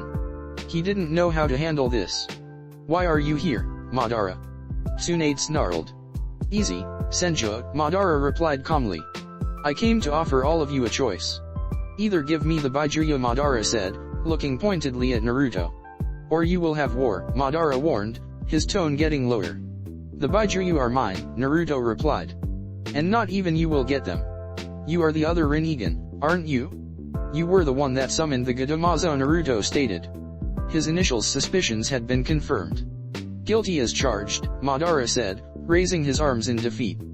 "But I do have to thank you," Madara said, getting a confused look from Naruto. "You gave me my brother back," Madara smirked. "Told you," Tobirama grunted. "And as a gift in return, I came here to offer all of a choice. You either deliver me the Baijuyo peacefully or I will give you a war." Iwagakuer today was only a taste. "It's amazing what the power of suggestion can do, isn't it, Onaki?" Madara asked with amusement. "A suggestion here, a suggestion there, couple that with your already existent hate towards the leaf and here you go, bringing an army to kill your enemies," Madara said, making everyone stare at him in shock. Onaki was just looking blankly at the ground. "Don't feel so bad," Madara appeased. Naruto was rather mild with them. "They are all knocked out, you know. They are all alive," Madara explained, and Onaki's head snapped up, and looked towards Naruto. Naruto noticed Onaki looking at him with pleading eyes, as if asking to confirm what Madara said. "It's true. They are only knocked out.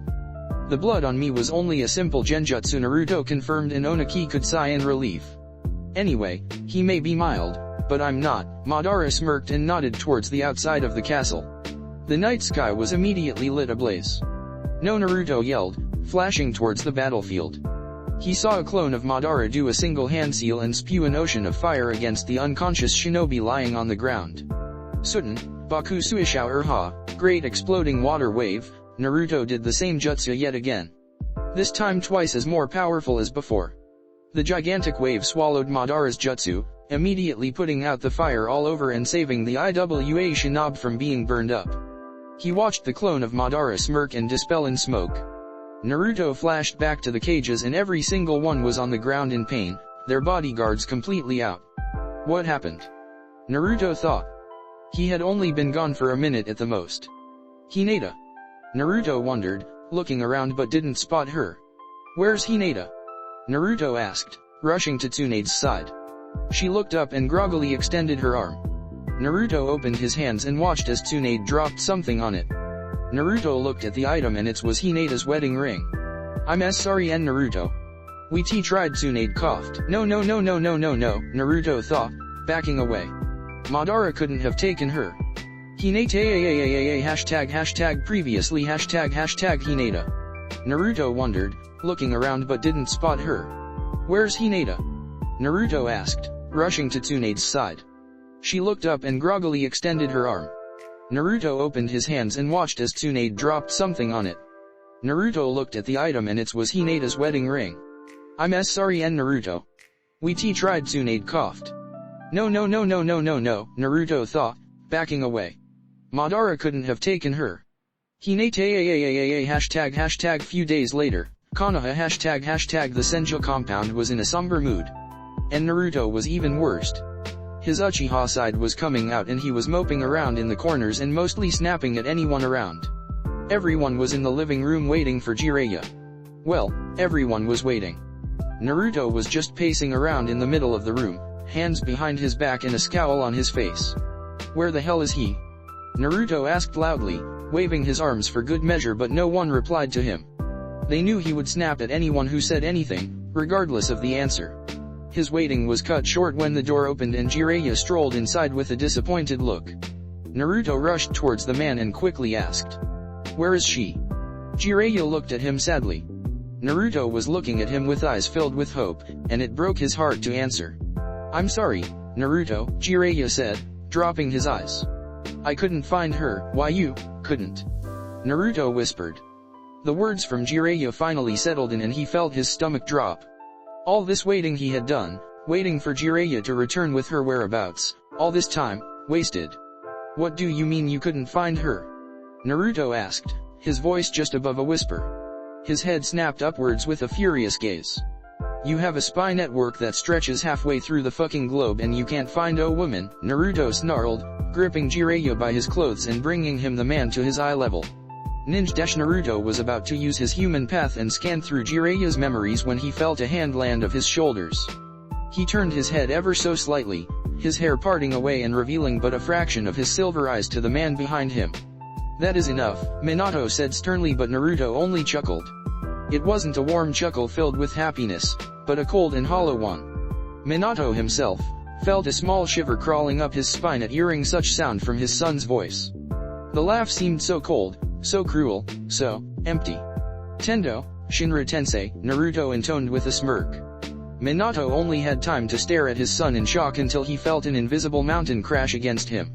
He was lifted off the ground and blasted backwards, crashing against the walls. Not very far away, Minato left a small indentation as he slid to the floor, dazed.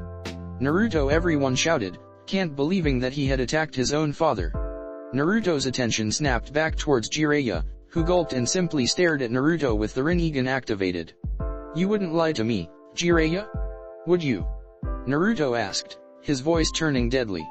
Jiraiya had never seen this side of Naruto. He never knew that Naruto could be so vicious, cruel. Kushina for her part had enough of this and was time to put her foot down.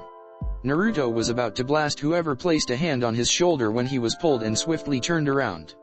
A loud slap echoed through the room. Naruto was staring at his mother in no small amount of surprise as he felt his right cheek already swelling and turning red. "Now you listen to me, young man. I may have not been here to raise you, but I will still smack you if you need it," Kushina began harshly. "Your wife was kidnapped because of you. You are childish, stubborn, arrogant, and have too much power for your own good.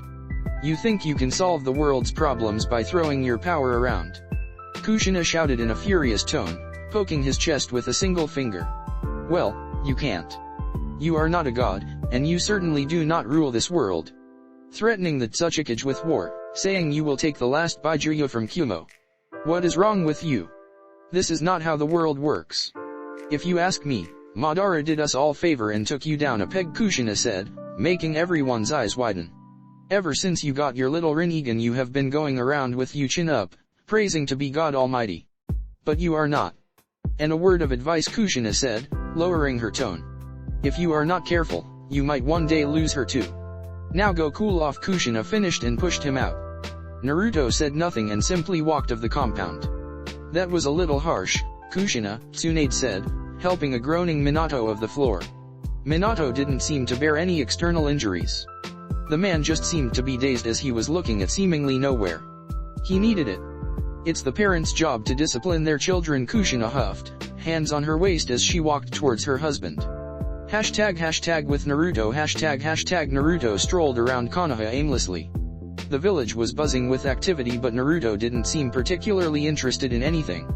His mother's words still ringing around in his ears. Was it my fault? Naruto wondered, looking at the sky. It was clouded night, not a single star visible, not even the moon. Hey Naruto. Naruto turned to the source of the voice and found himself in front of the ramen stand. Ramen for dinner? Tuki asked hopefully. Not hungry. Thanks anyway, old man. Naruto replied solemnly and moved on. Tuki was surprised by Naruto refusing ramen, but the look on his face said all that he needed. Maybe if I give him the baijuyu. Don't you dare, Kurama snarled from his mind, making Naruto flinch. Is that it? You would give us to him just for her? Kurama asked sharply, his tails waving. He kinda understood what Naruto was going through. He, as well, had grown fond of the girl. She's my love, my wife, my queen, Naruto said sadly, walking like a ghost through the crowded streets. I would do anything for her, even sacrificing a friend. Kurama asked softly. Naruto said nothing and continued walking, hands deep in his pockets and his head down, the hair clouding his vision of everything but the ground. What am I supposed to do? I have all this power. I can create and destroy moons, but I can't even find one woman. Some god I am. Naruto thought bitterly, kicking a stray piece of rock away. She can be anywhere in the world.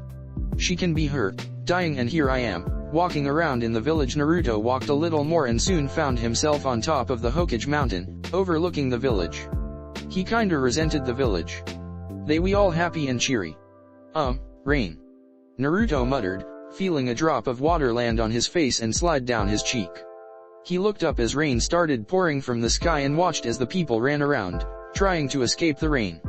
Flashback. You were always with me since the very beginning, Naruto began. You were the first person to show me kindness and love. You were my first friend, my girlfriend, and now my greatest love. You were there when I was feeling alone and lost. You were there when I was called a monster, and you were there when I was thrown from stores and feeling lonely. There is nothing I wouldn't do for you. So, Hinata, will you marry me? Naruto asked as he displayed his ring for her to see. You are such a knucklehead, Hinata replied lovingly and making Naruto hesitantly raise his head to look at her. Of course I do, Hinata lovingly replied, and Naruto immediately got a smile that threatened to split his face. He slowly took the ring from H box and tried to place it on her finger. End flashback. Naruto let out a scream of pure anguish. He dropped to his knees, his voice being carried in the wind. The few who heard the scream felt a shiver crawl up their spines, in both fear and sorrow. Naruto picked a few rocks and crushed them with his hand. Madara, he snarled, his eyes glowing so much that a few rocks around him started levitating. When I get my hands on you, not even the Shinigami will save you, Naruto growled with conviction. A thunder lighting the sky as the words left his mouth. Darkness. When everything that you know and love is taken away from you so harshly. All you can think about is anger, hatred, and even revenge. And no one can save you. Kurama muttered, and Naruto gave a hollow chuckle. It was one of father's favorite sayings, Kurama informed him. I'm not going dark, Naruto said, swallowing hard. His throat dry from the previous shout. I'm just so angry. I can feel it bubbling inside of me, just waiting to be unleashed. I just want to lash out and destroy everything around me, Naruto explained and sat down on the mountain, the rain pouring down, but he didn't seem to mind. The rain reminded him of her. Naruto sighed and watched his breath leaving his mouth. Temperature started dropping as frost left his mouth, like a cloud of smoke. He inwardly felt a chill run up his spine as a presence manifested itself behind him. It was different from chakra, it felt like pure, raw, unaltered spiritual energy. Death, Naruto whispered, still looking at the sky. Have you come for me? He asked softly. You have an inflated sense of your importance. To a thing like me, a thing like you, well. Think how you'd feel if a bacterium sat at your table and started to get snarky. The Shinigami replied with his raspy voice. This is one little planet. On a tiny solar system. In a galaxy that is barely out of its diapers. I'm old, Naruto, very old. So I invite you to contemplate how insignificant I find you, the Shinigami finished, and Naruto turned his head slowly, getting a first glimpse of his form. The Shinigami was dressed in a dark business suit, hiding beneath his skinny form. He carried a steel-tipped cane in his right hand.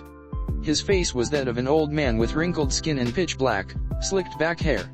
Not what I expected, Naruto answered, gazing at his form. Once more you are clouded by hubris. Even your academy students can change their shape, and yet you find me, a nigh omnipotent being, to be unable to. The Shinigami replied neutrally, crossing his hands above his cane. I suppose, Naruto sighed, standing up and turning towards the Shinigami. What are you doing here? Naruto asked cautiously. After all, he was standing in front of the death god itself. You called and I found myself compelled to honor our agreement, the Shinigami replied, walking forward slowly until he stood but a foot from Naruto.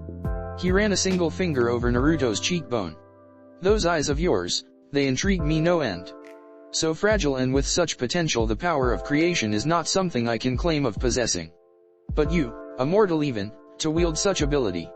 The Shinigami trailed off, backing off. Since you are here, I don't suppose you could locate Hinata for me? Naruto asked hopefully. There are rules in place. I cannot directly interfere in the mortal world, the Shinigami answered neutrally. You helped my dad seal Kurama and me, Naruto replied with a deadpan voice. That was different. I was summoned and received his soul as payment, the Shinigami answered truthfully. And what payment do you request for this favor? Naruto asked harshly, spatting the last word. Mind your tone, human, the Shinigami bellowed sternly. I'm afraid I can't locate your precious wife. I can only feel souls without vessels. The girl you refer still draws breath that makes me feel so much better, Naruto answered sarcastically. Some god you are, Naruto said, shaking his head.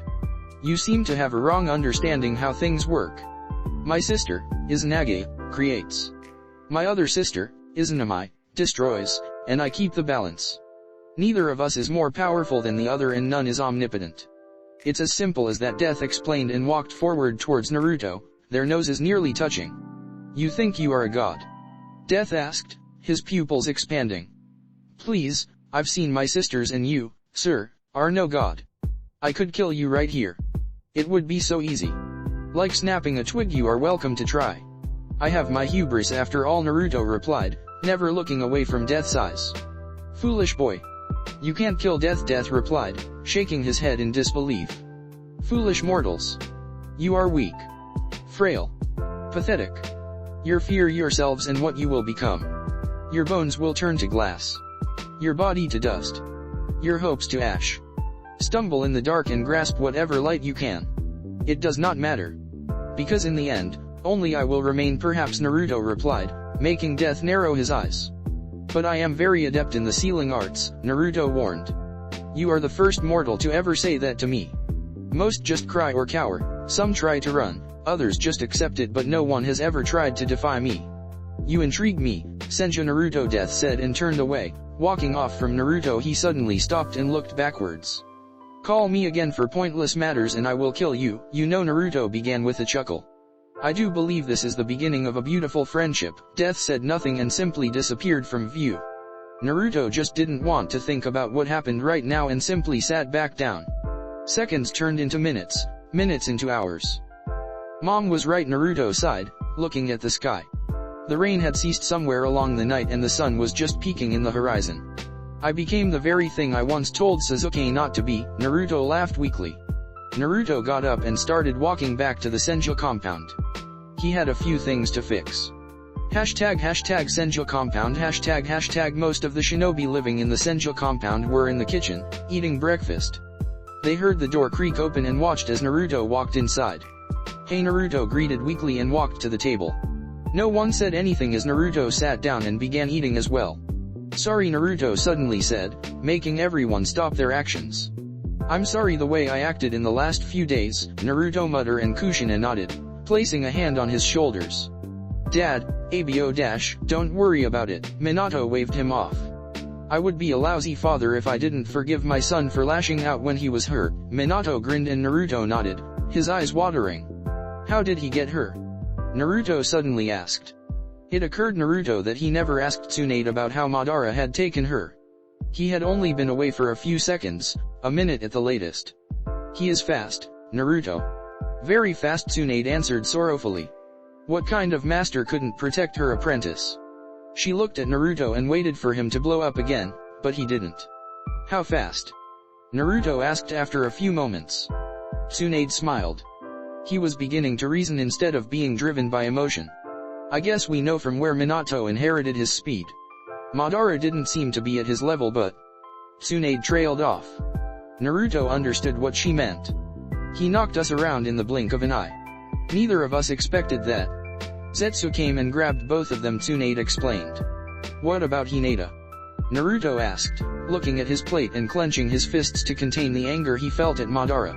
We will find her, Naruto, Kushina said softly. Then we will kick his ass, she barked, punching the air. Naruto's head snapped to the side. He sensed something, a presence approaching the compound. Before anyone could ask what happened, Naruto's eyes lit up as he jumped from his seat and ran to the door, nearly dragging the wooden stool with him. He was at the door in the blink of an eye and pulled it open, smashing the handle into the wall. Hinata, Naruto muttered, looking at the person standing on the other side. He hoped it wasn't a mirage he was seeing. At the door stood a woman who looked exactly like her. Hinata-chan, he whispered, and she nodded, running to him and hugging him fiercely, as if he'd slip away at any instant. Hinata sobbed in his arms as he held her, dropping to the floor. The rest of the compound went after Naruto and found him and Hinata, cradling together on the floor. Hinata, she's back, Kushina shouted in astonishment and surprise. Naruto finally let go of her and stepped back a little. He raised her face and gently cleaned her tears. Hinata-chan, he said softly, running his thumb over her cheek. Both Naruto and Hinata got up. Everyone walked inside and sat around the kitchen table. Everyone was shocked to see that Hinata had returned, on her own. How did she manage to escape? I know you have questions, Hinata said, breaking the awkward silence in the room. She snuggled deeper into Naruto's arms, who tightened his hold ever so slightly. It was amazing how her presence calmed him down, all his anger, hatred, gone. How can we be sure it's really you and not some Zetsu clone? Tobirama asked, crossing his arms and leaning back in his chair. He wouldn't put it past Madara to try and scheme something. I already touched her soul. Zetsu don't have any, Naruto replied, stopping Tobirama's incoming rant. How did you escape? Hashirama asked, narrowing his eyes. Madara isn't exactly stupid to the point of letting prisoners escape. I didn't escape, Hinata chuckled softly. He let me go, Hinata said, making several jaws hit the ground. He let you go? Just like that? Tobirama asked in disbelief, and Hinata nodded in disbelief as well. She still could barely believe that she was simply released. According to him, my kidnapping had two purposes. The first was to get his Rinnegan back, Hinata said, and Naruto's eyes widened. He was about to leave, but Hinata held him in place. It's already gone, Naruto-kun. He read my mind with his Rinnegan and sent a Zetsu clone of me to the hospital. He already has the Rinnegan, Hinata said, looking the floor.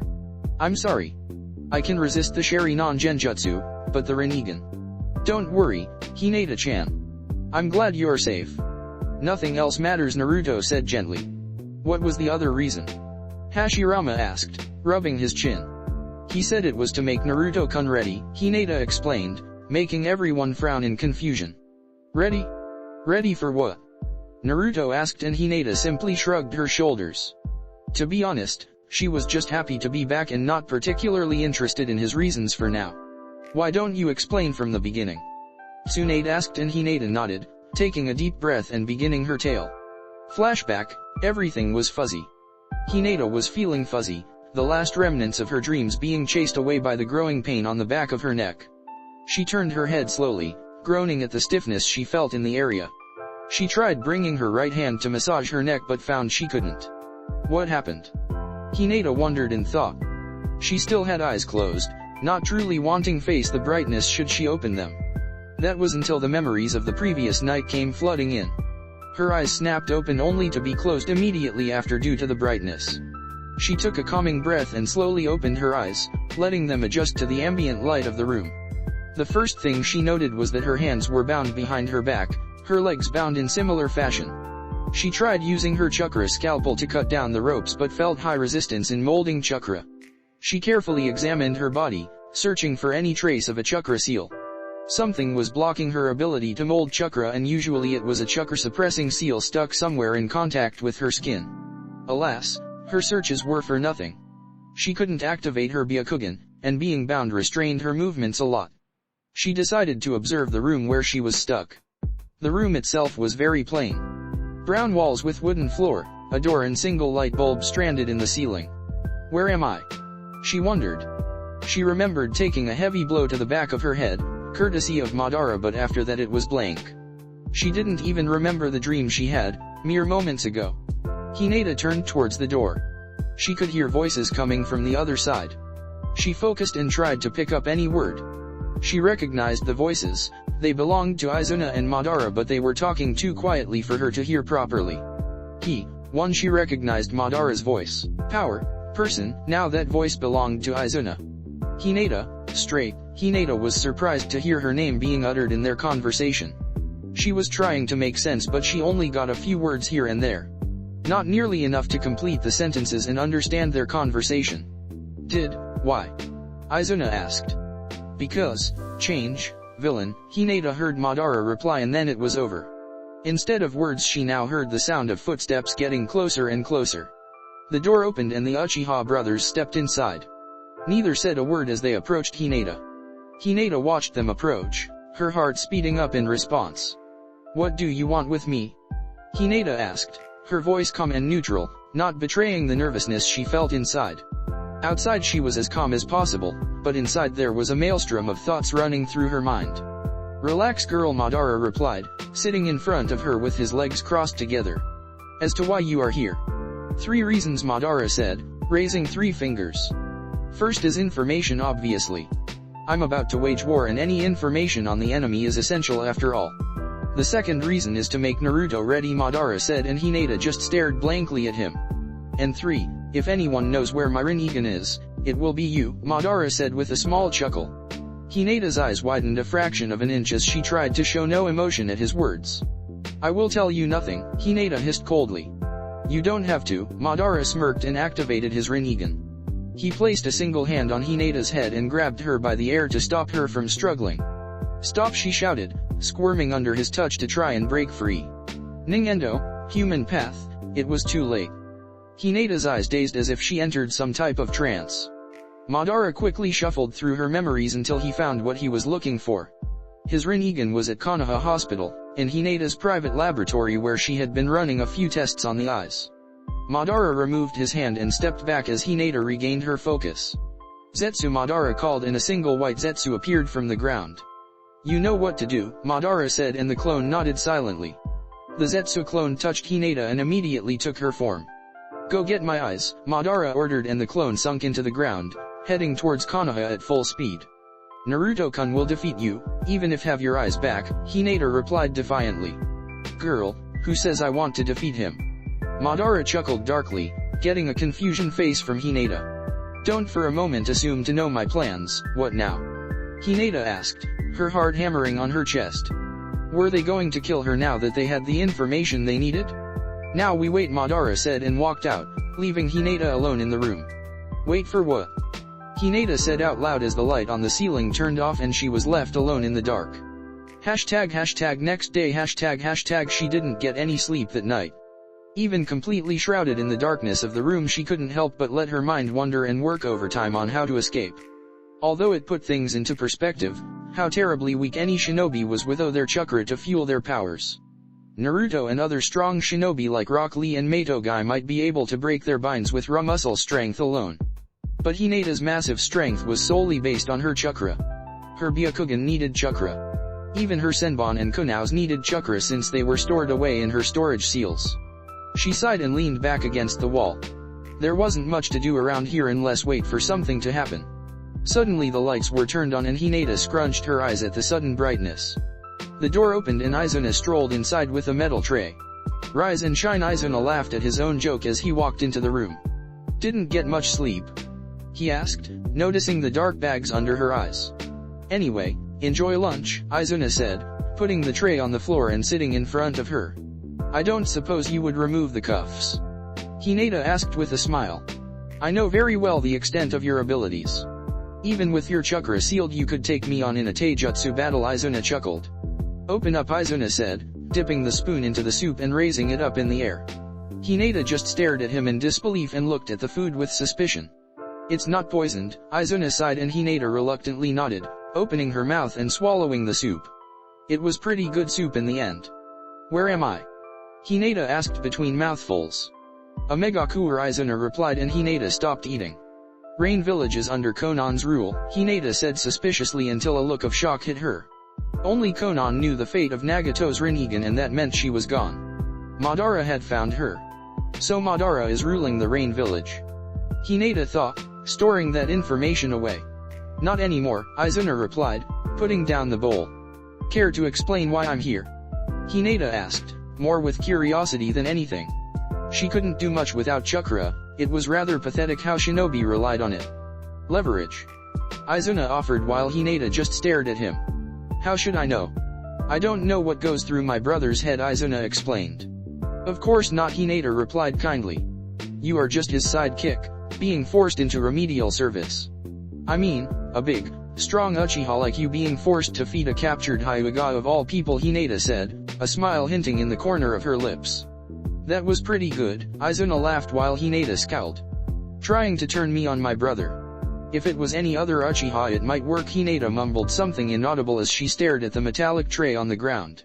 She looked carefully and noticed that she could see her reflection. But what caught her eyes was a strange pattern drawn over her forehead. She watched carefully, taking care to not warn Izuna of anything. So Madara drew the seal directly in my skin, Hinata thought as she analyzed it the best she could. She wasn't a seal master herself, but she knew enough to know that the seal was pretty good. Damn headache, Hinata thought bitterly, as if this whole situation wasn't enough she also needed the damn headache to return. Naruto didn't get to explain her problem at all. All done, Izuna said, picking the tray and getting up. See you later, Izuna said and walked out of the room, closing the door behind and leaving Hinata alone once again. How is she? Madara asked with curiosity. Izuna looked to the side and noticed Madara leaning against the wall. He was back to a human body, having used the original Rinnegan to get rid of his Edo Tensei body. How do you think? Izuna replied sarcastically. Angry. Madara offered, but Izuna shook his head in denial. No. She's come to terms with her kidnapping. She is more interested in your motives, Izuna said, and Madara chuckled. Izuna mumbled something that Madara didn't hear. Come again. I could swear that I saw her eyes twinkling, Izuna said, scratching his chin. Izuna, Madara began calmly. A Byakugan doesn't glow, it doesn't spin, and most certainly doesn't twinkle. Wise as hashtag few days later hashtag good mood earning, Izuna shouted as he opened the door and stepped into Hinata's holding room.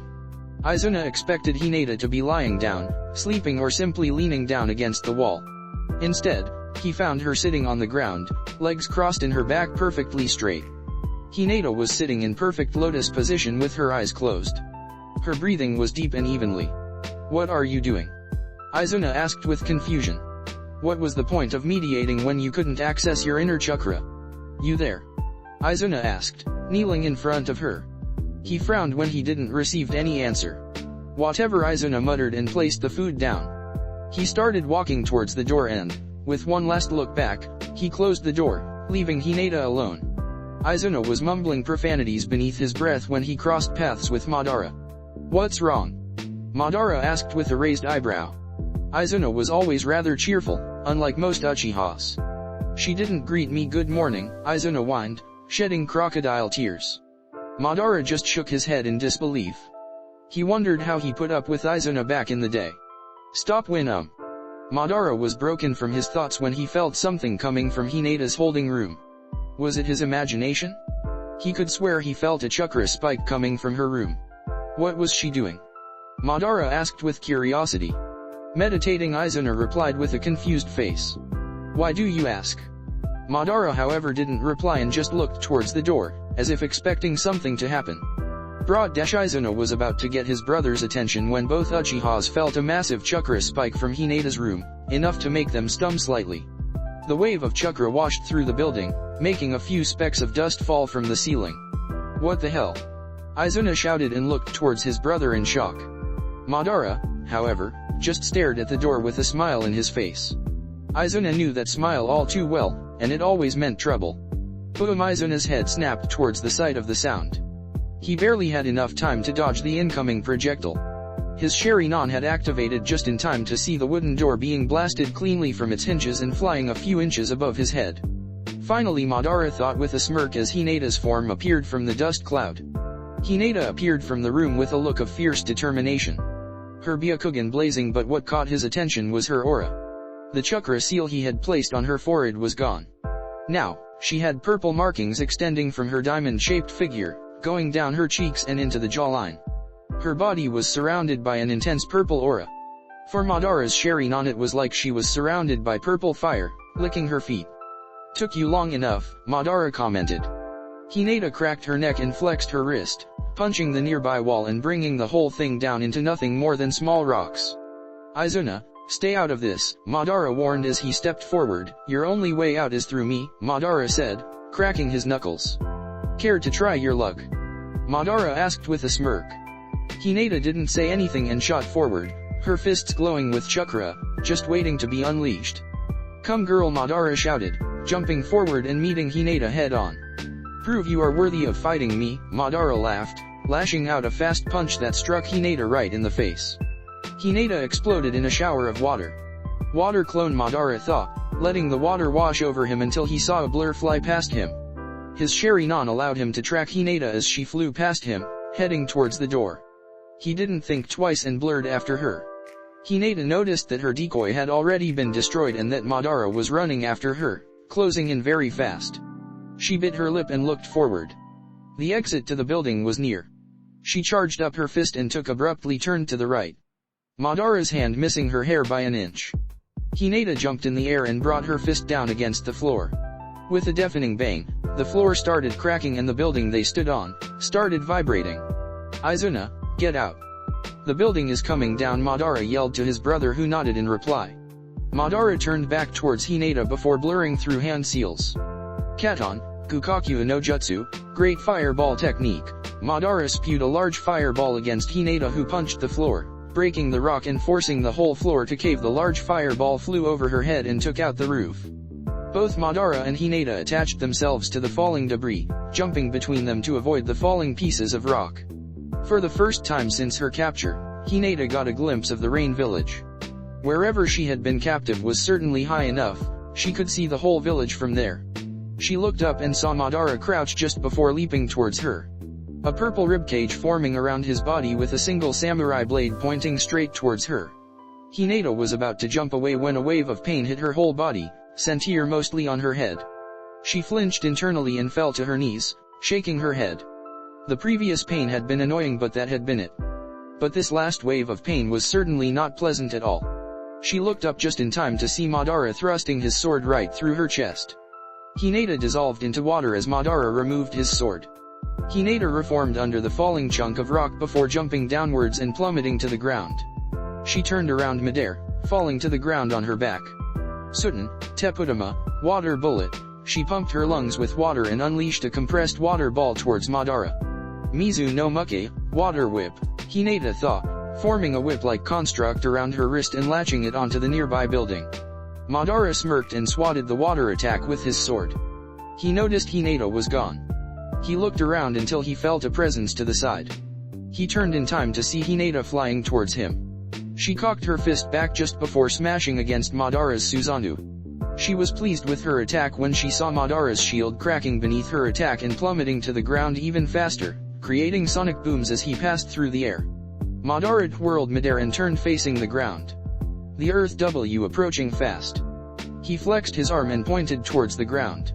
Shinra Tensei, he bellowed, unleashing a pulse of gravity, creating a noticeable indentation on the water on the ground, enough to show the earth a few inches beneath. Madara landed on the water with a loud crash and looked up, seeing Hinata and AF fall. Just before she could hit the water head-on, she liquefied her body and there was a simple plop sound.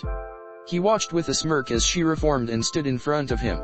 "I see you stopped trying to run away," Madara commented, sidestepping a piece of rock that they're still falling from Pain's tower. "I wouldn't be getting far," Hinata replied back.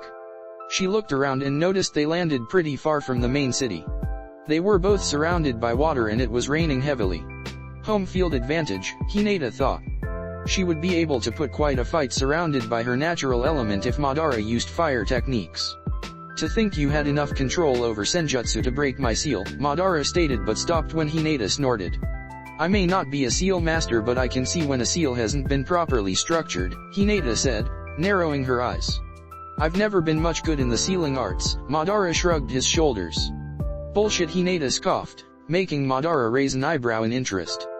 "Building a raise is the very first thing you learn. They provide the foundation to good overall stability. It's why learning the sealing arts without a teacher around is very dangerous. Without a good array, seals tend to blow up. It takes a skilled person to build a good array. Hinata paused, noticing the smile appearing on Madara, but it takes a master to make this array stable enough not to blow up, but just that little bit weaker to be breakable. You set this up from the very beginning. Hinata finished and Madara's smile had turned into a smirk. Perhaps Madara replied with amusement. You are sharper than people give you credit for. But my comment remains true nonetheless. You do have very good control over senjutsu. Is this part of your grand scheme? I breaking the seal so that you can play with me? Hinata wondered as Madara laughed. Everything I do is part of grand plan, and you are the queen on the board, Madara replied as Hinata tensed for the fight. And who is the king? Hinata asked as Madara began building up chakra. Naruto, of course. A king falls without his queen, and a kingdom falls without its king, Madara answered before his hands blurred towards the horse seal. Katon, Goka Mekyaku, Great Fire Annihilation. Madara drew his breath and unleashed a torrent of fire. The wave of heat completely vaporizing the falling rain on its path. Hinata raised her hand to shield her face from the heat as her body started liquefying. Moments before the fire connected with her, she completely burst into water and plunged into the water on the ground. She reappeared on the other side a few feet behind Madara and quickly rose from the water, her body regaining form as she pulled her arm backwards to strike. She thrust her arm forward, aiming at Madara's unprotected heart. But Madara wasn't an ordinary shinobi. He turned faster than she expected and caught her chakra-powered punch with an open palm, much to her shock. It was then she noticed that he had his Rinnegan activated and had simply sucked the chakra through her fist, rendering her chakra-powered punch useless. Hinata immediately slipped from his grasp and jumped backwards, gaining some distance. She crouched on the ground, immediately going through hand cells. Hihutsu, Myogen no Aim, Secret Technique, Endless Rain. The heavy rain was laced with chakra and she could already start to feel her surroundings. Interesting, Madara thought to himself, noticing his chakra being absorbed by the rain. It was a pesky amount to someone like him, but it was chakra nonetheless. He looked up and noticed that her Byakugan was activating, her veins slowly bulging. H would let her have the first move. He could feel Hinata scrutinizing him in every way possible. He absorbed part of my senjutsu chakra but had no effect on him, Hinata mused in thought. His chakra's reserves were massive, being on par with Naruto. He wondered how much time she was going to take. He noticed a small twitch in her feet as she blasted forward, the water rippling in her wake. Enough with the clones, Madara snarled, backhanding the charging Hinata as she burst into water. Just as Madara said those words, another set of 5 clones burst from the water, surrounding him. 2 black rods of metal rose from his palms, one in each hand. With a graceful twirl, all of Hinata's clone were slashed and destroyed in the blink of an eye. This is boring, Madara sighed until he felt a pulse of chakra. Kaimon, Gate of Opening, Kai. Hinata thought, sending a burst of chakra to her brain and opening the first gate. She coiled before blurring forward at tremendous speed. Madara's Sharingan could only watch as Hinata flew towards him. Time seemed to slow down as Madara brought his arm to block Hinata's punch.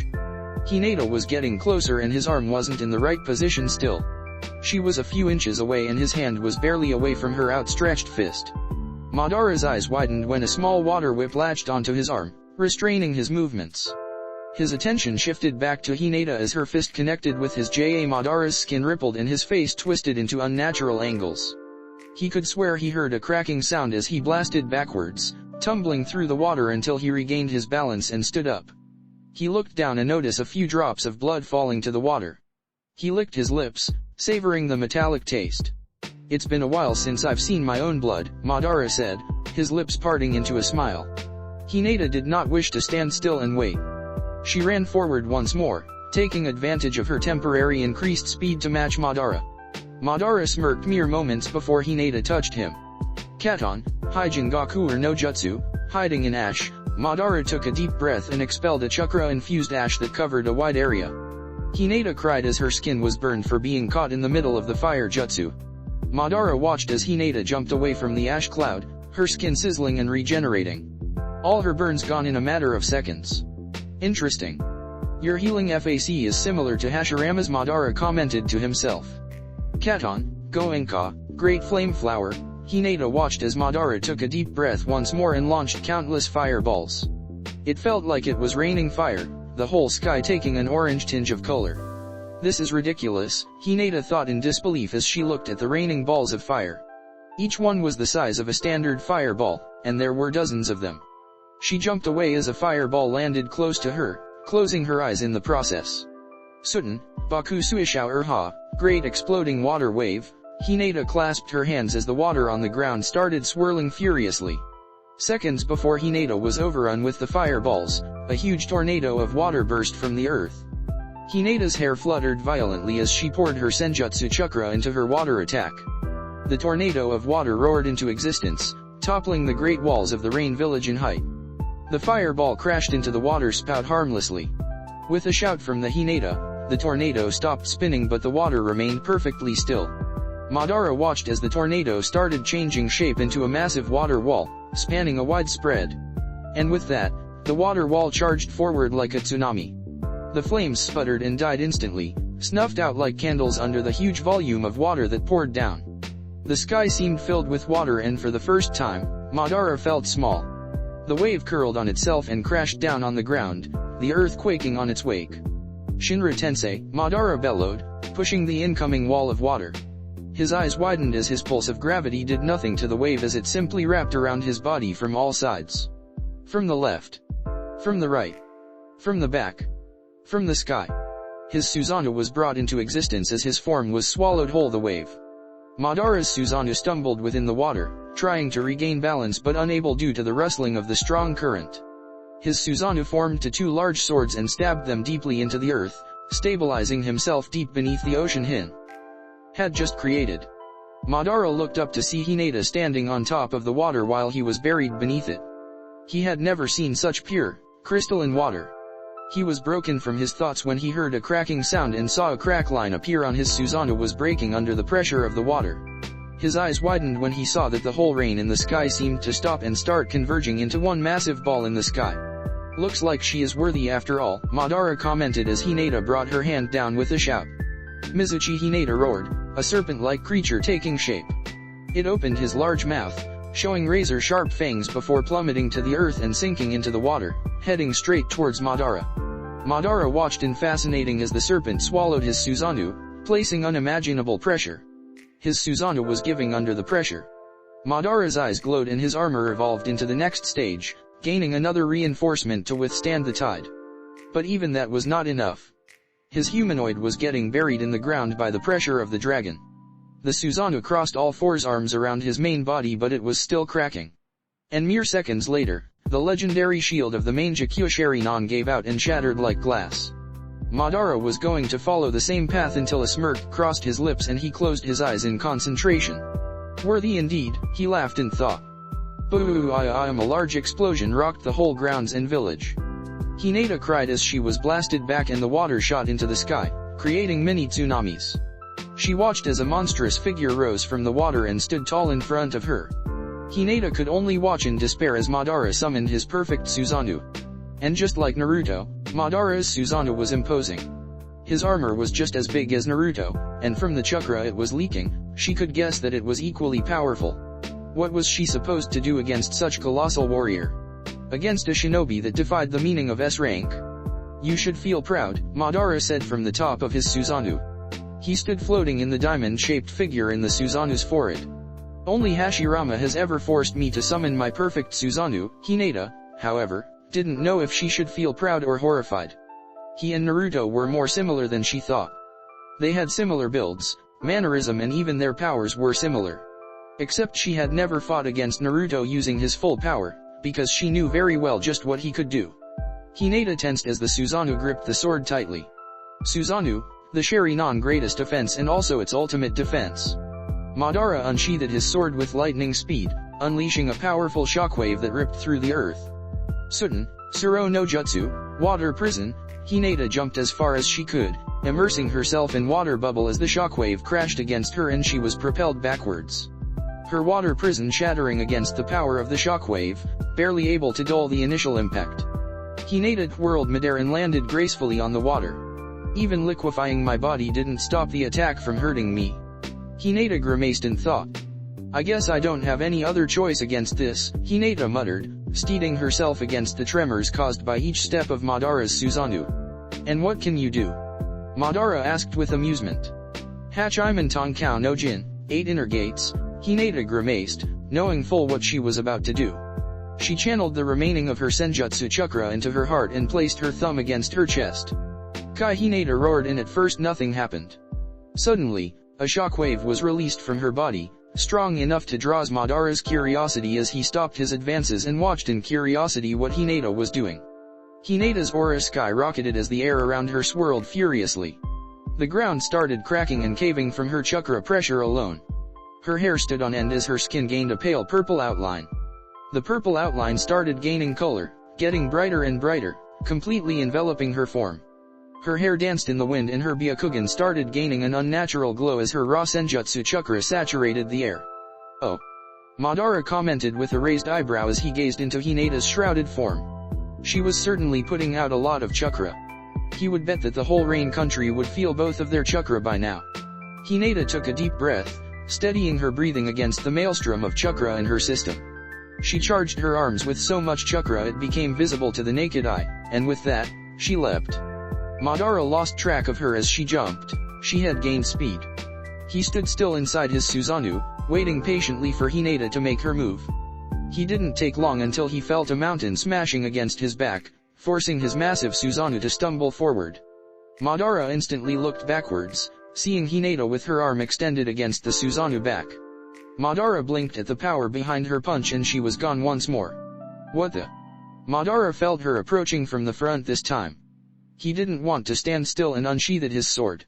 With a flick of wrist he sent a powerful crescent wave of energy against the charging Hinata. Hinata looked up against the coming attack. Haka Hasanjiki, Mountain Crusher, she thrust her arm forward, unleashing a powerful chakra burst mere moments before Susanoo's attack connected with her.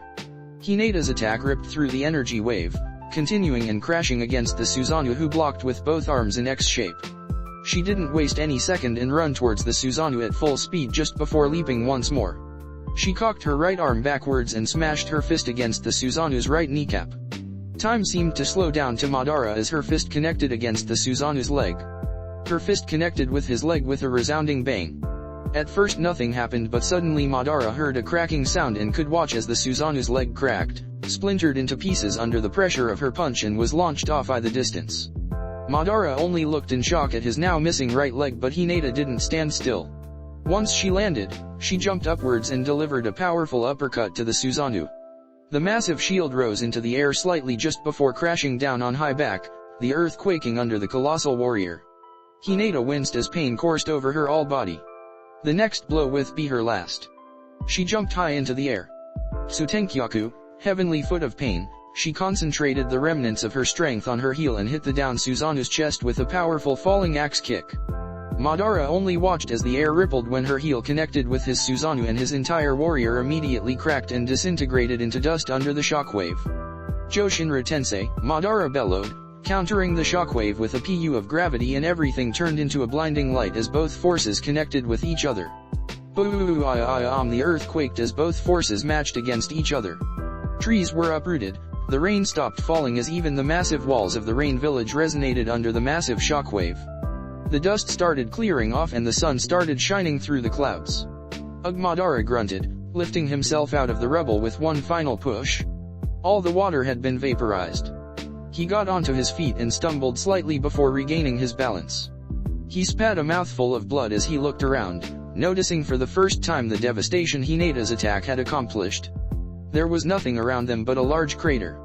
Madara grimaced in pain when he looked at the stump that used to be his left arm. The force of Hinata's full power had enough to destroy his perfect Susanoo and take his left arm with it. Madara started walking forward, moving towards the center of the crater. He strained his eyes and saw Hinata kneeling in the middle of the blast zone, her breathing slow and shallow. She stood completely still, blood dripping slightly from her mouth. Her senjutsu marks were long gone from her face, and replaced by signs of pure exhaustion. To think, Madara said, stopping a few feet from her. That even for just a moment, you were stronger than me. Madara chuckled aimlessly, taking a deep breath. If I had been on the same level when I faced Hashirama back in the day, you would have won, Madara said, his breathing returning to normal. To open the 8 gates and live. You are truly amazing, Madara said with pride. Zetsu, Madara called, and the white clone popped from the ground. Take her to the hideout and patch her up, Madara ordered, and the clone nodded, moving towards Hinata. It's nearly time, Madara said, looking at the sky and bathing in the rare sunlight of a Megakure. Arg! Madara's head snapped to the source of the scream. The screaming was coming from Zetsu, and he could understand why. Zetsu had been pierced right through the middle of his chest by what seemed to a pure white blade of some sort. Zetsu gripped blade as he was lifted into the air as if he weighed nothing. Tomigarashi no Hikotsu, all-killing Ashbone, he heard Hinata whisper faintly and could only watch in shock as the Zetsu clone started rotting and crumbling until he was nothing more than a pile of ash on the ground.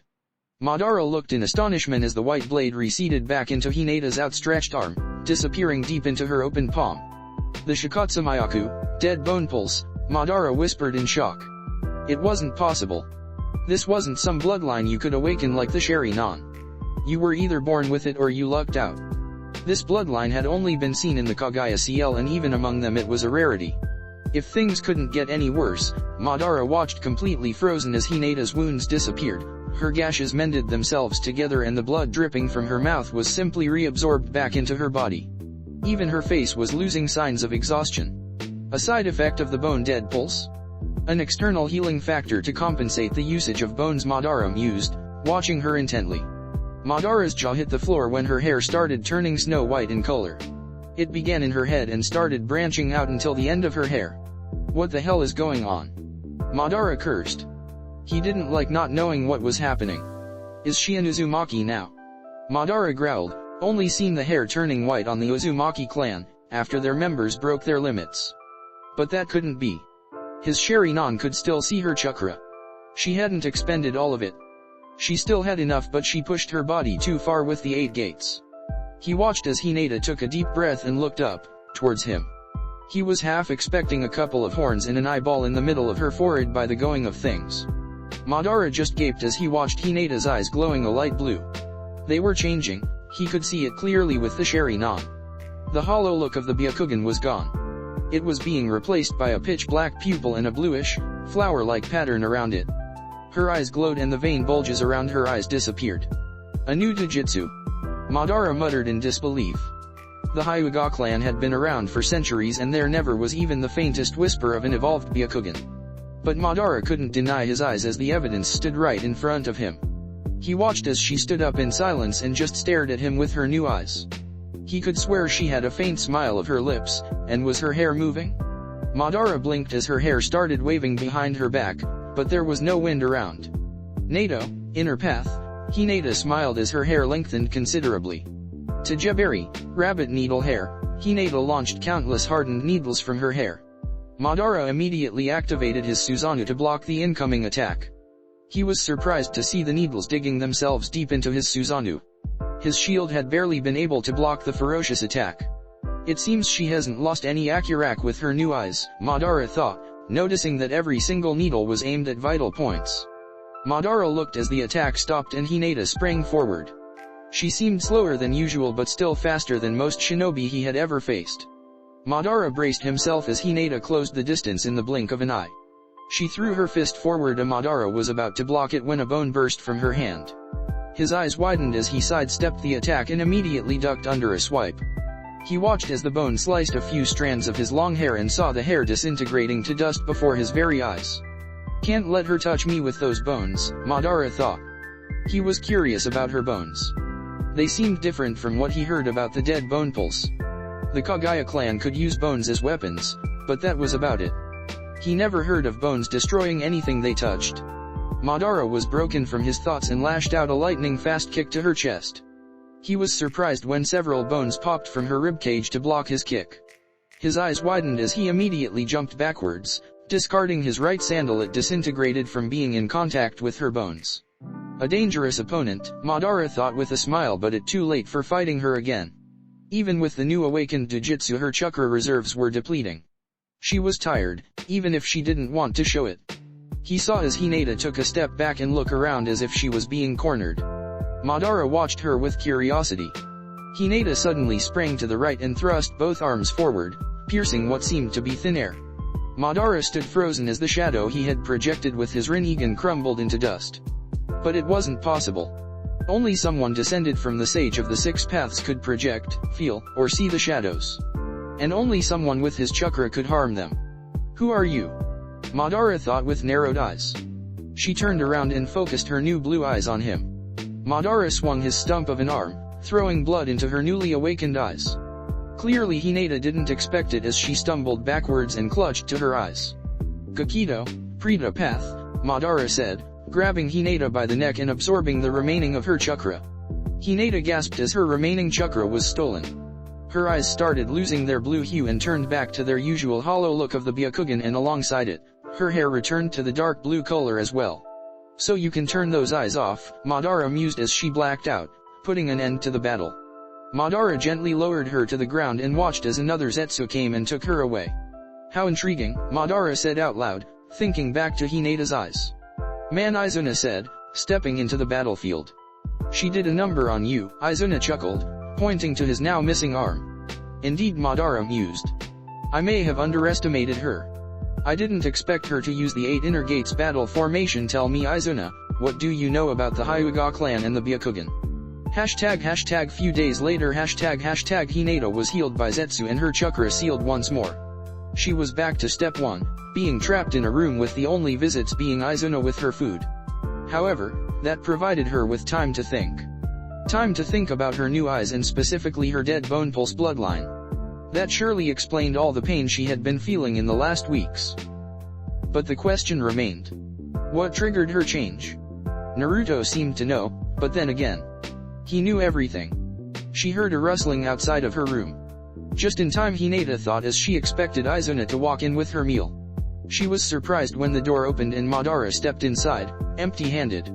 She watched carefully as Madara approached and placed a single finger on her forehead, breaking her chakra seal. Hinata felt her chakra returning and immediately stood up and ready for round 2. Madara for his part just stood still, watching her with amusement. You are free to go, Madara said, and she blinked. What? She asked. She must have heard wrong. You are free to go, Madara repeated, restraining to laugh at her stupefied face. Why? Hinata almost whined. You served your purpose, Madara answered and stepped out of the room. Hinata didn't wait for him to change his mind and immediately bolted out of the room. In a few short minutes she was long away from the Rain Village. End flashback, and now I'm here. Hinata finished her tale and looked around room, taking notice that mostly everyone was either gaping like a fish or staring blankly at her. She didn't blame them. It was quite the tale. Damn, Tobirama was the first to sum everyone's thoughts. Can we see it? Kushina asked and everyone leaned in, including Naruto. Hinata sighed and slowly opened her eyes and Naruto took a sharp breath. So you awakened it after all, Naruto smiled and Hinata nodded. Naruto looked at her eyes more carefully now. Her traditional white, pupilless eyes now had a light blue flower-like pattern. She blinked and the flower pattern disappeared, returning her eyes to the usual Byakugan state. To his surprise, he saw her eye returning to the old dark blue color. Well? Hinata asked, and everyone turned towards Naruto, waiting for an explanation. What do you know of this? You clearly knew I was going to awaken it, Hinata stated, and Naruto nodded. It never crossed my mind even for just a moment that you would awaken them. But when I did that scan on you, I could see the eyes blossoming behind your Byakugan. The same way I could feel your own body adapting to its changes, just like mine when I awakened my Rinnegan. Naruto began and everyone listened in. It's called Tenseigan, Reincarnation Eye. Those eyes belonged to Hamura Otsutsuki, Naruto said, and everyone cringed their faces in confusion. Hamura Otsutsuki was the twin brother of Hagoromo Otsutsuki, also known as the Sage of the Six Paths, Naruto said, and everyone stared in disbelief. How come you know all of this? Hashirama grumbled. When I met Hagoromo, I saw a few of his memories, both growing up and with him as an adult. I knew that Hamura possessed the Tenseigan and wielded the Dead Bone Pulse as well. I guess all those abilities were dormant within the Hyuga clan and were triggered by Otsutsuki chakra, Naruto explained. And where did she get Otsutsuki chakra? Hashirama asked with curiosity. That would be my fault, Naruto sighed as everyone looked at him in confusion. I am Hagoromo's first transmigrant after all. Transmigrant? Hashirama furrowed his eyebrows. I don't know why you don't know this. You were Ashura's transmigrant, Naruto said, making Hashirama's eyes twitch. Explain, Hashirama said, crossing his arms and taking a deep breath. Well, it's like this. You all know how chakra began, right? Naruto asked and everyone nodded. Oromo and Hamura were the first users of chakra. But the thing was that their chakra was extremely powerful. The same thing with Higoromo's children Indra and Ashura. What happened was that when they died, be it a natural death or not, their powerful chakra remained stuck in this world, waiting patiently for a specific individual to be born. In Hashirama's case it was Ashura's chakra. When Hashirama was born, Ashura chakra latched onto you, giving you unnatural powers compared to most shinobi. I suspect Madara was Indra's transmigration. That would explain why he was the only who could match against you. The thing is that this chakra, while giving you increased powers, only latches onto a person who will develop specific personality traits. In Ashura's case, it was his will and desire for peace and love you said were, Hashirama said softly. When the transmigrant dies, this chakra of the original one detaches and waits patiently for the next newborn who will become the next transmigrant. In a way, you can call this reincarnation of past lives. Naruto finished and everyone had their jaw on the ground. And you weren't exactly born when I resurrected you, were you? Naruto chuckled and Hashirama nodded slowly. Sasuke was Indra's transmigrant, Naruto said out of nowhere. How do you know that? Hinata asked with curiosity. I could remember his chakra after my talk with Oromo, Naruto explained. Anyway, since I'm Higoromo's transmigration, I am, in fact, Otsutsuki Naruto. And like my clan name, my chakra is Otsutsuki in nature, Naruto explained. That still doesn't explain how she awakened those eyes, Tobirama argued. It's because we became intimate, Naruto said and cleared his throat as everyone stared at him. You mean, she awakened the eyes because you had sex with her, Jiraiya said before bursting in laughter. This is too good, he said between breaths. Explain please, Hinata muttered. Why do you think the whole sex only after marriage began? Naruto asked rhetorically. Because even today, sex is referred as something more than physical. In some cultures, having sex is like a ritual for the sharing of energies. That is why you awakened the Tensagen, Naruto explained. I bet you share your chakra with her a lot, Jiraiya grinned, wiggling his eyebrows, making everyone face palm. Jiraiya, have some decency, Tsunade yelled, smacking his head. Now what? Hinata asked. Now we train your new abilities, Naruto grinned and Hinata smiled. She was back home.